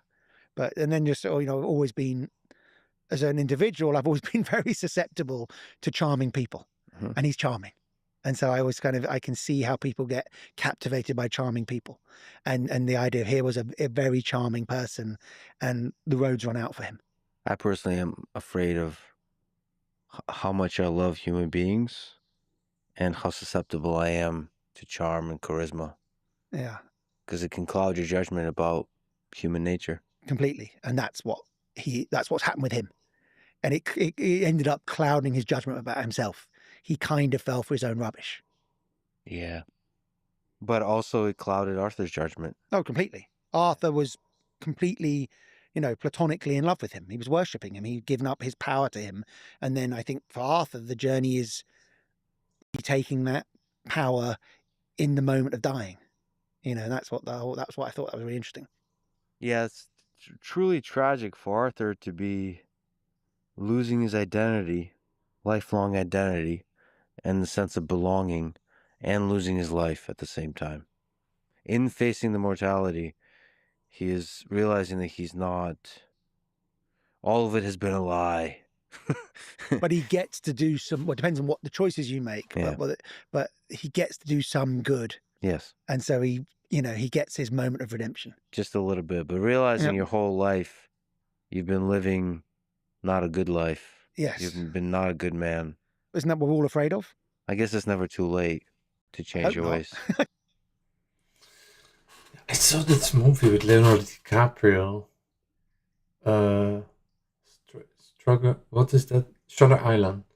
And he's like, what is worse, to die a bad man or a good man? And it's literally what they're talking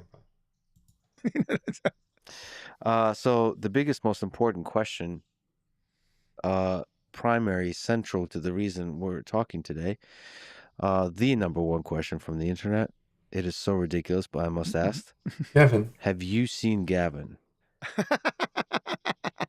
Who is Gavin? So for more context, there's a guy named Nigel in Red Dead Redemption 2 who's frantically searching for a mystery man named Gavin throughout the game. This has become one of the biggest mysteries amongst the interwebs, the RDR fan base. So the theories include theory one is it's a split personality disorder. Nigel himself is Gavin. So the evidence is the letter for this theory that has some evidence that maybe due to trauma, the split personality disorder was created. This Gavin was created inside Nigel's mind. Theory 2 is Gavin is dead and Nigel's simply in denial. Theory 3 is that it's just a troll and Rockstar intentionally created an unsolvable mystery to drive players crazy. I also heard theory 4 is Gavin is the strange man. So there's this fascinating character, the strange man, this supernatural character that has a presence in RDR1 and a little bit in RDR2 also. Yeah. So which theory is closest to the truth? Not 3 or 4. Somewhere in my mind, somewhere between Just 1 a and 2. troll. I know. Yeah, I just loved the way he shouted Gavin. It just amused me. So at some level, it probably is trolling in that we didn't want it to be a totally clear mystery. You wanted it to have a little bit of adventure to it. But it was meant to be, without ever fully being explained, that Gavin's not there anymore. Gavin's either gone home, Gavin's left him, and we were going to keep exploring that idea. He was going to reappear in some way or other. Did you have any idea how much imagination, excitement, and curiosity that little interaction would inspire in people? Yes and no. I mean, no, you never know what people are going to find amusing in these big games. And a lot of it comes down to acting as well. The guy was just funny when he said Gavin. It was just funny. You know, but there was a ped in Red Dead Redemption 1 that everyone was obsessed by. And I really wasn't expecting that. So we try and put a few characters in. I mean, Gavin was supposed to be amusing. I thought he was amusing. But you never know what people are going to get obsessed by. There are other characters I think are funny and the people don't even notice them, you know, or they see them in a completely different way. Did you have a part in writing the letter? Yeah, I can't remember if I wrote it or either I wrote it or Mike wrote it or we both wrote it. I really can't remember, to be honest with you. But yeah, I certainly would have edited it and Mike might have written it or I might have written it. I really can't remember. It's so fascinating because that little piece of writing, of course you have thousands of pages. Yeah. That little piece of writing gets like analyzed. Oh, but we certainly talked about it in depth. And if Mike was here, I'd ask it. He might remember. I can't, you know, we do so much of those things. And I loved the use of letters in Red Dead to tell all these weird backstories, and some became very clear and some were still a little kind of opaque. But the general vibe was there was no Gavin. Either there was no Gavin or he'd long since left. So it's kind of... That's what I said in the beginning. I said I think it's just a double personality. Or just yeah. There's no Gavin. A split personality, you know, and then we were going to over subsequent games that provide more information. So in some sense, you yourself don't quite know. You kind of have an idea. So he could like which way do you lean more, theory 1 or 2? Is he dead and the guy and that's what I was thinking. Or is there real communication going inside his head? No, Gavin existed. So it wasn't that he was a split personality. And the only thing we hadn't really decided was in a future game, were we going to reveal that Gavin was dead or was Gavin going to turn up having long since abandoned this maniac? You know, that was what we're still playing around with. I think the idea was that he was never going to meet Gavin in this game. It's just fascinating because you have to think about all of that. You have to write all of that. You have to have those discussions. You have to have those debates. And it has to feel fresh. That was like what we've done before, constantly looking as you do, you know, I think I did, you know, somewhere between 15 and 20 of these games, got to do stuff that's new. It can't repeat itself too much. I mean, we also live in the age of the internet. Just like you realize there's like millions of people worrying about where and who Gavin is. Thank God. It's like it's fascinating that they're having. Is they think about people reading like James Joyce or something, and thinking about the like breaking apart Ulysses, and thinking about like arguing about different interpretations of it. To me, that in itself is also beautiful. Yeah, we want the side mysteries to be solvable up to a point, but you still want these discussions. Yeah, You know, and you the want, but mystery. as long as it feels tonally appropriate for this whole big sort of shaggy dog story experience you're making. Which Gavin was just about, and he was so weird, and it just was intrinsically, there was just something funny about an English person screaming Gavin. I don't know why. Yeah, some of that humor. I mean, there's certainly in Red Dead Mm. Redemption there's humor, but there's a lot of it in Grand Theft Mhm. Auto, and it's hard to put into words why that's funny, why it becomes mean, why it becomes viral, because it's just funny. It's Yeah, I know why I think it's funny, but what I'm not good at doing at least is going, this thing will become really popular online and this other thing won't. yeah. You can create this bunch of 50 different side things that people might get captivated by, and you just do not know what they're going to respond to. How do you know when something's funny? Is it you just feel it? I know what I think is funny. It's You just giggle at it yourself. just because it's ridiculous as well. That was just there's nothing funny about a dude shouting Gavin a lot. Yeah. He just said it in a fun. I just thought it might be funny, and he just said it in such a funny way. Yeah. And then it just became funny. Like we often have those side characters, and they're not that funny, and I think they're going to be hysterical. And then you put them in the game, and they're fine, but they're not amazing. Mhm. That guy just brought that stuff to life. Yeah. And there's a backstory too. I mean, Londoner and not. Yeah, and that was what just there's something sometimes fun. An English person saying the name Gavin is quite funny. Yeah. I don't know why.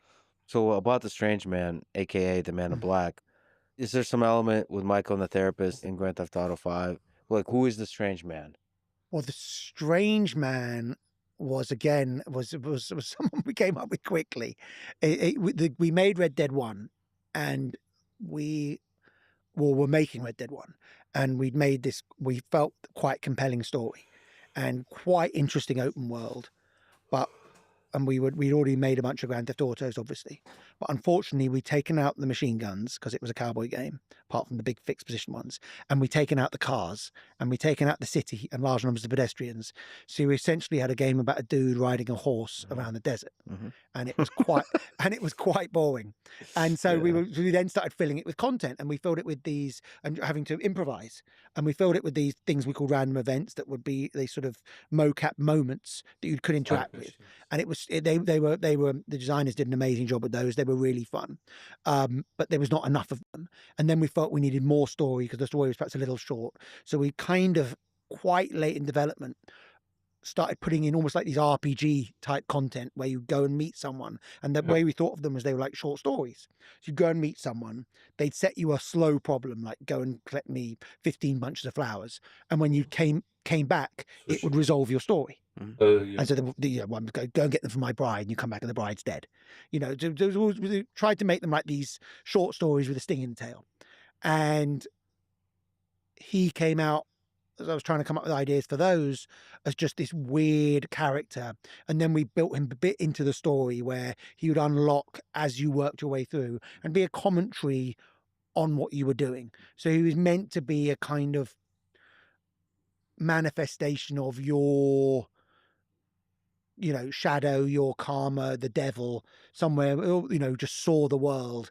And then we built out his backstory over time, and decide, and so in Red Dead 2, you could interact with him again or not really interact with him, but he was there, and he was meant to be, something I suppose any creative is scared of, an artist who's kind of sold his soul to the devil. And that slowly revealed itself. There is a connection between the main character and is it like a Jungian shadow type of situation? Well, it's sort of, because he knows what you're up to. The connection is, and what's never really made clear is, does he know this about everybody? Like, is he following you, or is he able, because of the pact he's made with evil forces, able to do this for everybody? And I don't think we necessarily ever clarify that. He's certainly able to do it for you. I mean, narrative-wise, there's techniques to reveal a kind of self-reflection analysis of the main character's thoughts. I mean, that's why I brought up the therapist with Michael. That was a really powerful, interesting thing to do in the video game. Like, I don't think I've seen that. That's such a cool, I mean, there's a Sopranos element there with a therapist. A little bit, yeah. I really love an opportunity for a character to just self-reflect through that but it technique. also changed depending what you'd done. Yes. So it was sort of slightly, it wasn't as interactive as it could be, but it was slightly interactive or slightly responsive to what you'd done. So I felt it was still valid video game content because it was living up to a point. And I just thought the character, Dr. Friedlander, was just funny because he was awful. So it was like LA, you're in therapy, it's very LA, but it's also very LA. He wants to write. Yeah, that was very LA. Just to write a book and betray a therapist. How he's laughing while he's saying that. Book and betray you, Yeah. which felt like a good twist. And he felt like a Grand Theft Auto therapist, but just like the idea of making the player in a game, and games are intrinsically kind of physical. And you walk, you punch things, you run around, you drive cars, you shoot people, whatever. These kind of physical fantasies, trying to put them into a slightly more reflective or metaphysical state for a moment, I think can be really fun. I think to me, one of the most surprising things about Red Dead Redemption, about video games, that Red Dead Redemption showed is how much value for storytelling is insanely specific, intricate details in the story, but also visually. It just added to the feeling that the world is real. So I have to ask, what are some of your favorite insanely specific, intricate details in RDR? I'll give you some options. Internet's favorite is horse testicles shrinking in cold weather.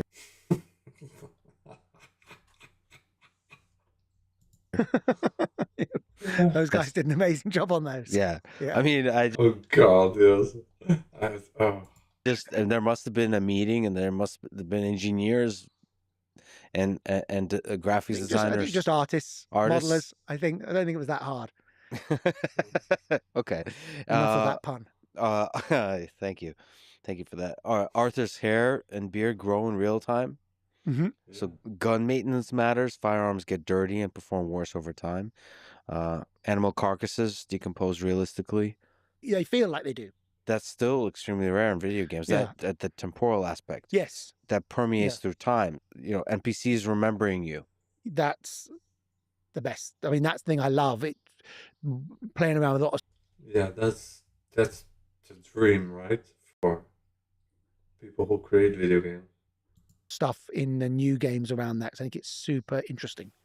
It's really powerful, to make them, right? really interesting. I think it's a really fun way of giving you kind of narrative content that is also systemic and procedural. Yeah. Is it technically? Yeah, that's the thing with new video games. You're always like, is it really progress, or is it just more of the same, like Ghost of Yota and stuff? And then you play it and you're like, oh, it's actually much better and much.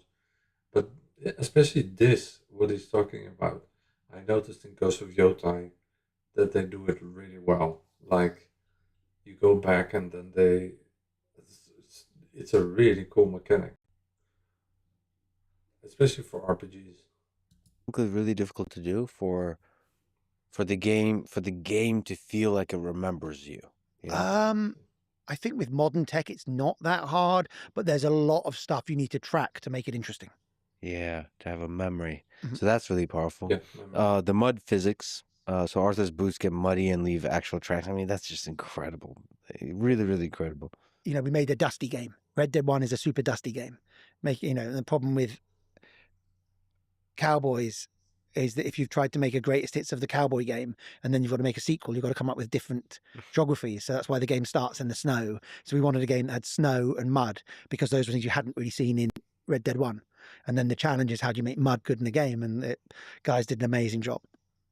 I mean, the snowstorm that starts the game, RDR2, I don't remember the last time I've experienced anything like it, but you felt it. I don't know how the hell you do that. It's not just graphics, it's everything together.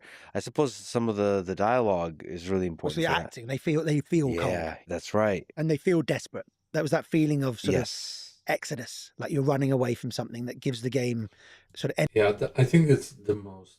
They were showing pictures on Instagram and Facebook, which game had the most beautiful snow, and I think, in my opinion, it's God of War or like Tomb Raider. But when I saw some other pictures, I said, oh no, it's Red Dead Redemption 2.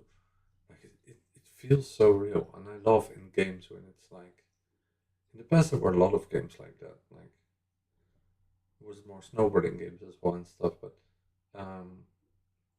yeah, that's really, I love that. Energy at the start. And it was at night. Oh man, it was just And there was a big masterfully group of done. them. The other first game we started off Yes. as a lone Yeah, no, wolf. when- Suddenly you're in this big group, so it felt very different. In Arthur's body, bullet wounds persist. So that temporal consistency, that's really important. And then underweight Arthur looks gone, and overweight Arthur gets. This is why this is why it became such a big game. All these details. They feel like they do. That's still extremely rare in video games. Yeah. That the temporal aspect. Yes. That permeates Yeah. through time. You know, NPCs remembering you. That's the best. I mean, that's the thing I love. It playing around with a lot of stuff in the new games around that. 'Cause I think it's super interesting. It's Like, really powerful, to make the right? really Yeah. interesting. I think it's a really fun way of giving you kind of narrative content that is also systemic and procedural. Yeah, Yeah. Is it technically really difficult to do for the side content doesn't get boring that way. the game to feel like it remembers you? You know? I think with modern tech, it's not that hard, but there's a lot of stuff you need to track to make it interesting. Yeah, to have a memory. Mhm. So that's really powerful. The mud physics. So Arthur's boots get muddy and leave actual tracks. I mean, that's just incredible. Really, really incredible. You know, we made a dusty game. Red Dead 1 is a super dusty game. The problem with Yeah. Cowboys is that if you've tried to make a greatest hits of the cowboy game and then you've got to make a sequel, you've got to come up with different geographies. So that's why the game starts in the snow. So we wanted a game that had snow and mud because those were things you hadn't really seen in Red Dead 1. And then the challenge is how do you make mud good in a game? And guys did an amazing job. I mean, the snowstorm that starts the game, RDR2. I don't remember the last time I've experienced anything like it, but you felt it. I don't know how the hell you do that. It's not just graphics; it's everything together. I suppose some of the dialogue is really What's important. the for that. acting? They feel cold Yeah, that's right. and they feel desperate. It was that feeling of sort of Yes, exodus, like you're running away from something that gives the game sort of energy at the start. and it was at night. Oh man, it was just And there was a big masterfully group of done. them. The other first game we started off Yes. as a lone wolf. Suddenly you're in this big group, so it felt very different. In Arthur's body, bullet wounds persist. So that temporal consistency, that's really important. And then underweight Arthur looks gone, and overweight Arthur gets a gut and fuller face. Again, those like decisions that you make reveal themselves in the game across time, and they're consistent. I don't know. I did not see many games do that. It must be difficult to do, but to give that level of care to the details in that way across time and for specific graphical representations of things is incredible. Yeah. Do you have favorites? Where you were first like this is amazing. I think all of it. I think the way to me, the thing that I would care about most was the way the whole thing sat together. You know, the fact that each of those, they all feel like they belong together with each other. You made this cohesive, very, Yeah. quote unquote, realistic for a video game experience, and all the details feel like they mesh. Well, for me, everything about the horse. For a lot of people, testicle shrinking included. What's the process of deciding? The internet seems to really care about. I mean, they love the game so much, so they want to know if anything was cut. And I'm sure stuff was cut because you have to choose. Mhm. What's the process of deciding what to cut? What the cut scenes like? Is there any scenes that you had to let go of that you really miss or wish you could have done in either GTA or RDR? Well, I think the games ended up the way they were supposed to be. Yeah. I think there was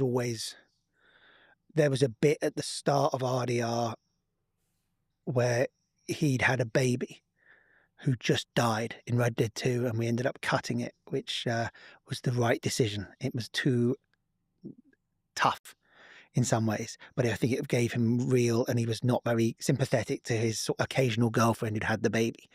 And so it made him very, very nasty at the start, which I thought would be interesting to play around with, because then it would make his redemptive arc even more interesting. Like, he was not a likable character at the start, and that was one. And we ended up making him slightly more like. He's still sort of tough and nasty, but he's slightly more likable early on. That was the right decision commercially it's better that way, but I don't, but I still, I like that little bit. It spoke to me personally. There and just his inability to access his emotions I thought was really strong, because then later in the game he's going to get very emotional. But there's also always little bits and pieces that get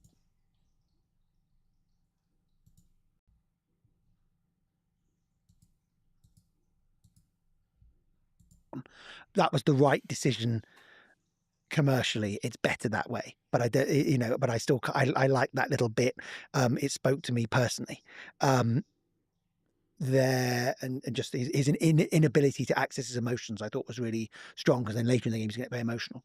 But there's also always little bits and pieces that get trimmed, and don't, well, missions that just are not going to work technically. Usually it's like, this mission's not going to work technically. Oh god, we've got to cut it. Okay, how do we glue the story back together? And we got better over time at gluing the story across missing chunks. You get late in the game and it's just something, some big challenging moment just is going to look rubbish, so you just get rid of it. I think editing film, and I imagine editing video games, editing down is an art form, but it's also just, it feels like torture because you're letting go of things. Oh god, I can only imagine. I even have that when I even have that when I have to cut like a song, or can you imagine if you make like a movie or a game? Oh my god. You put so much love into. Yeah, changes. If you fall in love with something and everyone else goes, let's change it, that could be, of course, that would be upsetting in some ways. Otherwise, you didn't care about it. But if I was involved in the big creative thing and you go, okay, it's the right decision, I can probably live with that fine. I think sometimes for designers, when they're only designing 4 or 5 missions in the whole game and 2 of them get cut, that must be really, really hard. Is there DLCs like for RDR or GTA that you wish you had the time when you were there to have created? Of course. There's always things I wish I'd done. I always wish I'd done more. What would you have added? This is a fun, like, nerding out. The internet knows we made a DLC, single player DLC for GTA 5 that never came out. And we were also never really worked on another game. But I like the idea of it that was a GTA zombie game. That would have been funny. I think that could have been quite fun. What was the GTA 5 DLC? It was one when you played as Trevor, but he was a secret agent. Oh. It was cute. It never quite came together and it was never finished. It was about half done when it got abandoned. But I think if that had come out, probably wouldn't have got to make Red Dead 2.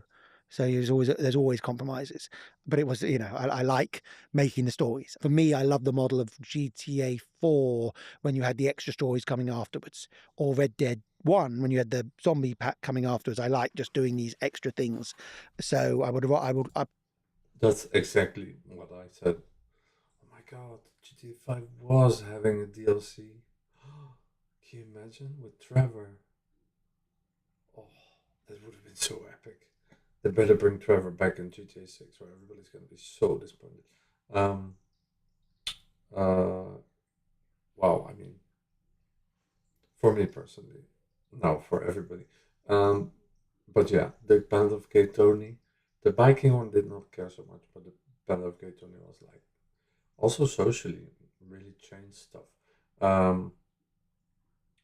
Then, because you even had some people saying, yeah, I don't care about the gay stuff, because in that time it was not. That's why it was important that they made it. And then the Undead Nightmare for Red Dead Redemption was so good. So cool. Personally like to have done more of that in that company. And with stuff we're doing in the future, we're going to try and come up with worlds where we can add more stories. I like single player DLC. I just think the audience loves it and it's really fun to make. Does it make you a little bit sad that the gaming industry in general is moving towards more online, less single player DLC? Maybe that observation is incorrect, but it feels at this moment to me, it feels like it's easier to make a lot of money with online if you get it right. Yeah. And so the gaming companies are reaching for that, and it just makes me really sad because there's so much power to what you did with Red Dead Redemption 2. I don't know how during that time you're able to pull that off, but that was like a breath of fresh air, or in a time where everybody was moving to online and there was that huge incentive to that. You go on and drop, again, the greatest narrative in video game history and the greatest character in video game history. single player. We still love single player games. And I think as we started up Absurd, we did a lot of soul searching. I really, this makes me worry a bit that the online stuff will be more important, but I mean, that's okay. GTA 5 is all online. It's very popular and everything, and that's fine. That's just a boat I missed. I did play it in the beginning, it was really fun. But after a while, I just started playing other stuff. Because there are so many games and stuff, I don't know, like, how you can focus on only one game online. That's why I do only in the beginning. That's why I think story DLC content is so much more impactful, because it stays. And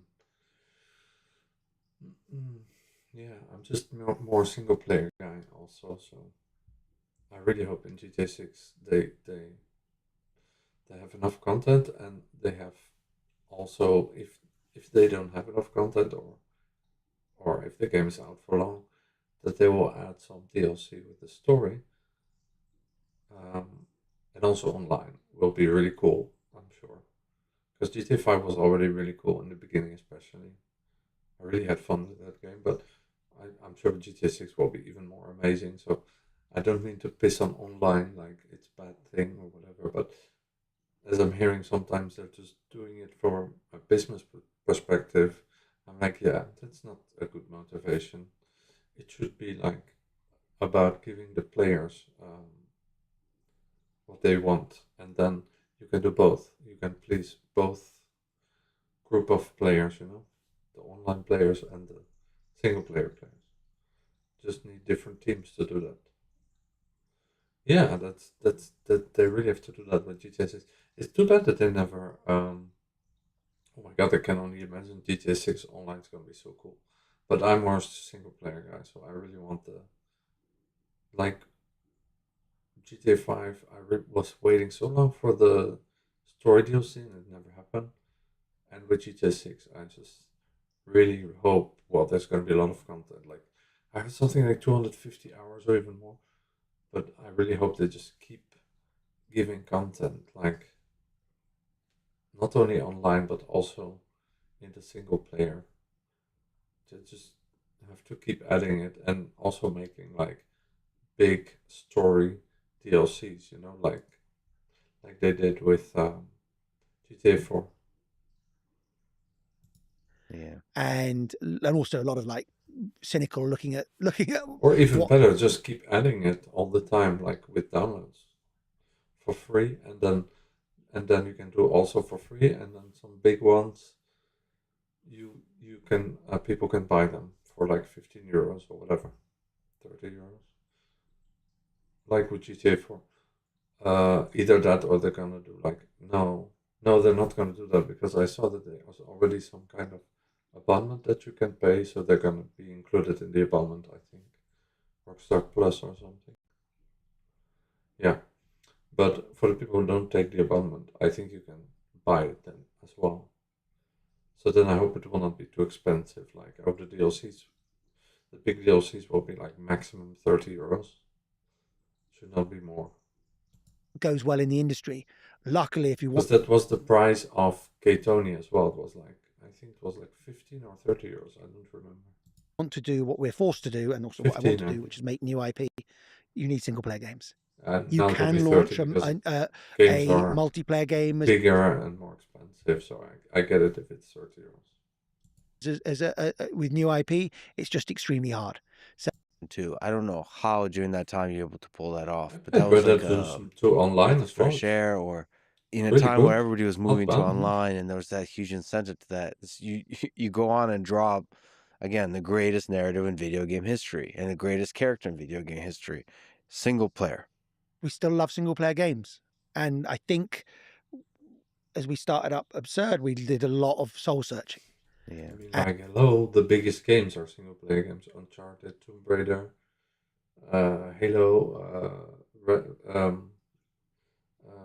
The Last of Us, Ninja Gaiden, Halo, Silent Hill, Resident Evil, all the big games are single player games. I'm missing so many, but that's okay. And also a lot of, like I said, Amped, Topspin. Oh my god, that's why the first Xbox had so many good games, because it was all single player, and then the multiplayer became extra with like the Project Gotham Racing 2. Oh my god, those were the golden days when it just came out and online was not like a priority. It was like more like just an extra thing. I mean, don't get me wrong, I'm happy online exists because it's a good way for people to socialize as well. So I'm not saying it's a bad thing, but all of us who experienced the online gaming from the beginning, we all know that it should be always an extra thing. And except with like games like FIFA and Call of Duty, of course it's different. But and for PC gamers as well, who play like GTA 5 or Destiny, but otherwise it should just always be like, it should just be like an extra thing. Okay, those were the good days. Topspin, Amped. I want those games back. I think Topspin still exists, but I want Amped back. And SSX, the snowboarding games, so epic. like, cynical looking at what goes well in the industry. Luckily, if you want to do what we're forced to do, and also what Especially now, like Silent Hill's back, Resident Evil's back. I want Ninja Gaiden is back. I really want, and I really need those racing games back, like Project Gotham Racing and the rally games. And yeah, of course, it's Forza Horizon now, so did not really change, but like, yeah, I really need like those snowboard games to make a big comeback, like SSX. And SSX was so fucking cool and so fast, those fast games. I want those fast games to come back, like SSX and Amped was more realistic and more slow, but like, Jesus Christ, what a fucking amazing game that was. Then M2 was even more amazing, but then M3 just was really bad. I don't know what happened there. Oh yeah, it's because they stopped with Microsoft stopped that studio that was making all the sport games. It was such a shame because they made Topspin as well, and yeah, that studio was amazing. Even all the sports games they made, like even the hockey game, and dude, like every game they made was gold.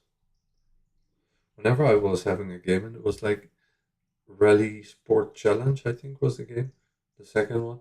Whenever it was written XSN Gaming, I was like, oh my god, this is a banger. They were just the best of the best people. I think now Microsoft doing it again with like Microsoft Gaming Studios. But yeah, I'm sure a lot of those people also went to work for other companies, but yeah, that was really cool. And Project Gotham Racing, the online, the first time I ever played online, because I never played online before, on a console. Oh my god, it was such a moment. It was so cool. And then I played also, the football game from Konami. Not FIFA, but the other one. I was playing that one online all the time with my friend. want to do, which is make new IP, you need single player games. You can launch a multiplayer game with new IP. It's just extremely hard. So luckily, we are like focusing on what we're good at, which is open world single player games, and we might add. I mean, how many times a single player game is the reason why people buy an Xbox or a PlayStation? With Uncharted, with Tomb Raider, with Uncharted, with like Halo, with it's always those kind of games that makes people buy those consoles. Multiplayer components to one of them. I think one of them it's going to be really tough later on, but we're still thinking that through.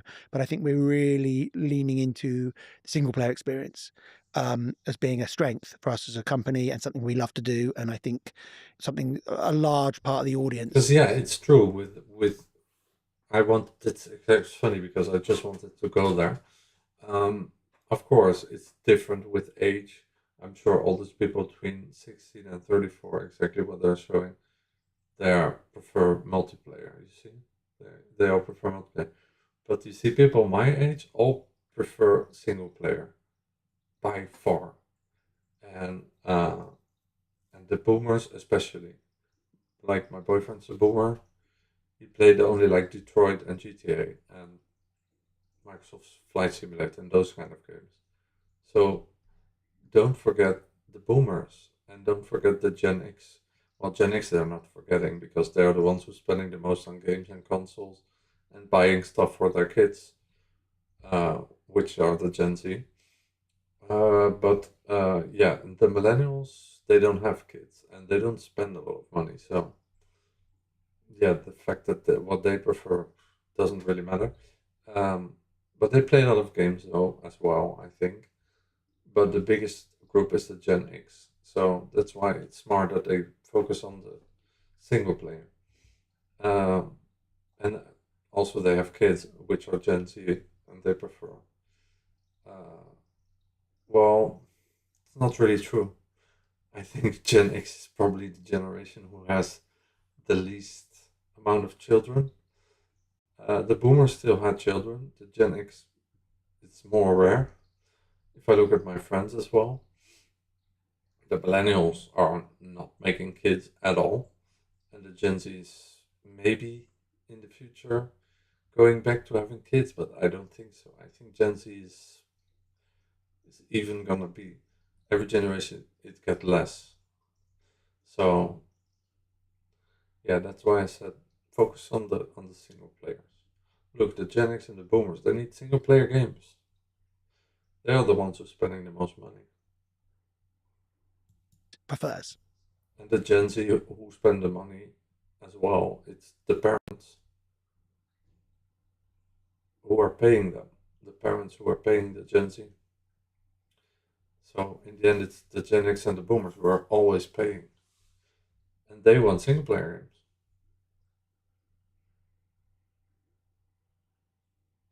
The millennials, yeah, they don't really care what they want.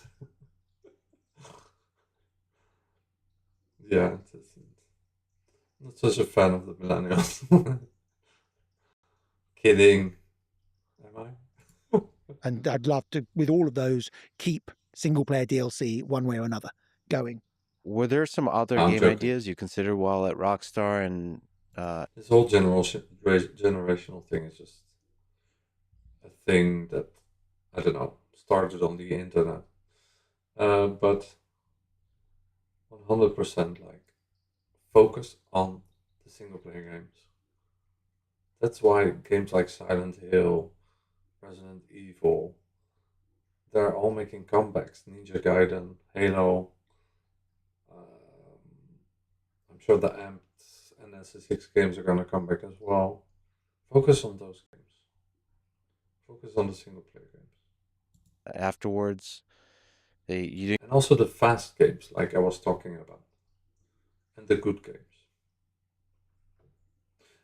A game needs to be fun, you know. And the most fun games usually is like games that don't make you think too much. It's like a fast-paced, like a good meal, you know, like a Ninja Gaiden, like a Resident Evil, like a Silent Hill. Those kind of games. Do it like. It has been a good year for gaming. I think next year's gonna be even better. Can go with. So Oh. like Worlds, I Oh, don't know, yes. pirate games. I mean, what I would love to see the possible options. Because Never Vilta thought is a really lot about cool a as pirate well. game. My Yeah. son is If you compare with Ghost of Tsushima, Ghost of Vilta is really good as well, but it's more of Tsushima. It's not like revolutionary in that way. One of my favorite games, let me see. Assassin's Creed Odyssey, also a single player game. Halo, Top Spin Ninja Gaiden, like I said. Ninja Gaiden 4 is my favorite game ever, I think. Ninja Gaiden 1 as well. Yeah, all the Ninja Gaiden. Uncharted, I love as well. Like I said, Detroit was really cool because it's like also for people who don't really play a lot of video games. The Uncharted series, not really Uncharted, Uncharted 4. And then what else? God of War. Those kind of games. It's just God of War, Ninja Gaiden. Love all those kind of games. And the snowboard games. SSX. Make a new game, please, and Amped if you can as well. I'm not expecting Amped to make a comeback, but you could make a remaster of Amped, like Microsoft Game Studios could do that. Obsessed by that game Sea of Thieves at the moment, so he's constantly saying do a pirate game. Because they're doing things on all consoles now anyways, for some games, so. Haven't really thought about it too much. We worked a lot on multiple iterations of an open world spy game. Sea of Thieves, Yeah. I never played it. It's the Agent. Agent, and it had about 5 different iterations. So good. I don't think it works. I concluded, and I keep thinking about it sometimes. I sometimes lie in bed thinking about it, and I've concluded as what makes them really good as film stories makes them not work as video games, or need to think through how to do it in a different way as a video game. So for people who don't know, it would be hypothetically set in 1970s Cold War era. That was one of the versions. There was another one that was set in current. We had so many different versions of this game. We worked on so many different teams. But it would be more geopolitical, like espionage. Okay, so I have to stop here because I have to stop the stream, and it's getting late, and I will continue tomorrow. I still have 15 minutes to look. But yeah, I really enjoyed this and hope you enjoyed this stream. 5 hours, so cool. Okay guys, love you. Bye-bye.